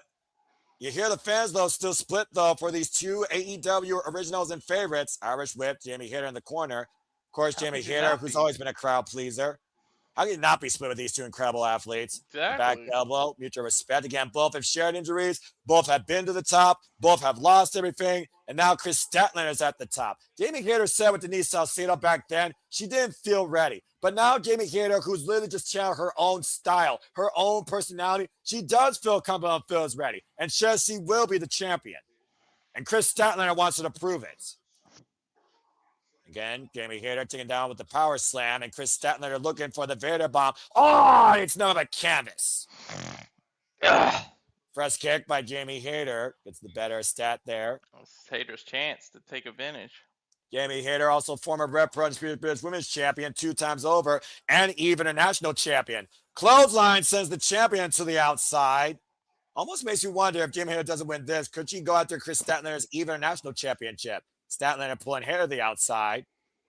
And driving her. Lower spine first in the announce table. Could she go after Mercedes TBS title? Can you imagine a world for you where Chris Statlander is the world champion and Jamie Hayter is the TBS champion? I said it earlier during our 0 hour. We don't need double champions here, Walter. And Chris Statlander said it best. She's focused, 100% focused on being the best she can as AEW Women's World Champion and taking this title to new heights. And considering who held it last and who she's beaten for it, that's a high bar to set. Oh my God! No, that wouldn't be double. I'm saying Hayter is the TBS and Statlander is the world champion. You would be in your like a kid in a toy store. Okay, you do bring a smile to my face, by the way. I love that. The shout out, by the way, to Safet and Sandy and Remnant Team Job 4002, by the way, and everyone that is still tuning in. Thank you so much. Shadow Gamer, Kieran G, Nicholas Ferrantes, and King A-Train, and Sandy. You all make this possible. If I didn't name you, I apologize. I only can remember so much on the top of my head as I call the action. But you continue to allow the passion to pursue and the content to continue. And I thank all of you for us. We are here tonight to enjoy professional wrestling here at AEW. Out of the corner, this old drop kick goes Jimmy Hayter up and over. Sending Chris Statlander hard into the opposite turnbuckle. Great And move. looking to follow up with a running clothesline in the corner. Now hooking her up. She put some stank in that clothesline. Fisherman Exploder by Jamie Hayter. Now goes in the cover. Lyra press with the far leg and a 2 count. She actually kicked out. I was going to say that's too close to the ropes, but she kicked out. I thought she was going to grab the bottom rope. Jamie Hayter in firm control here right now of the champion. Jamie Hayter, by the way, 30 years of age, also 10 years involved in this game. So it's not just the power and the height and the weight that's very similar, Walter. It's the level of in-ring experience and discipline. A single leg boot. Chris Statlander down. Jamie in the cover, and Chris gets the shoulder up at 2. Nice 2. You almost think about Jamie Hayter's mindset here, considering all she's been dealing with since post Double or Nothing is the Triangle of Madness and Thekla. And it feels like to me that Jamie Hayter is not even thinking about those 3 right now. She is just focused on getting the title back against somebody she knows she can beat. She needs to be focused. You can't think about your past right now. Well, that's what Jamie Hayter, that's what Chris Statlander encouraged Jamie Hayter to do. Oh, jeez. Face down goes Jamie Hayter. That was almost like a rose plant. Well, considering the legacy of legacy and history that Chris Statlander barely shares, doesn't surprise me she encourages moves from the hugger. And knee strike off the side of the head. Now the inside leg hook. Drives her down. Michinoku driver. Chris Statlander to the cover. And Jamie gets the left shoulder up at 2. Ooh, that was almost her version of Rage of Fire. I like how she did that. Again, the left shoulder, though, had nothing on the cover, so that might play to the disadvantage of the champion there with Jamie Hayter kicking out of that maneuver. Don't get discouraged, though. Just keep on the attack. And now Jamie Hayter trying to avoid Saturday Night Fever. But instead, driving her elbow and hooking up possibly for that backbreaker. Chris Statlander fighting back, though, with the back elbow strike. Side elbow strike, excuse me. The jawline right now with these forearms. Well, we know that Jamie Hayter loves to set up that Haterade off a backbreaker over her leg. Interchanging levels now. That was a stiff elbow right to the side of the head. No, that knee she did before that too. And so was that received by Chris Statlander as the dueling champs continue here for these great AEW female competitors. Oh, Hayter trying to hoist up Statlander up in the fireman's carry. Hiroshi on the move, sliding lariat. Leg catcher 2, and Stat gets the shoulder up. I'm going to break free. Women's professional wrestling at its best. Damn it. First time these two met each other one-on-one, by the way, was 2021 on the Jericho Cruise. Jamie Hayter won that night. They did not meet one-on-one until this year's Owen Hart Foundation tournament 4 years later, and Chris Statlander lost to Jamie again. Jamie Hayter is 2-0 against the champion under non-title stipulations. How much of that's in Statlander's head right now? Well, think about Mercedes Moné. She was the downfall of Chris Statlander, of course, 2 times over last year, including this event last year. And Chris Statlander beat her. And right now, Jamie Hayter and Chris Statlander in the high-risk district. Capacity crowd again here in the Now Arena, witnessing AEW World's End like all of us. And big superplex. Oh my gosh, she fisherman suplexed her off the top rope. Almost a fisherman buster, and you see Jamie Hayter might have more damage there than Chris Statlander. Solidify up in the cover, hook on the far leg, and a 2 count. That was almost like that same exploder suplex she hit her with earlier. If I was saying, watch the way she landed on her right elbow, by the way. And of course, that right arm is for the Haterade. She might have possibly neutralized one of her own weapons. And that's why she couldn't cover or capitalize immediately. Up to the ropes. Now Statlander up and over. Package power driver? Possibly. Package power driver connects. Come on, Chris. 1, 2. Oh, gets the right shoulder up at 2.5. Yo, how did she kick out of that? Oof. Bro, she got all that package power driver.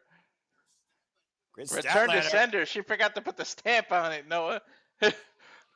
Yeah, some strong power delivered there by Chris Statlander against Jamie Hayter there, and you see the defiance in the champion, and Jamie Hayter's not moving. Oh, she's dragging her to the corner. You think about Chicago's been good with Chris Statlander. She beat Willow Nightingale here, of course, in the Chicago Street Fight, one of the damnedest, most violent matches in AEW women's history, literally a year ago. I remember that. Oh. Back to her feet. Jamie Hayter back on the attack. Again, like I said, Jamie Hayter with singles wins over Thekla, Skye Blue, and Julia Hart, all in succession. And Chris Statlander and Jamie Hayter with a tag win over the Scissor Sin prior to this one-on-one encounter. Neither woman have eaten a loss since freaking May. Jamie Hayter powerbomb him out of the corner. Jamie Hayter was looking for something, and Chris Statlander was trying possibly a powerbomb. Jamie Hayter, though, now trying to get her position. Knife edge chop by the champion. Open palm strike here. Overhand shot, excuse me. Aubrey's reactions to these moves are fucking hilarious. Chris Statlander and Jamie Hayter. I sense disaster up in the ropes.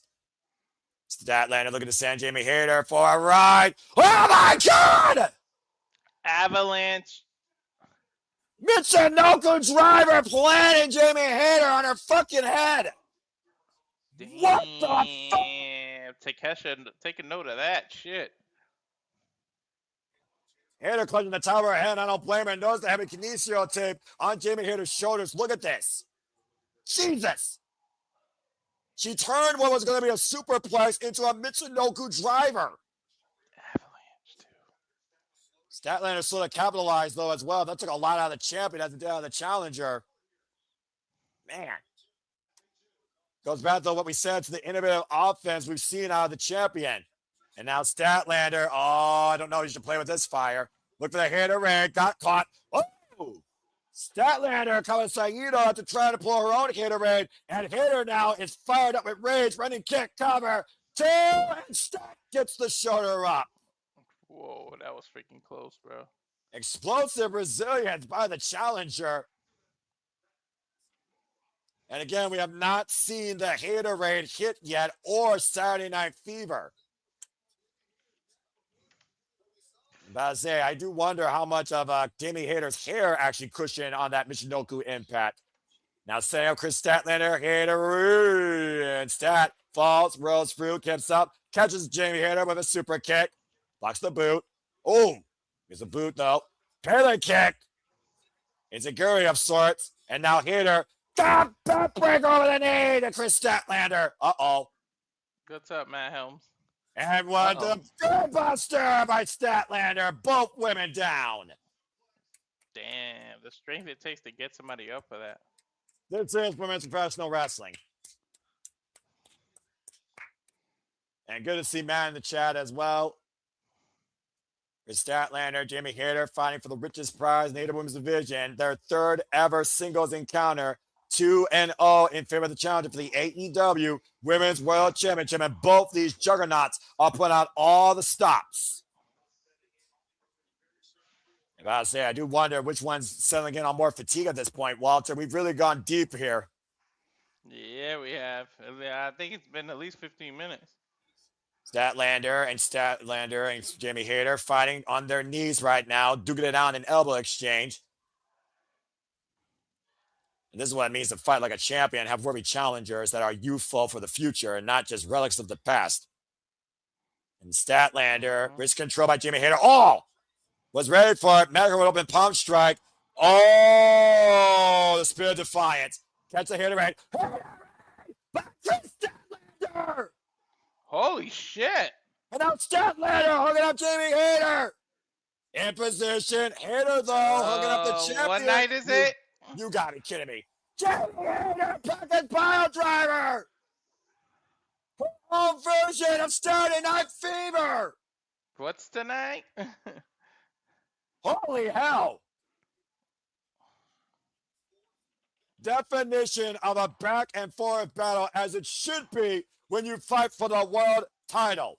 Pure one-on-one, absolute level of highest competition to see who deserves it more. That's what this is about.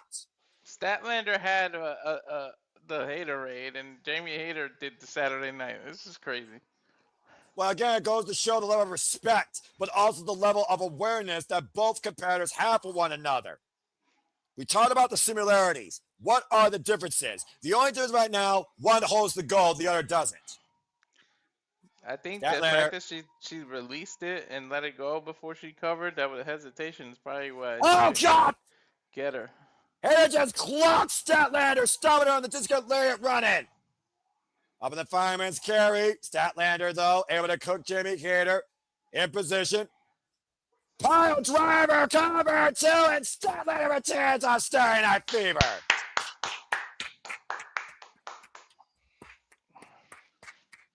She hit her with it. Because it's Starry Night! Sudden impact. And the key thing, Walter, Chris Statlander never, ever let Jamie Hater hit the Haterade. Nope. It was ultimately Chris Statlander's awareness and focus that allowed her to retain her AEW Women's World Championship against the hardest of hitters. Tremendous singles encounter tonight as Chris Statlander continues to prove how far she has grown and continues to evolve. Statlander still the face of AEW. Matter of fact, it was Statlander that hit Hater with the Haterade. Now, the hell of a singles contest, though. You think about what Statlander has done this year. Beat down Soy Storm, remove Mercedes Moné from her past, and has finally overcome Jamie Hater in one-on-one action. The only question left now is who's next? Still AEW Women's World Champion. It's crazy, huh? I freaking Hater love has this no company. shame. She has no need to be shamed or hang her head low after that. And again, that was her first singles chance for the gold since she lost it at Double or Nothing. Oh, man. And again, folks, we are so excited to bring you New Year's Smash this coming Wednesday as we say cheers to 2025 and All Elite Wrestling's incredible year. Now made official. Walter, you called it. Jungle Jack Perry gets a shot at the AEW National Championship against Ricochet this coming Wednesday on Dynamite. And we will be covering it, folks, live. So please stay tuned for more on that. Plus, holy shit! Willow Nightingale will get a chance for the TBS Championship against Mercedes Moné, the very person she beat for it. Dude, Willow gets a chance to be a double champ. Can you imagine if Willow Nightingale is the downfall to the crown jewel of Mercedes Moné portfolio before the year is out? She can start the reign and she can end the reign. Well, speaking of rain, let's see if it rains still tonight or if Jon Moxley can make it rain dry. It is now time for our Continental Classic final between Kazuchika Okada and Jon Moxley. And there's no turning back on this first time ever one-on-one encounter. Let's take a look at how we got here, though. Moxley's ankle is shattered, too. Yeah, but how about friggin' Konosuke Takeshita's trust in the Don Callis family? Friggin' Kazuchika Okada used a screwdriver to literally knock out Konosuke and win this bout. Desperate means by the Continental Classic champion who hid the evidence.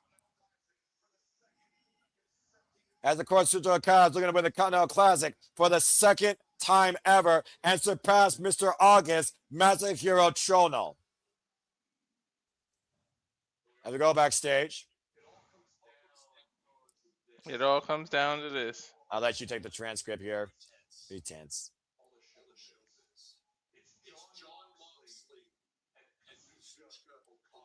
Oh boy. The finals tonight.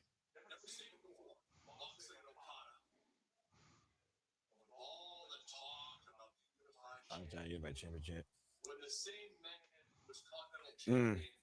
Poof.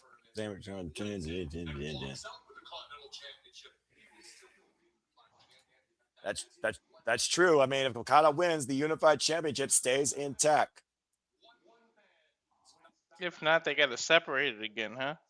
Well, technically, I would say they probably would retire one of those titles and not both of them. Where? Oh, it's underneath the ring. Where's the screw? And let's not forget, Jon Moxley was talked a few weeks ago by freaking Don Callis. And again, the Death Riders had nothing to do with freaking Don Callis' family business.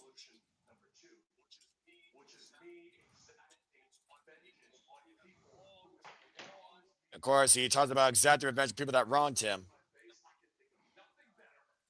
I could think of nothing better. Nothing better. Oh boy.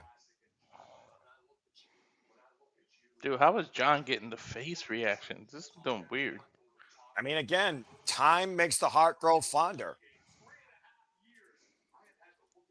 3.5 years. Oh, that's right. Remember, they literally carved his skull open. He still has that wound, of course.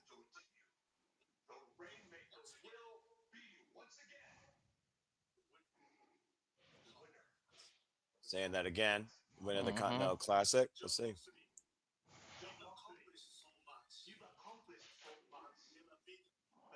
Well, he's never faced you. Call him a bitch. I'm pretty sure he will. Beach. There it is. About saying, of course, we got here when Kyle Fletcher, desperation sunk in. He was looking for a screwdriver there. And I do wonder, did Don Callis tell Kyle and Okada both about the screwdriver? Was Kyle first aware of it, expecting to use it? And instead, John Moxley was able to incapacitate Kyle Fletcher via ref stoppage to advance to the finals for the second time in its Continental Classic histories. That means Kyle didn't pay attention to the first match. Let's hear from John Moxley real quick.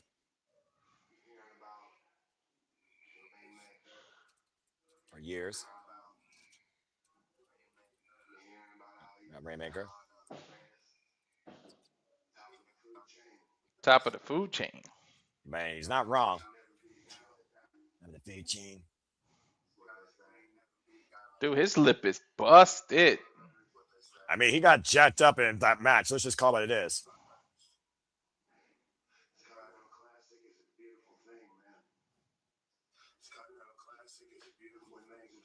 It really is a beautiful thing. It's a beautiful thing for pro wrestling. It's also a beautiful thing that I can actually rest my voice for a moment, too. Christ almighty.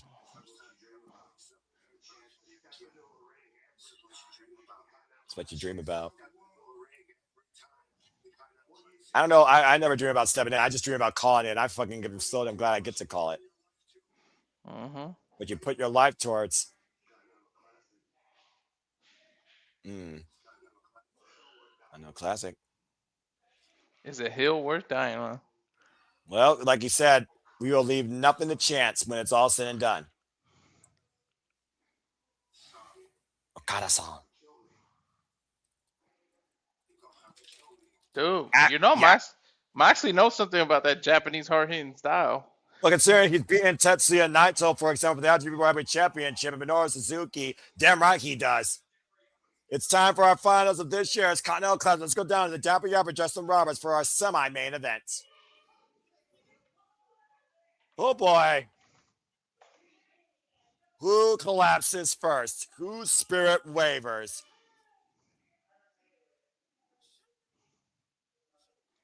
Oh, boy. And an unprecedented first time ever one-on-one encounter. This is John Moxley's last stand. And his first time ever encounter with the best tournament wrestler in modern day wrestling business, the Rainmaker. This is going to be a war and a half of attrition. You heard what John Moxley said, by the way, Walter. If you're going to beat me, you're going to have to kill me. Why do I believe him? Now let's go. Let's check with Renee Paquette.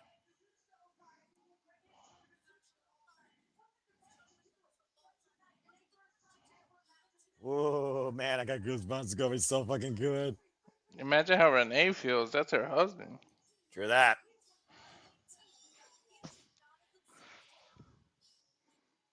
There's no time limits either. That's right. There has to be a winner. And the key thing I heard there is obsession.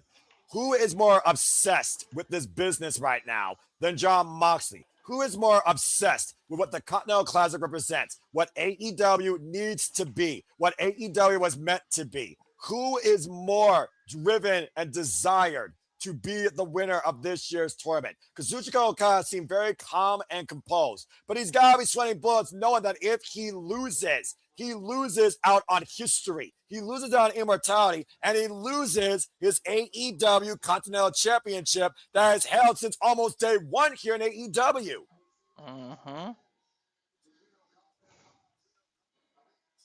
So was he the second? What was he, the second champion? Because Jericho was the first. no, Eddie King, we got AEW World Champion. Yes, Yeah. Rainmaker.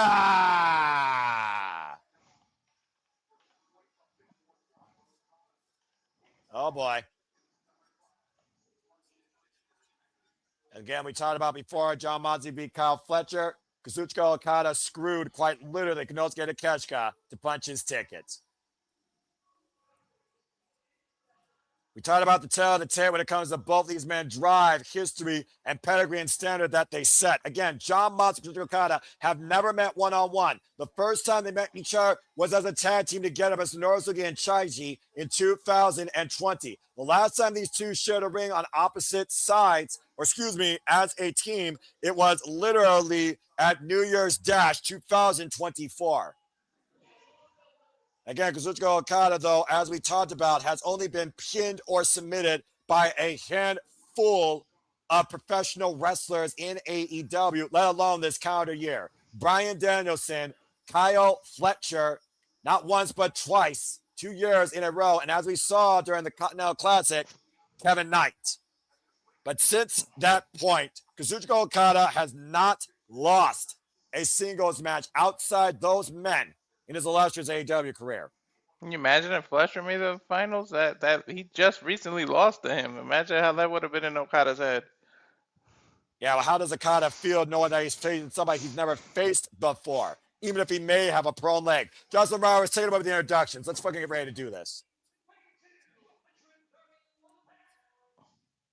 John Moxley, 231 pounds, 40 years of age, 21 years involved in this game. Record-setting four-time AEW Men's World Champion, 2,30 plus matches in an illustrious career.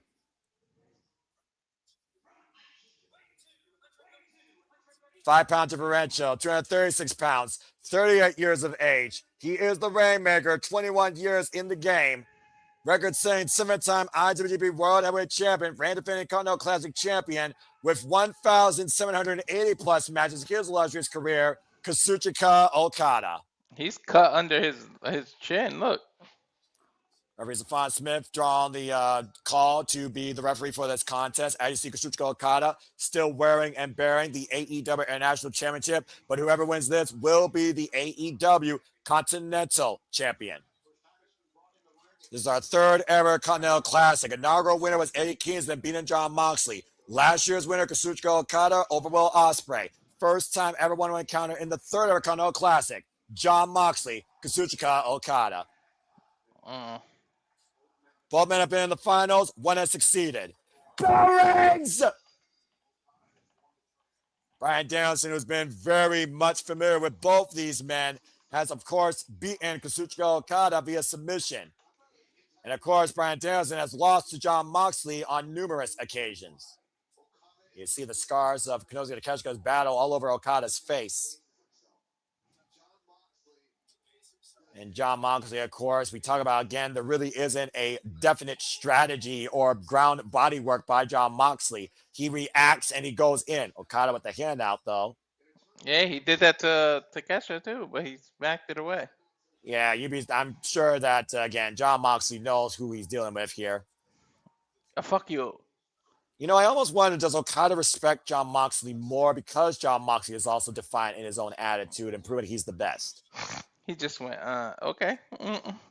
I mean, again, Kazuchika Okada has literally made bitch his trademark in AEW. So let's go ahead and talk about the tail of the tape here. Again, we know both these men are founded in strong style. We know they're disciplined by the New Japan. We know that they are time tried and tested. We also know they can be submissionists. Now, obviously, I would think the strategy would be to attack John Moxley's leg, right? But for John Moxley, how do you neutralize the Rainmaker lariats? Oh. Yeah, no, you don't let him hit it like Statlander did, right? She just completely avoided the Haterade. Maybe just completely avoid his Rainmaker. And to your point, Chris Statlander didn't work over that arm at all. It was a massive high-risk move that injured Chris Statlander's elbow possibly, and maybe that lack of velocity cost Jamie Hayter there. And again, both these men, this is their second match tonight, folks. So they're all ready for the worst for wear. But who's the worst for wear more than the other? I say it's still Jon Moxley. Moxley, right now, he's not favoring his leg, to be honest. Back heel toe hold right now, and Jon Moxley planting the palm of Kazuchika Okada on the map. Again, if Kazuchika Okada wins, he will surpass Mr. August, Masahiro Chono, for the most round-robin tournament wins. Mm-hmm. You see Jon Moxley, though. You saw the way he was hobbling, trying to get some feeling out on that left leg. There it is. Now he's favoring. Before he was okay. Notice that Don Callis is not even out here at ringside on commentary for this match. Mm-hmm. This is strictly Jon Moxley and Kazuchika Okada. That goes to the comfort I think Don Callis has in Okada being this year's winner. No screwy finish, no screw-ups. You can't interfere in Continentals. Again, we know that Jon Moxley entered this tournament injured already after the wars with Kyle O'Reilly. You see immediately Jon Moxley going for the ropes as Okada was probably looking to exploit the leg. He clipped his knee. He definitely took it out. I mean, his leg, ankle. He let him go clean, though. I'm a little shocked right now. Well, again, this is the first time I want to encounter, so I also think Okada is treading lightly, knowing that I still think the bigger pressure is on him, because again, if he loses, then all his work is for naught. In Jon Moxley's case, Jon Moxley's trying to just keep being defiant against Father Time in this wrestling business. A regular eye by Jon Moxley. It's hard to win the Continental once, let alone twice in a row. And of course, Moxley doing all he can right now to keep separation from Okada and that left leg. Something in his eyes bothering him. Okada, of course, a very dangerous man, though, in himself, where we talk about, again, he loves the hardest fight. He loves testing himself. That's why he came to AEW, to prove that Japanese pro wrestling is the best art form. It's the passion. It's the fight. It's the spirit. Ankle pick. Elbow drop, and now it's heel hook, actually. But Jon Moxley, though, able to grab Okada's head and bears his knuckles in the crown of the Rainmaker. Trying to follow up the sidestep by Okada, perching Jon Moxley. Uh-oh. Drop kick! And oh no. What? You saw the way that left ankle got hung up on the top rope, Walter. Mm-hmm. Oh yeah. And God bless Mutters. You see right now, again, the grueling nature of this round robin tournament. Yeah, you're probably right. You're probably right there, actually. Dude, Okada's all bruised up. Them hits to the face by DDT! Look at that. It almost feels like, though, as well, there's a little bit of tread lightly by Okada, but a lot was taken up by him as well. Take a look at the replay here on this drop kick, and watch the way Jon Moxley's left ankle gets tied up on that top rope opposite corner. Yeah, I see. You know that wasn't supposed to happen. And good to see you in the chat saying thanks for tuning in and joining our coverage, by the way. Ooh, headbutt. Throwing his head to the apron. Jon Moxley, of course. Broke up the count, too. You saw that quick roll in and out? Right. And again, no time limit here. Then the outside. Everyone's got a language barrier, and I don't judge. And oh, man! And a knee breaker on the steel ring steps. And right now... He's taking pages out of freaking Ric Flair. We did call him the best worker since Ric Flair, and he's arguably been the dirtiest, well-worked player in AEW's game. And I finished shot, but again, Jon Moxley, without that vertical base to support him, he can't push forward with that offense, and Okada knows it. You really can't chop a Japanese guy, though. They love chops. And Moxley retreating to the inside of the ring, though. Trying to draw separation from the Rainmaker. Okada very slow to charge forward here. Almost feels like Okada literally sees Jon Moxley prone. But he wants to see Jon Moxley bring his best and attack him again. Okada does not know what Jon Moxley brings in the ring because he's never faced him. And he wants to test himself with that. Big elbow strike. And again, Okada right now just eating these elbows, asking for more. Jon Moxley trying to deliver it in kind. Again, pinpoint kick, though, to that knee drops Jon Moxley. How effective is a one-legged man in an ass-kicking contest? And Jon Moxley right now. Been supporting that ankle for a long time. Kazuchika Okada now looking for a leg lock. Again, fans talking about this on the X have no idea who's going to win this at this point. Of course, the conversation keeps going for hashtag AEW World's End. As people are talking about how we're in a crazy world where people are chanting and rooting for Jon Moxley. When last year people were cursing the ground he walked on. Big headbutt. And again, Kazuchika Okada refusing to let go of the grip on this hold. A big headbutt again, and Jon Moxley creates separation.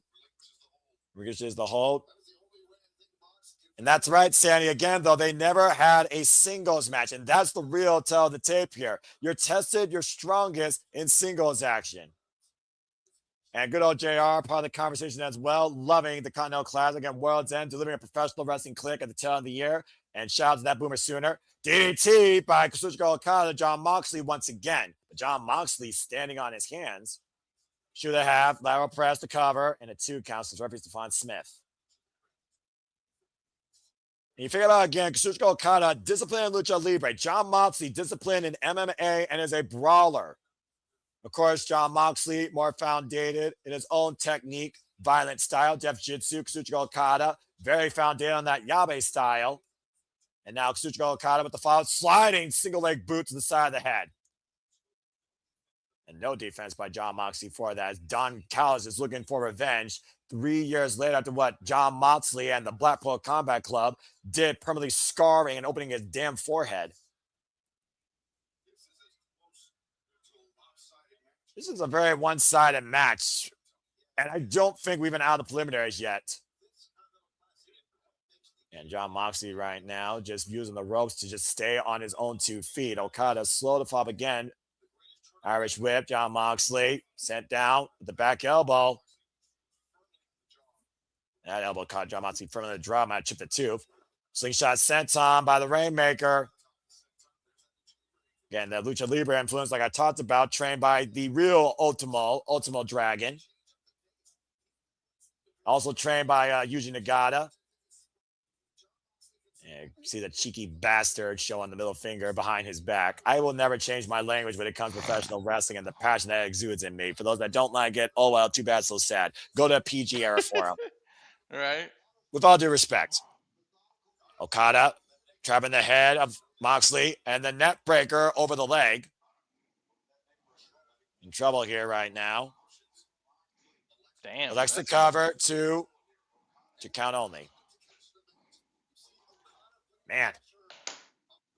You think about also the way that Okada's putting pressure also on Jon Moxley's neck, clearly setting up for that Rainmaker. Of course, we didn't see the Rainmaker take down Konosuke in the other semifinal. Bro, he literally took it to the chest and didn't budge. And again, I feel as when Okada knew that I had to just screw this bitch. And drops the elbow to Jon Moxley's heart. Yeah, that's when he said screw this, right? And once again, fuck you. Okada looking for it. Rip. Fuck you. Shaking bastard. Jon Moxley grabbing Ichiban, the middle finger of Kazuchika Okada. And you do not play with Jon Moxley when it comes to what this means to him. Mm-hmm. And he's really got a hand on the Rainmaker here. Look at the eyes of Jon Moxley. Moxley running for Okada with the lariat. Moxley unable to follow up here. I think Okada just realized what the fuck hit me. No, but Okada's eyes are glazed. Well, I mean, he ducked him. That's the first offense we've seen out of Jon Moxley this whole match that was effective. Right. Again, capacity crowd on hand here in the Now Arena, near 10,000 plus.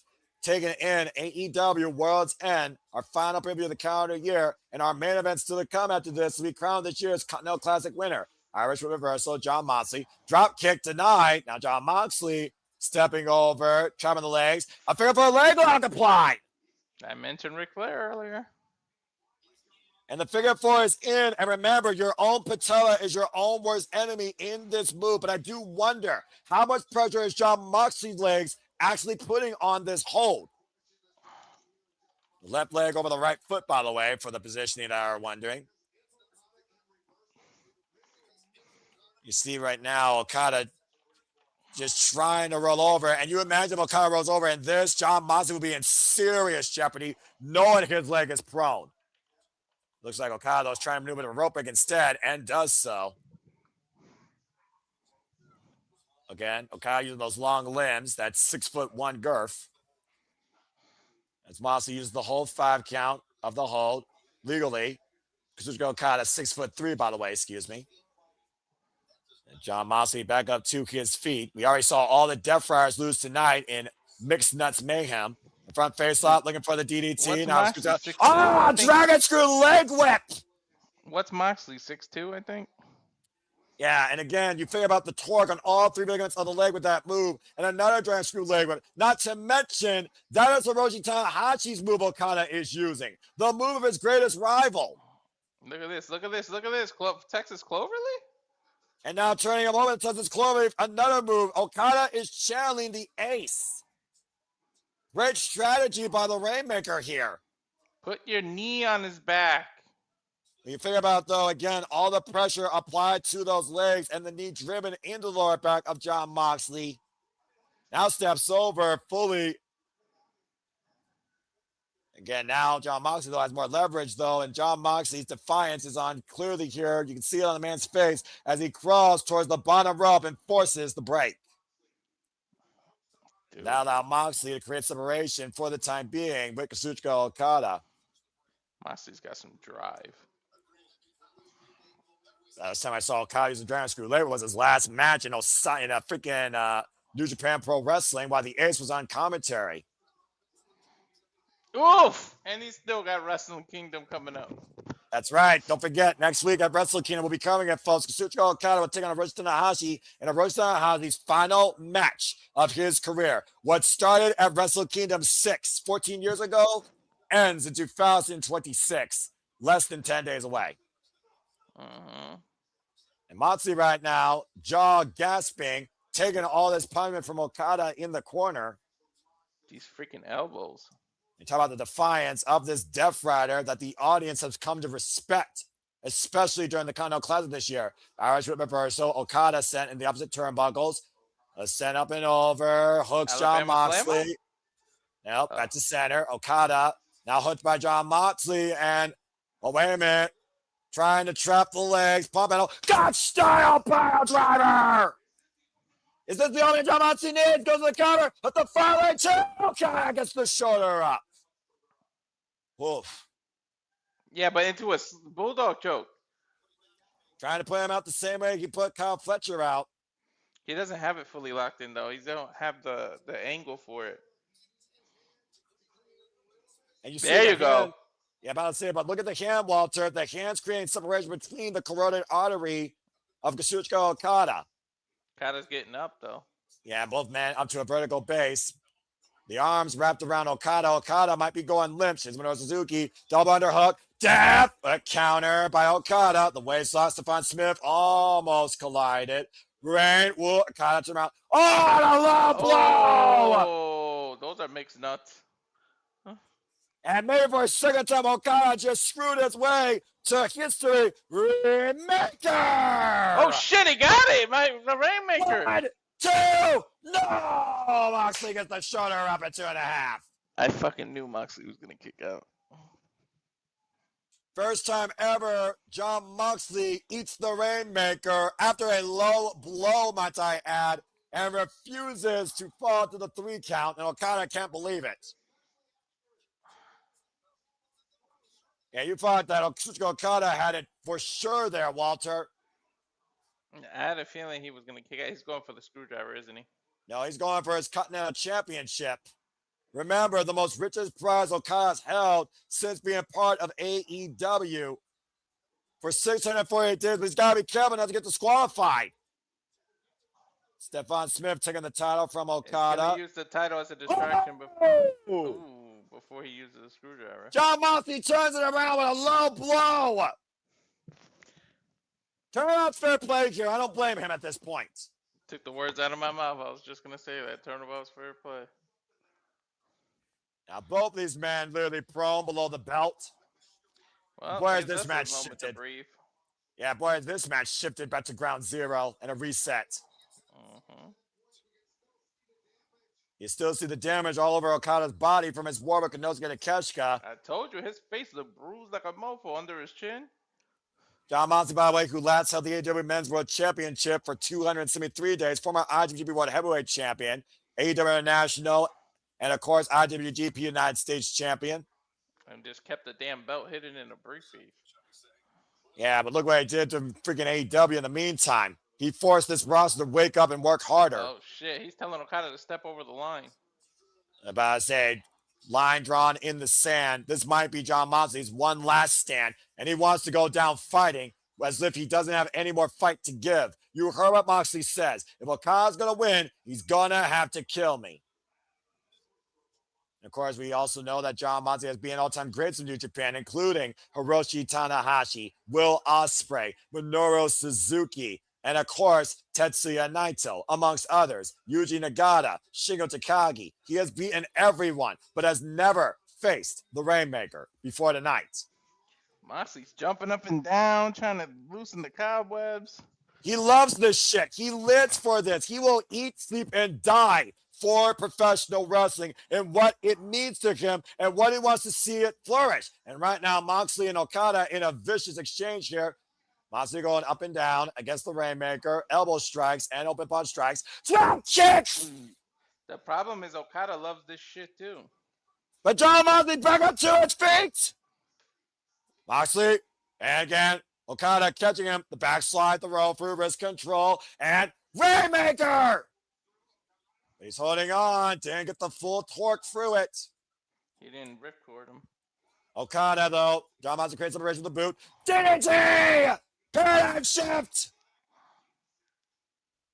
But Moxley slow to crawl to the cover, sits in it, hook of the leg, two, and kicked out by Okada. He took too much time to cover. He couldn't capitalize.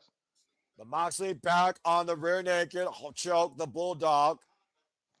Once again, you see the left hand of Okada, though, sense of awareness there, trying to get underneath John Moxley's forearm to create some separation. He's going to have to snap mirror him over and take to reverse it. Or pick his ankle. You see Mark John Moxley changing grip as well, though, seeing what Okada's trying to do. Okada slipping out from underneath, though. Again, look at that. Went for the Rainmaker, ducks underneath, wrist control, Rainmaker by John Moxley! The Rainmaker! And that one comes Okada flush! Get to the midsection. Death Rider! Paradigm shift again! Sudden impact DDT! Hook up both legs! Okada! Yo! He kicked out at one! He shot up off that kick! Yeah, you don't see that, John Moxley, though. Can't stop! Face driven into the canvas! Both these men digging deep, leaving it all for the Continental Championship! Death Rider! John Moxley by 1, 2, 3!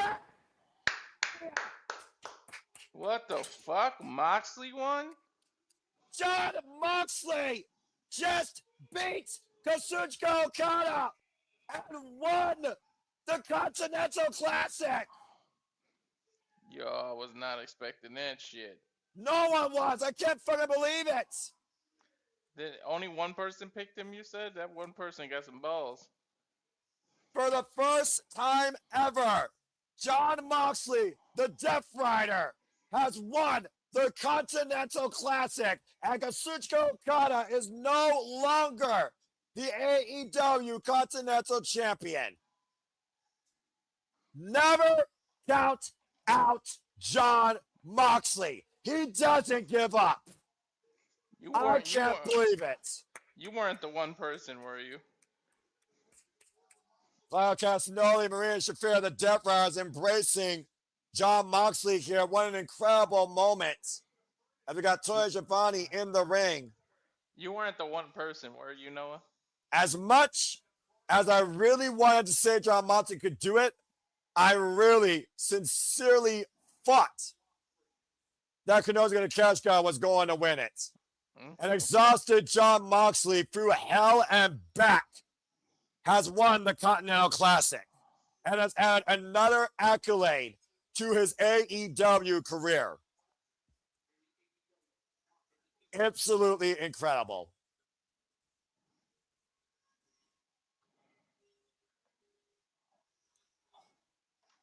Wow. And the crowd is absolutely showing their respect and approval. Hell, even I am. Right.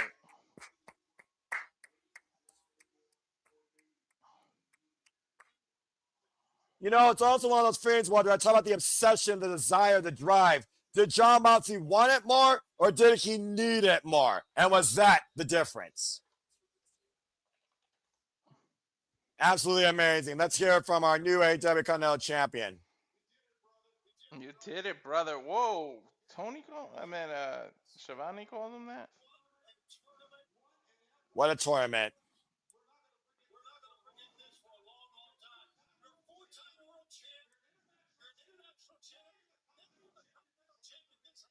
He literally completed the Grand Slam at this point. Yeah. The hell of all that. It's in here. This doesn't belong to me. Belongs to you. It's been a Continental Championship. It belongs to everybody in this Continental Classic. That busted their ass. Jon Moxley respecting the prestige and the importance of this tournament. Wow. This belongs to the rest of those guys. The fans support professional wrestling every goddamn week. Damn fucking rounds. We cover the whole damn thing. We owe it to them to give everything we have, everything that's in front of the ring, no matter where it is. I owe it to my teammates. I owe it to you people, to my teammates. We are the hardest professional wrestlers in the world. I mean, it's hard to argue, for real. On the PSA ring right now.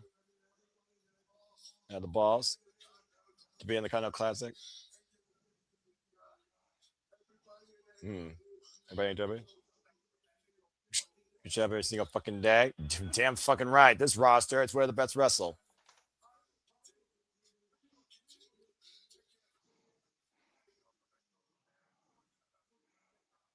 So we continue to give every single head and bones every single day. And there's no other organization for wrestling like All Elite Wrestling.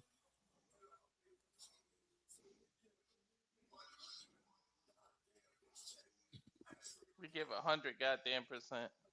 Man. Dude, Moxley sounds like Stone Cold. I don't know why.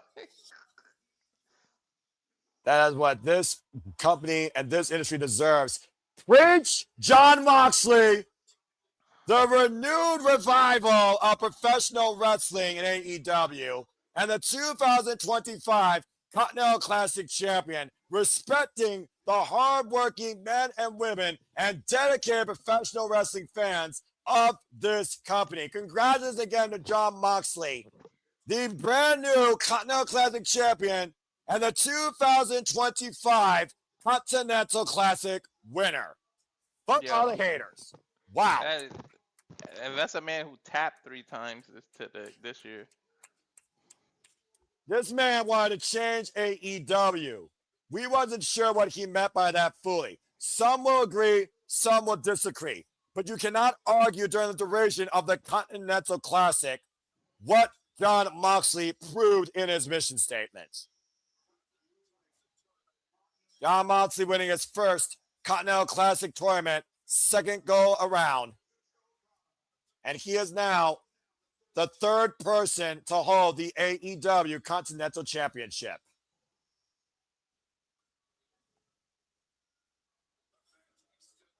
Well, as the Continental Classic again is officially concluded, there's still one more thing to figure out before 2026, where Jon Moxley talk about this is where the best goddamn wrestle. It's time to find out who's going to be the AEW Men's World Championship. Samoa Joe defends the goal against Swerve Strickland, Hangman Adam Page, and MJF.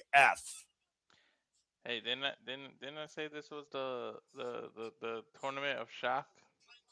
And this is also a place where predictability, we don't give a fuck about your thoughts. This is for the strongest. This is for the hungriest. This is for the most driven, passionate, dedicated, that want it. And Jon Moxley is the measuring stick. You want that not to be the case? Beat the man. That's all you gotta do. Kazuchika Okada couldn't do it. Jon Moxley did. First time out with a bad leg. Quote unquote, fuck you. I think this is the worst I've done on the predictions, but I don't even care. I mean, again, when the decision is justified, Walter, do you really have a reason to hate?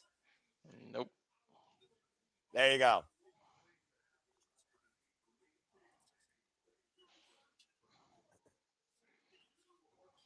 Anyway. Now I wonder how they separate what are they gonna do now? Well, I guess we'll have to figure that out come the new year, honestly. Let's just say it next Wednesday. Do you think next Wednesday they're just going to come out with a big an announcement? Why not? It's New Year's Eve. I suppose. All right. Dude, this is some shit. Tonight has been fucking awesome. Well, that's what AEW does, unlike anybody else in this wrestling business. That being said, it's main event time at AEW World's End. Whose house is it? You tell me whose house it is. As we got Swerve Lantern about to enter the field.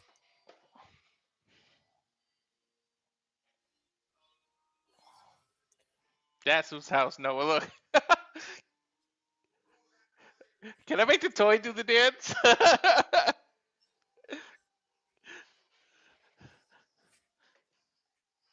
Of course, Swerve Strickland, former AEW Men's World Champion, was the literal fall of Samoa Joe during his inaugural run after Samoa Joe beat MJF at AEW World's End in 2023, while Swerve Strickland created a dynasty in 2024 and lost to Bryan Danielson at All In that year. After upsetting the Young Bucks and freeing AEW, and Swerve Strickland coming back from the injury at the hands of the Rainmaker at Forbidden Door, Swerve Strickland looks to be the face of AEW once again in 2026. Whether it goes against his rival or his ally, Swerve Strickland is out here to prove a point that no matter who's in the ring with, I make them better. He's channeling his inner Jon Stewart. Yeah, but like I said, Green Lantern out tonight here at Now Arena. And thank you again for those that have tuned in, by the way, since the beginning. For those who got comment, tell friends, I bring you up to speed on all the results here tonight. We, of course, saw Chris Statler retain the Women's World Championship. Babes of Rap retain the Women's World Tag Team Championship as Willow Nightingale. Pin Mercedes Moné to the point. Now we got Mercedes Moné versus Willow Nightingale for the TBS Championship this Wednesday on New Year's Smash. We also saw Jungle Jack Perry get an AEW National Championship shot against Ricochet. We also saw semifinals, Kazuchika Okada, Screwdriver, Konosuke Takeshita, as Kyle Fletcher fell to Jon Moxley, and Jon Moxley took the whole thing this year for the AEW Continental Classic. FTR retained the tag team against the Bang Bang Gang, a damning Chicago street fight. Gabe Kidd lost to Darby Allin, thanks to his resilience and awareness in a 3-second roll-up. And we also saw Mixed Nuts Mayhem as the Conglomeration and Thomas Toy Storm beat the Death Riders earlier this evening. You got to consider the strategy here is going to be hammering out and Swerve Strickland, making sure that MJF does not leave as champion, but also Samoa Joe doesn't either. So where do you draw the line in that situation, though? That's going to be the real question. I'm telling you, they're going to work together for a little while, then eventually they got to go back to earlier this year and dismantle each other. God damn, look at Swerve's body, man. He really did come back crazy.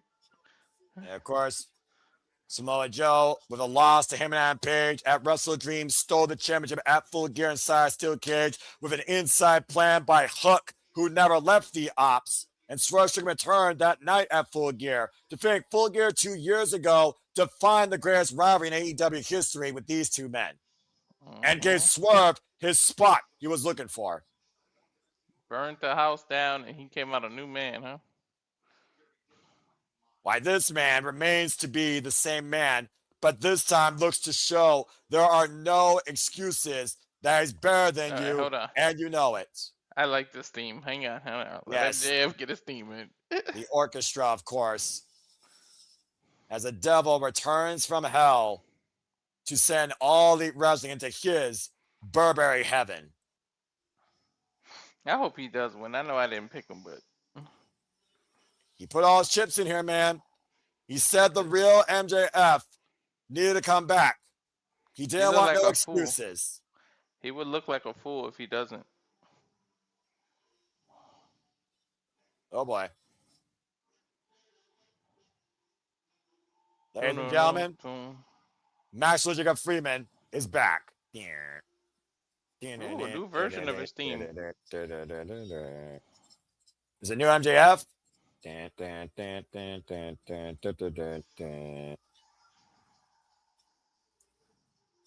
Calls himself an all-time great, and if he wins tonight against Samoa Joe, first string and him and Adam Page, it'll be hard to deny that fact, Walter.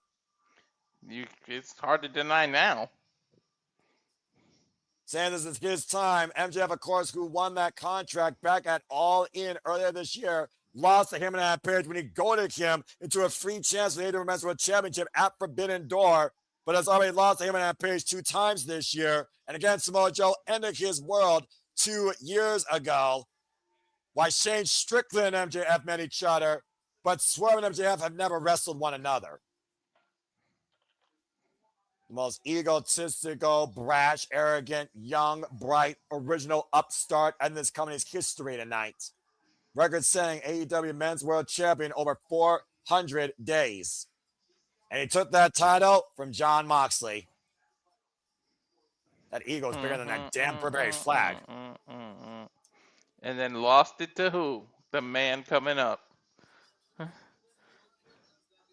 Yeah, there's a reason why he has that ego, though, when you consider the wins. Not to mention a 60-minute plus overtime sudden death Iron Man match against a man on commentary now, Bryan Danielson. Have you ever seen 4 more intertwined people? Like, think about how the title was between these 4 people. I really can't recall, especially not this Samoa beat MJF. MJF, Swerve. Wait, nah, I gotta get it straight. Samoa Joe beat MJF. MJF beat Hangman.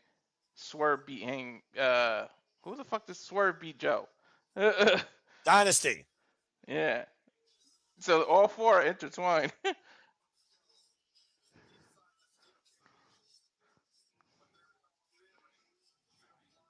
And of course, like we talked about, the reason that he's champion again is thanks to Hook, not his own doing. Thanks to that steel cage and that inside plan where he had Hook incapacitated, self-sacrificed to earn that number 1 contendership in that Fatal 4-Way match. And let's also look at the fact that Samoa Joe is still AEW World Trios champion. In a Fatal 4-Way, there are no disqualifications, so I don't expect the ops to be too far away. Exactly, the ops are gonna be right there. And guess what? He puts that coconut clutch on. Guess what? The rope break won't count. Let's go down to Justin Roberts one last time for our main event introductions. He could literally choke somebody out. Oh boy. Chicago! Championship. Bring the lights down. Big 5-2! And thank you, as I look at the number for the first time, to the 50-plus you that have been tuning in right now to our coverage, of course, of AEW World's End. Yeah, please subscribe. Subscribe. So our Strickland, as we talked about, there it is, Walter. He beat Samoa Joe for the AEW World title for 220 in 2024 at AEW Dynasty, and of course lost it to Bryan Danielson at All In that same year. But has literally put this company on his own back.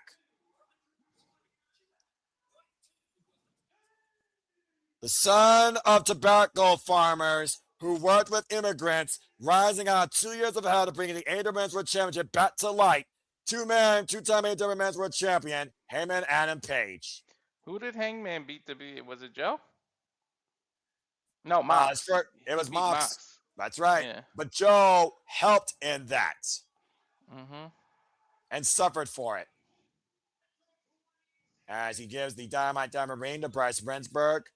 As we look at Maxwell Jacob Friedman, MJF. Longest reigning AEW Men's World Champion, 406 days, beat John Moxley for that title, and lost it to, of course, the last man to be introduced.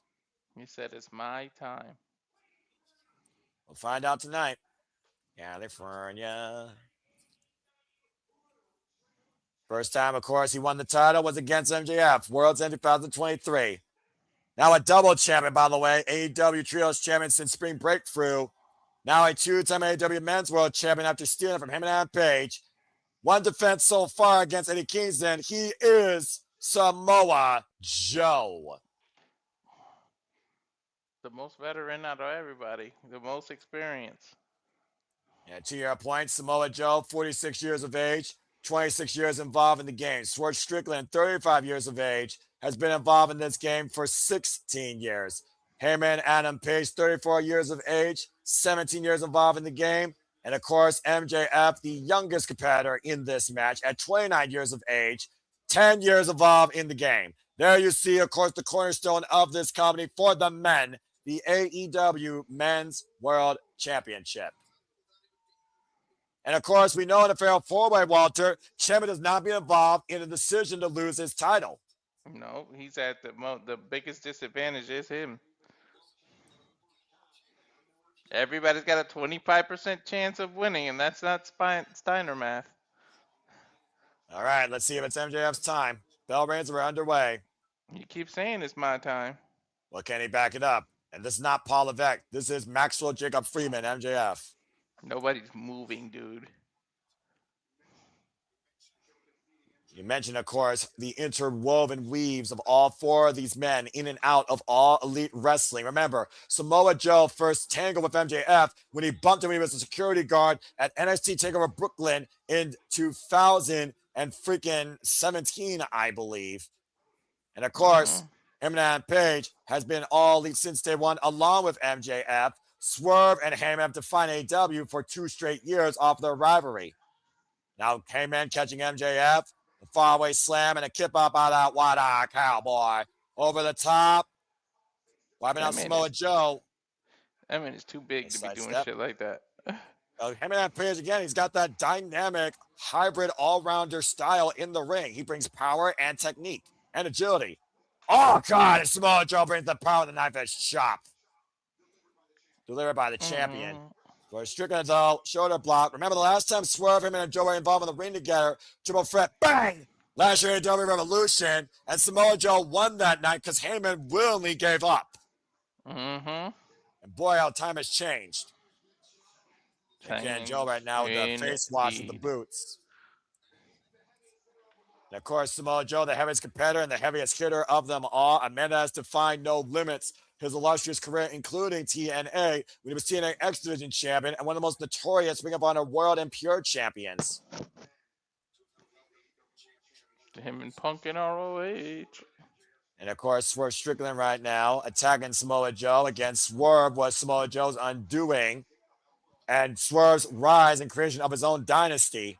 MJF knows what it takes to win the title off of Joe. And again, I don't know if MJF knows what it takes to beat Swerve Strickland, but he knows what to do to beat a Shane. A step over. Remember, that was a one-on-one. This is a different environment. And this is also a different competitor. A side step. MJF catching Swerve. And a scoop slam after he put his own gritty. That was horrible, by the way.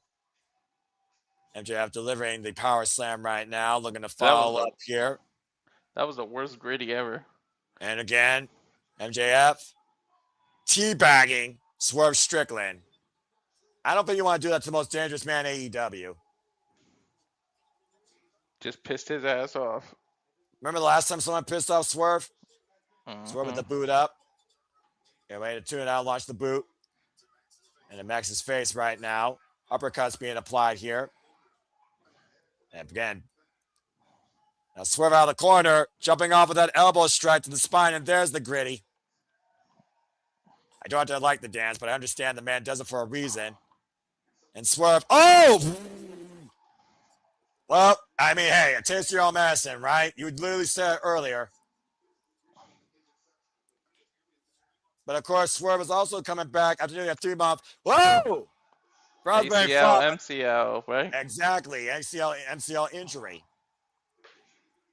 And right now, getting the better of MJF so far in this match. Yeah, stop catering to the fans and focus, though, man. Well, wait a minute. Watch Samoa Joe. Diving like a Oh, bus. that's a 300-plus pound Samoan flying. We talked about before how this man to find no limits in TNA, lest we forget. TNA World Champion, X Division, Toronto, he's been. Wait a minute. Watch him and Appears out of the corner. Former NXT champ. Hara moonsault connects. He overshot it. I'm sorry, Noah. I think he busted his face on the canvas, too. Yeah, I don't think he cared, though. And it looks like everyone is still down, though. Talk about reckless abandonment. I'm telling you, he did the Mick Foley. A tooth is in his lip from that moonsault. Well, right now, again, I don't think him and Adam Page cares. Let's not forget what him and Adam Page did. He literally was sacrificing his own life to free that championship. MJF with the cover on for Strickland gets a 1 count. You know what's interesting? What's interesting? Swerve and Hangman haven't touched each other. Yeah, that's true. And right now, it's only been MJF and Swerve Strickland right now. It's basically been a tale of 2 matches. MJF possibly looking for that heat seeker here against Swerve. Swerve, though, pushing MJF off.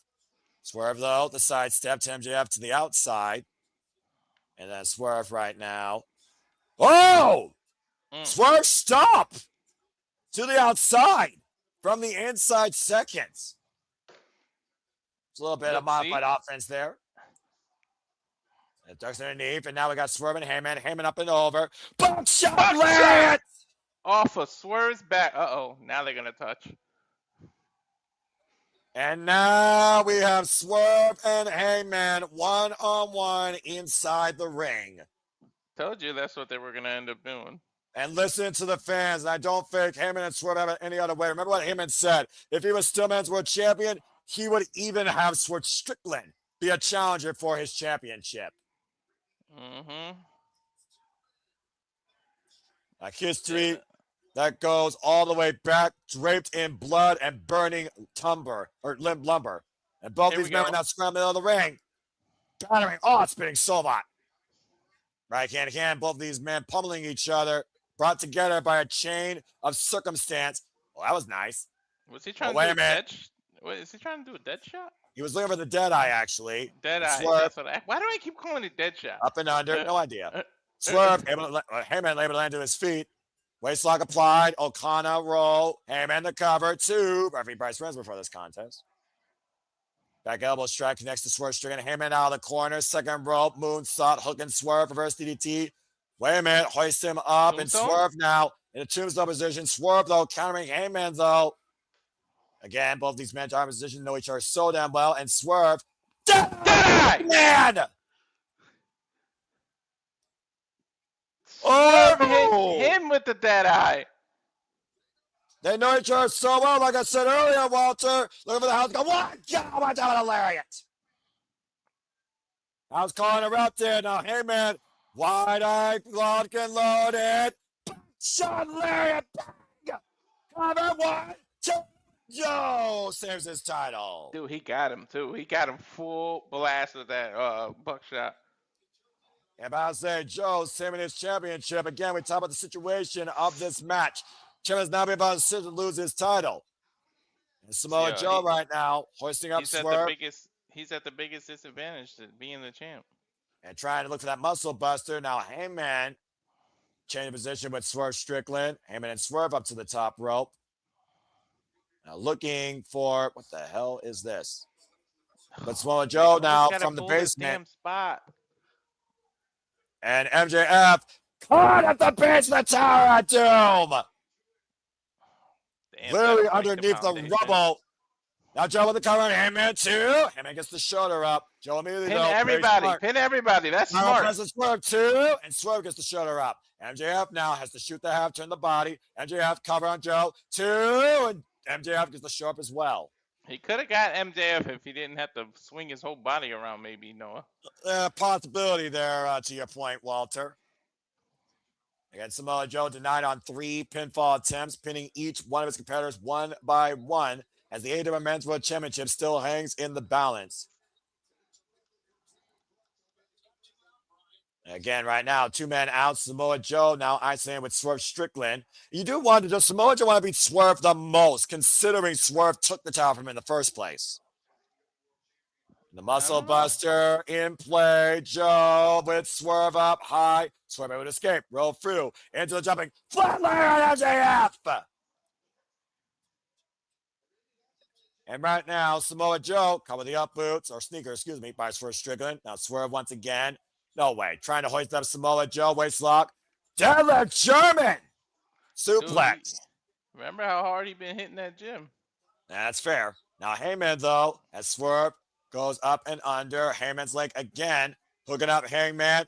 Backbreaker over the leg. Turning him around. Swerve hoisting up Heyman again. Drives him down a power slam. Back press. Look at the far leg. And Heyman gets the shoulder up at 2. The hell was that move? Like I thought it was going to be a power bomb. He turned into a power slam. Straight up. That was just a takeover power slam, dude. I guess. And so far, not showing any signs of wear and tear since that knee injury, to your point earlier. Keep your eye on the corner. Look, both of them are starting to get up. And also shout out again to Hyan and Maya World, who are now all elite. Congratulations to both those incredible young female athletes. Yes. Joe running like a freight train to Swerve Strickland in the corner. Heyman hoisting up Joe. Backdrop suplex. MJF now back into play. MJF sent up and over with the clothesline to the outside. Again. On his knee. He landed on his knee. No, did you see it? Yep, boots in the midsection. And now Heyman. Oh! Butterfly. No. Ooh. That was Angel's wings. Chance of Christopher Daniels. Yep. Remember the man that Heyman retired. Right now, Heyman skinning the cat up to the apron. Moonsault to MJF on the outside. Great awareness. Now back in position. Once again, looking for the buck shot. Swerve able to duck underneath. Now Swerve of the ropes. Pop up. Power bomb. Cover. 2. And Swerve gets the shoulder up. What the hell? Man. How bad these 4 men want it, but how well do Swerve and Heyman know each other to fight for it? You've been in the ring against your enemy so many times, you get to know them, man. It becomes personal, but you do get to know them. But they had 3 crazy-ass battles? Lights Out Steel Cage, Texas Death Match, a 30-minute draw, #1 contendership. That's absolutely correct. And, of course, the triple threat with Samoa Joe at Revolution last year for the Men's World Championship. Oh, my God. Did you hear that chop Joe just hit Hangman? You can hear that chop in Indiana. And Samoa Joe right now squaring up against Heyman. Gets the big cowboy boot up, sends Joe down the opposite corner. Dude, that was right in the chest, that boot. Heyman right now. And JF, though, back up to his feet. Heyman falls in. Back elbow strike by Maxwell Jacob Friedman. And like I said, these 2 men. Oh, the stomp to the arm. And a follow-up boot for Samoa Joe. And JF taking advantage of the field now. Swerve inside. Swerve sent up and over. Toe kick to the chest. Alabama Slammer?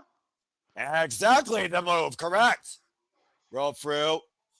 Irish whip. Arm wringer. Takeover into Samoa Joe. But Heyman is content loaded. Looking for the buckshot. MJF even took underneath. Off the rope. Sidestep. Heyman to the apron though. MJF looking to hook Heyman on Page for the heat seeker. Denied. Slingshot. Cutter by MJF. 1. Nice. For the title. 2. And kick out. But immediately, Oh! Dude, that was a nice transition. Wait, double submissions! Coquina clutch, Samoa Joe, Swerve Strickland right now. Joe, MJF's got to let go. Yeah, exactly. Got to make a decision here, breaking the ice. That was smart by Samoa Joe, forcing MJF to break his own hold. That was smart. Yeah, Samoa Joe had that Coquina clutch on Swerve Strickland, dead to rights. Shane Strickland and Maxwell Jacob Friedman shared a 1-on-1 match in Wrestler of Honor in 2017. And that was their only 1-on-1 encounter in their illustrious careers while Swerve went to WWE. MJF went to AEW. I don't think anyone's got momentum right now. It's pretty much a dead heat here. Samoa Joe, though, got MJF the Coquina clutch. And he's going down to one knee. MJF might be fading here. And again, Bryce Rensburg, he might call it. if someone doesn't come and break up this hold.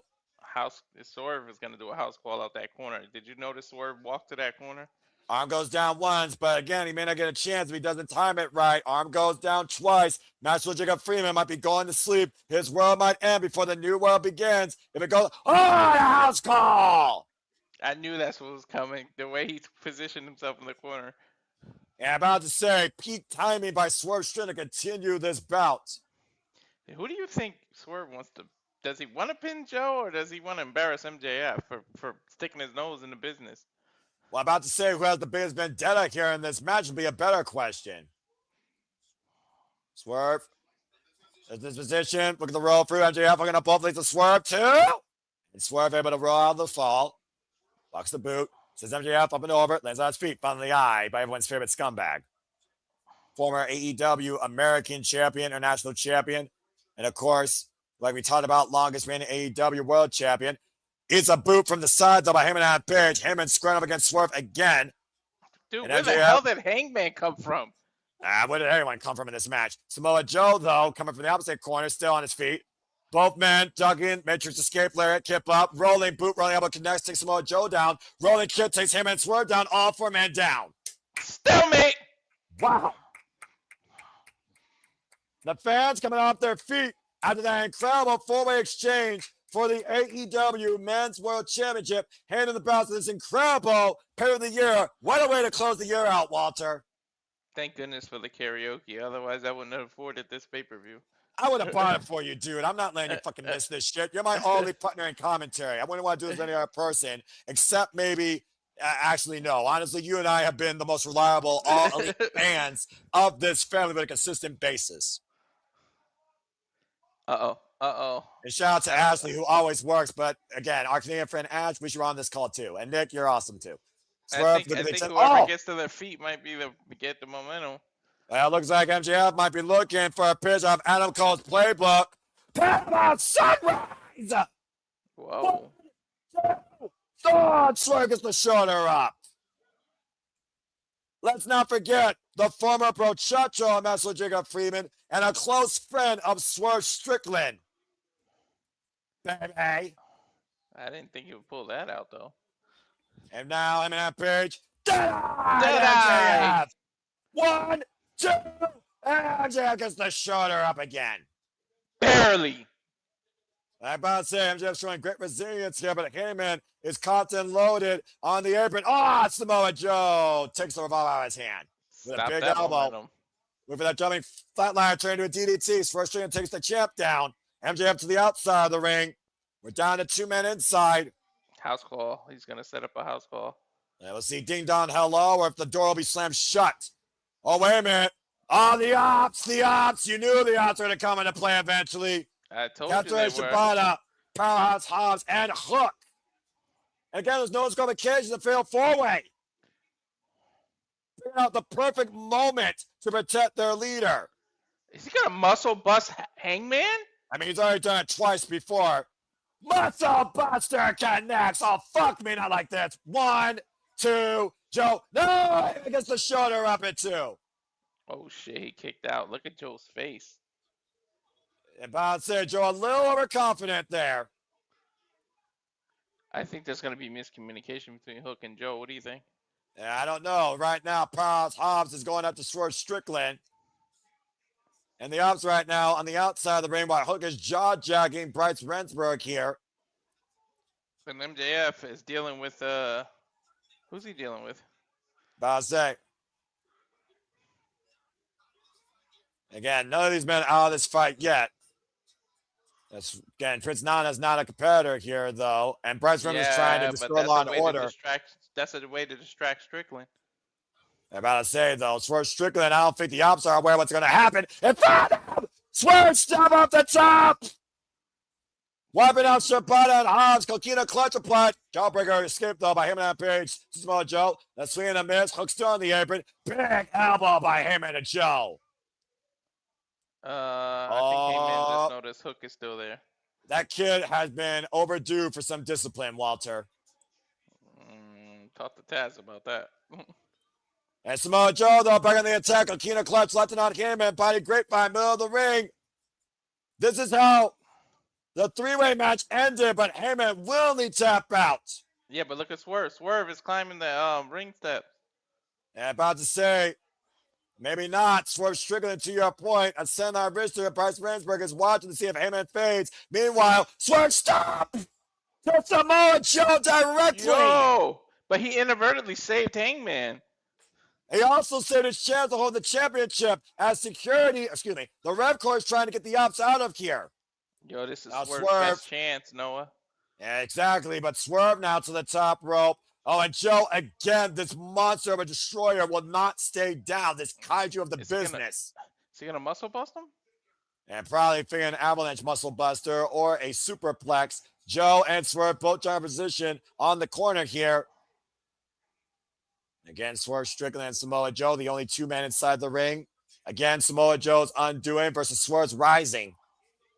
Finds his feet on the apron, attacking the hamstring. And boy, those legs been through enough surgeries. Yo, no, but that's smart, though. And Joe, sense of panic. Swerve Strickland got him with the power bomb out the corner. Swerve ate his Wheaties this morning. Now Swerve Strickland going up to the top rope.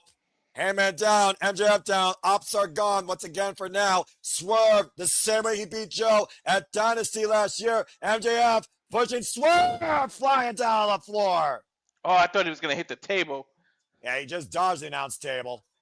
And Heyman appears on the apron, big cowboy boots takes MJF down. Now Heyman, Samoa Joe in position. No, not Hangman. Doesn't go down though. Second round, buckshot lariat, two connects. Still doesn't go down. MJF's going to take advantage. Remember I told you off of somebody else's move? And Heyman once again looking for a third shot. MJF on a low blow. Now MJF hurts Samoa Joe. Heat sinker. MJF back press. MJF's the new world champion. MJF! And he beat Joe.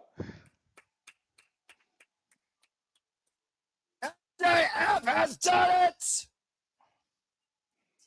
I told you he was going to take advantage of somebody else's move. 2 years ago, his world ended. And now 2 years later, Maxwell Jacob Freeman's new world begins. Entering the world as the champ. And literally burying the past. Maxwell Jacob Freeman has found himself once again, and he pinned his undoing to do it. MJF played this match perfectly. He played the long game, dude. Pushing Swerve Strickland off the table, off the turnbuckles into the table, and let Heyman and Page do most of the work, taking him out at the perfect time. Like a thief in the Chicago night, Maxwell Jacob Freeman has arrived. The devil has gotten his due. And there's a new face once again in AEW. Bandito and MJF is coming. That's right, Walter. Let's not forget, the first challenger of MJF's new world will be I am a generation talent, two-time world champion. I'm burying you, and you fucking know it. There's no denying that, Walter. To your point, the new world begins for Maxwell Jacob Freeman at Maximum Carnage, where Bandito, the most wanted and Rainbow World Champion, awaits him. But the bottom line is this. MJF left after Tables and Tax when Mark Briscoe humbled him. He went on a journey of self-discovery. And with that, Maxwell Jacob Freeman has found sweet victory. Dude, Joe only got one defense. A means to an end at World's End. That was Maxwell Jacob Freeman's plan. Again, folks, this coming Wednesday, TBS Championship on the line. Mercedes defends against Willow Nightingale. AEW National Championship on the line. Ricochet defends the gold against Jungle Jack Perry. And we will hear from the brand new AEW Men's World Champion, Maxwell Jacob Freeman. As the new year approaches, World's End concludes. And for now, we bid you a fine adieu. MJF is truly indeed better than you, and you know it. For Walter Cruz, I am Noah Foster. This is AEW, where the best fucking wrestle. This is professional wrestling, and we thank you all for tuning in. Until next time, make a positive impact in life, and have a good night. For Maxwell Jacob Freeman has fucking arrived. And congrats to John Moxley winning the Continental Classic. Walter, cut the fucking feed. What a phenomenal way to end the year indeed.